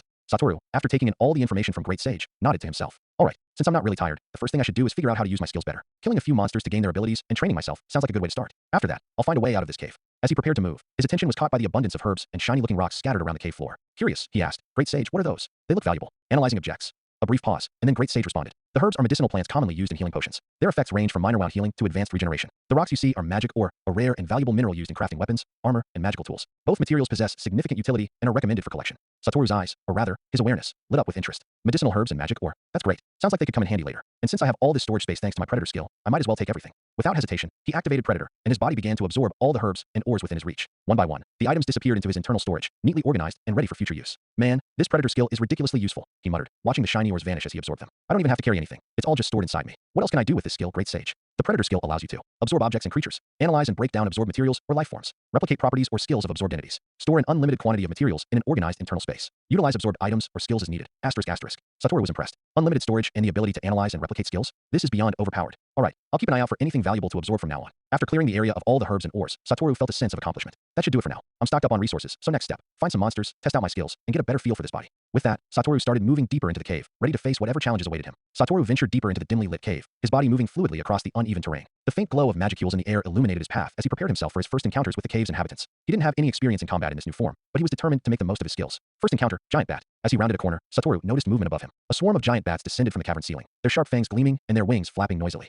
Looks like I'm the unlucky target of the day, Satoru muttered. The bats swooped down to attack. Satoru activated magic sense, allowing him to detect their positions in the dark. When the first bat lunged, he used Predator to catch it mid-air, absorbing it instantly. He felt a wave of knowledge flood his mind as Great Sage spoke. Skill gained. Ultrasound. Allows the user to emit and detect sound waves for echolocation and stunning enemies. Encouraged, Satoru grinned. Not bad. Let's try this out. He activated ultrasound, sending out a pulse that reverberated through the cave. The remaining bats faltered mid-flight, disoriented by the sudden wave of sound. Satoru quickly absorbed them one by one, gaining. Skill gained. Enhanced hearing grants heightened auditory perception. After dispatching the bats, Satoru noticed how sharp his hearing had become. He could now detect faint noises in the distance, giving him an advantage in the cave's labyrinth-like environment. Second encounter, cave snake. As he traveled further, he heard a faint rustling sound. A cave snake slithered out from behind a cluster of rocks, its forked tongue flicking as it sized him up. The snake lunged at incredible speed, aiming to sink its venomous fangs into Satoru. Whoa, you're quick. Satoru dodged to the side, using his newfound agility to avoid the attack. He activated Water Blade, a skill he had gained earlier from analyzing his body. A sharp, crescent-shaped blade of water formed and sliced through the air, striking the snake. The creature hissed in pain but didn't retreat. Instead, it coiled up and launched itself again. This time, Satoru used ultrasound to disorient it before leaping onto the snake and activating Predator, absorbing it into his body. Skill gained. Poison resistance. Provides immunity to most forms of poison. Skill gained. Heat detection. Enables the detection of heat signatures, even in darkness.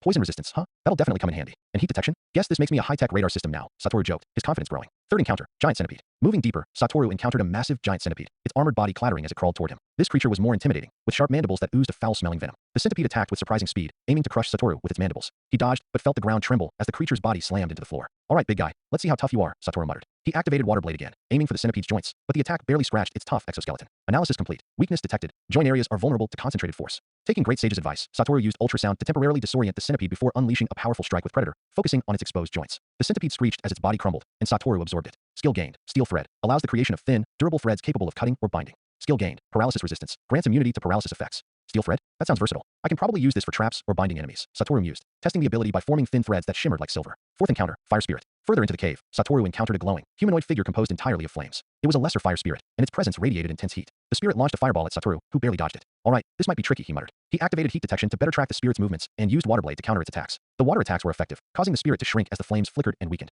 Taking advantage of its vulnerability, Satoru used Predator to absorb the spirit. Skill gained. Fire resistance. Reduces damage from fire-based attacks. Skill gained. Flame manipulation. Allows the user to create and control flames. Satoru felt the warmth of the flames coursing through him. Fire resistance and flame manipulation? I'm starting to feel like a walking arsenal, he said with a laugh. Tada. After his encounter with the fire spirit and absorbing its abilities, Satoru felt a wave of mental exhaustion hit him. Though his slime body didn't physically tire, the constant tension of combat and adapting to new abilities left him craving a moment of peace. He slithered over to a safe-looking corner of the cave, away from the sounds of scuttling creatures, and decided to take a break. As he rested, an idea suddenly came to him. His mind wandered back to his old world and all the countless hours he had spent watching action-packed movies, intense anime fights, and instructional videos on martial arts. Those were some of his fondest memories, and they had filled him with endless fascination about combat techniques. Hey, Great Sage, Satoru called out, his voice calm but intrigued. Yes, master. Do you have access to my memories? Like all of them. Affirmative. I have complete access to all stored information within your cognitive space.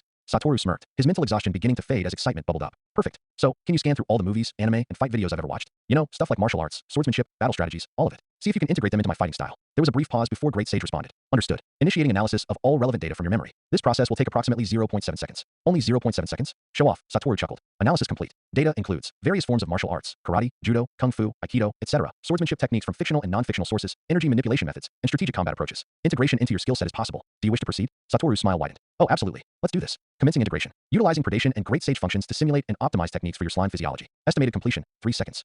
Satoru waited, feeling a slight tingling sensation within his core. Soon, Great Sage's voice returned. Integration complete. New subskill acquired. Combat simulation. Enables real-time analysis and execution of advanced combat techniques based on previously acquired data. Techniques can be adjusted to match the user's current form and capabilities. Combat simulation, huh? That sounds insane. Satoru exclaimed. Can you show me some examples of what I can do now? Affirmative. Examples include martial arts techniques optimized for your slime body, such as fluid grapples and elastic strikes. Swordsmanship techniques using steel thread or water blades as substitutes for physical weapons. Energy-based attacks inspired by fictional sources, adjusted for your current magicule levels. Asterisk asterisk. Whoa, wait. You're telling me I can fight like my favorite anime characters now? Affirmative. Techniques such as rapid strikes, evasive maneuvers, and energy-based combat have been optimized and stored in your cognitive library. Simulation allows for instant adaptation and execution.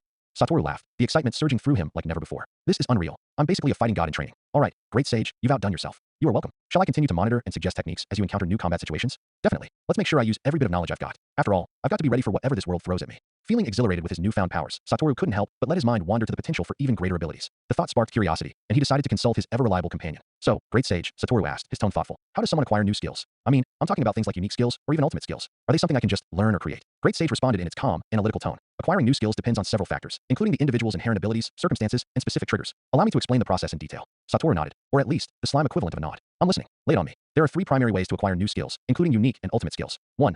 Trigger events. ****. Unique skills and ultimate skills are often born from intense emotional or situational triggers. These events create a resonance within the individual's soul, leading to the manifestation of a skill that aligns with their deepest desires or strongest instincts. For example, experiencing a dire situation or intense determination to overcome adversity may result in the birth of a unique skill. Satoru scratched his metaphorical head. So, basically, the stronger my resolve or emotions, the more likely I am to unlock something crazy powerful? Correct. Emotional intensity and life-threatening situations are significant catalysts for skill development. However, the nature of the skill depends on the individual's personality, goals, and circumstances at the time. 2. Skill fusion or evolution. By combining existing skills or enhancing their functionality, new, more advanced skills can be created. This process is often facilitated by analytical abilities such as mine. For example, combining offensive and defensive capabilities could result in a balanced combat-focused unique skill. Similarly, an ultimate skill may evolve from a unique skill if sufficient conditions are met. Skill evolution, huh? Satoru mused, intrigued. So, if I use my skills creatively, there's a chance they might evolve into something better? Affirmative. Utilizing skills in innovative ways, frequently honing them, and gaining experience in combat all contribute to potential evolution. Additionally, my functionality can accelerate this process by optimizing and refining skills. Satoru grinned. You're really the MVP here, Great Sage. 3. Absorption and integration. Skills can also be acquired through absorption and integration. By consuming or analyzing creatures with abilities, you can incorporate their skills into your own arsenal. This method allows for a wider variety of skill acquisition, including abilities that may otherwise be unattainable. So that's what I've been doing with predation, Satoru said. Makes sense. And I guess the more monsters I eat, the more options I'll have for skills, huh? Correct. This method has been your primary source of skill acquisition thus far. However, the quality and rarity of the absorbed abilities directly influence the likelihood of obtaining unique or ultimate skills. Absorbing powerful beings or rare monsters greatly increases your chances. Conditions for ultimate skills. Satoru leaned in, or squished closer to the ground in anticipation. And ultimate skills, they sound like a whole different league. What's the deal with those? Ultimate skills are extremely rare and represent the pinnacle of power in this world. Acquiring one requires the following conditions: possession of a strong will and a highly refined soul. Mastery or fusion of existing unique skills to their limit. A major trigger event that elevates your being to a higher state, often involving extreme emotional or spiritual evolution. Satoru let out a low whistle. So, they're not just handed out to anyone. You really have to earn them, huh? Affirmative. Ultimate skills can define the very laws of the world. Their power transcends normal limitations, granting the user godlike abilities. As such, their acquisition is rare and often tied to momentous events. Satoru's slime body seemed to pulse with excitement as he smirked, ready to push his newfound power to the next level. All right, Great Sage, he began, the enthusiasm evident in his voice. Since I've acquired a lot of skills now, can you combine them to create more powerful ones? Affirmative, Satoru. I can analyze your current skills and combine them to enhance their functionality or create entirely new, more powerful abilities. However, the success of the fusion depends on the compatibility of the skills and the conditions required for such a combination.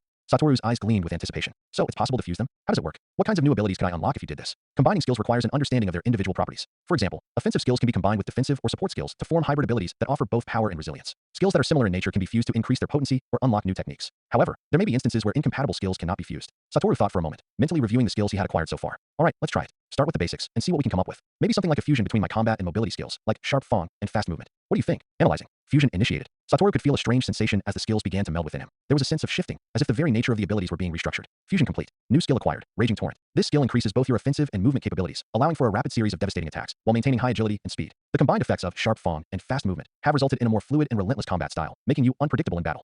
Satoru's excitement surged. That's awesome. I feel faster already. What else can we do? Further analysis of your skills is required. Let's experiment with combining your defensive and regeneration skills, like Predator and Rapid Regeneration.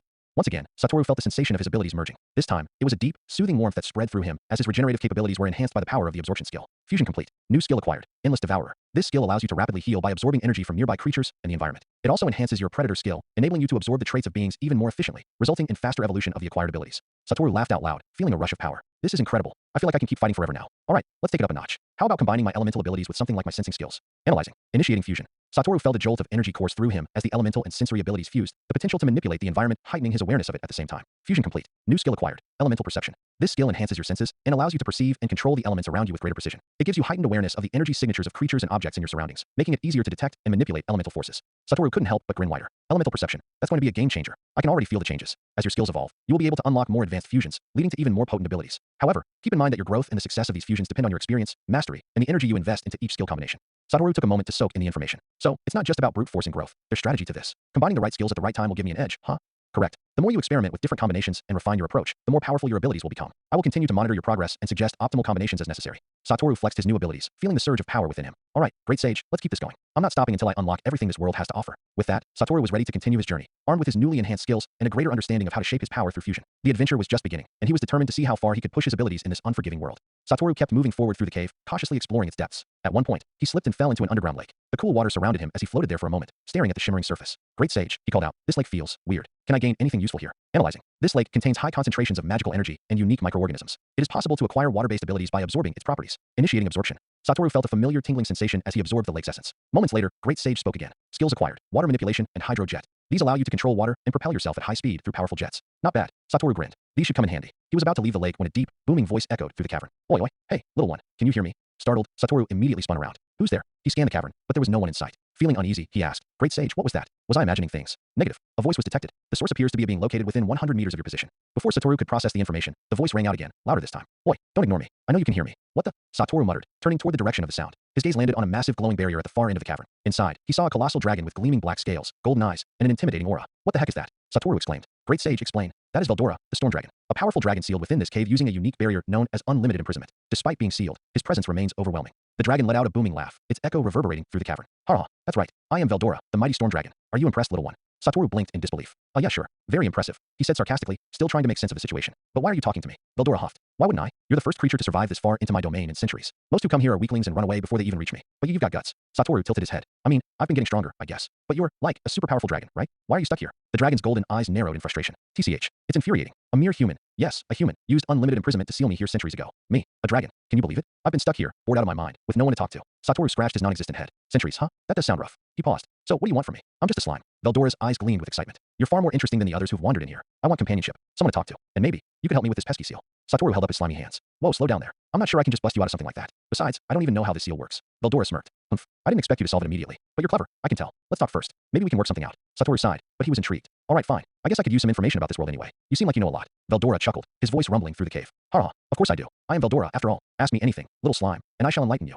As Satoru and Veldora continued their conversation, Satoru decided to take the opportunity to learn more about the world he was now inhabiting. So, Veldora, Satoru began. Tell me about this world. Veldora puffed out his chest proudly, his golden eyes gleaming. Humph. Let me educate you, little one. At the pinnacle of this world stand the true dragons. We are the strongest beings in existence, unmatched in power and majesty. There were originally 4 of us. Myself, Velzard, the frost dragon, Velgrind, the scorched dragon, and Veldanava, the star dragon and the creator of this world.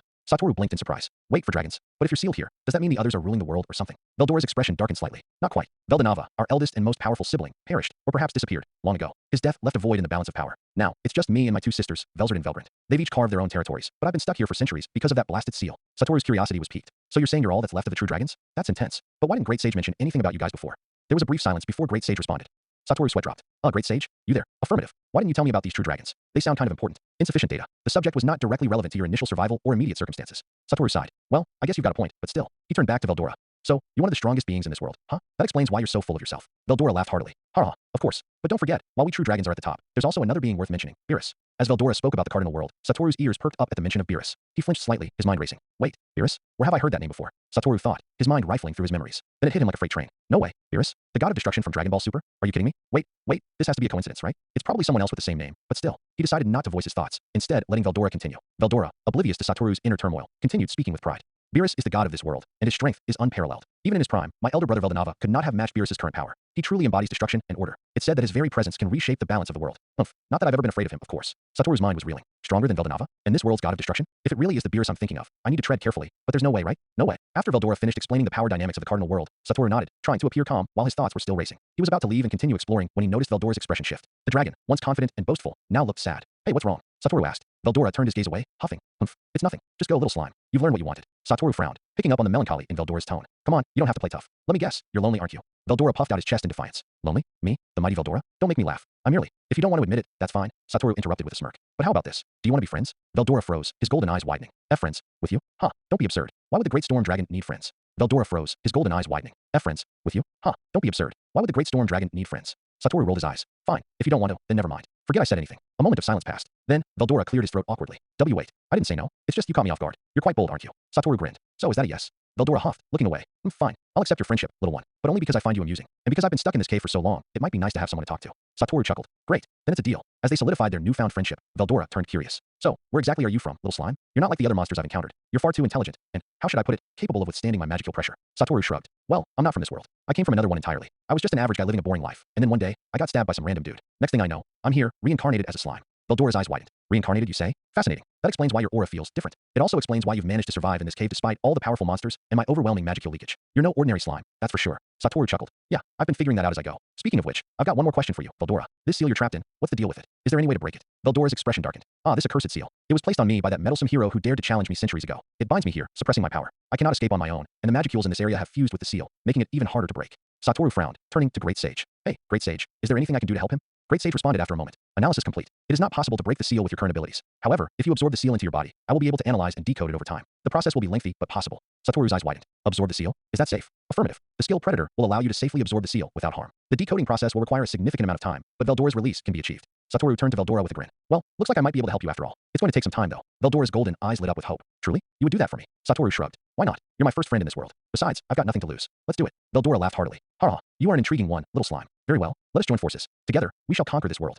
Satoru explained to Veldora the plan to break the seal. He would absorb Veldora and the seal into his body. From there, Veldora could analyze it internally, while Satoru's Great Sage skill worked on it externally. At first, Veldora looked perplexed. Absorb me? Into your body? That's unconventional, Veldora muttered, rubbing his chin thoughtfully. But I suppose desperate times call for desperate measures. Very well, I will allow it. Satoru grinned. Great, let's get this started. Wait. Veldora interrupted, raising a clawed hand. Before we proceed, there's something important we must address. Satoru blinked in confusion. What now? Veldora leaned forward dramatically. You don't have a name, do you? Satoru tilted his head. Huh, my name is. He paused mid-sentence as if something was stopping him from saying his name. Great Sage's calm voice echoed in his mind. In this world, most monsters are nameless. Only a being stronger than them can grant them a name. The act of naming a monster can increase their power significantly, but it comes at a cost. Naming consumes the namer's magicules, and if too much is used, it can even kill the namer.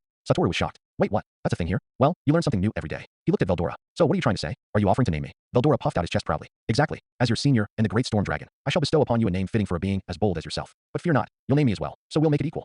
Satoru blinked. Naming is dangerous, though, right? What if it drains too much energy and one of us bites the dust? Veldora waved a claw dismissively. Ha! Do not underestimate the magical reserves of the mighty Veldora. I could name an entire army and barely feel a thing. And besides, we'll share a family name. It'll symbolize our bond and the pact we're forming. You pick the family name, and I'll handle the rest. Deal. Satoru considered it for a moment, then grinned. All right, deal. Let's do this. Veldora nodded, a glimmer of excitement in his golden eyes. Then, as of this moment, I shall grant you the name. Rimuru. Satoru felt a rush of energy surge through him as the name took hold, his entire being resonating with newfound strength. He shivered at the overwhelming sensation. Whoa, what was that? Great Sage chimed in. You have been officially named. This has enhanced your magical reserves and overall potential significantly. Satoru, now Rimuru, smiled. All right, my turn. Let's see. How about the family name Tempest? Since you're the Storm Dragon, it seems fitting. Veldora laughed, his voice booming throughout the cave. Tempest. I like it. From this day forward, I am Veldora Tempest, and you are Rimuru Tempest. Together, we shall be unstoppable. Rimuru smirked. Yeah, let's not get ahead of ourselves. Now, are you ready for me to absorb you? Veldora nodded. Do it. But remember, Rimuru, this is the beginning of a legendary friendship. Don't let me down. With that, Rimuru activated Predator and began absorbing Veldora and the seal into his body. The process was intense, but Rimuru could feel the bond between them solidifying as Veldora's overwhelming energy merged with his own. As the absorption completed, Rimuru heard Great Sage's voice. Analysis of the unlimited imprisonment seal has begun.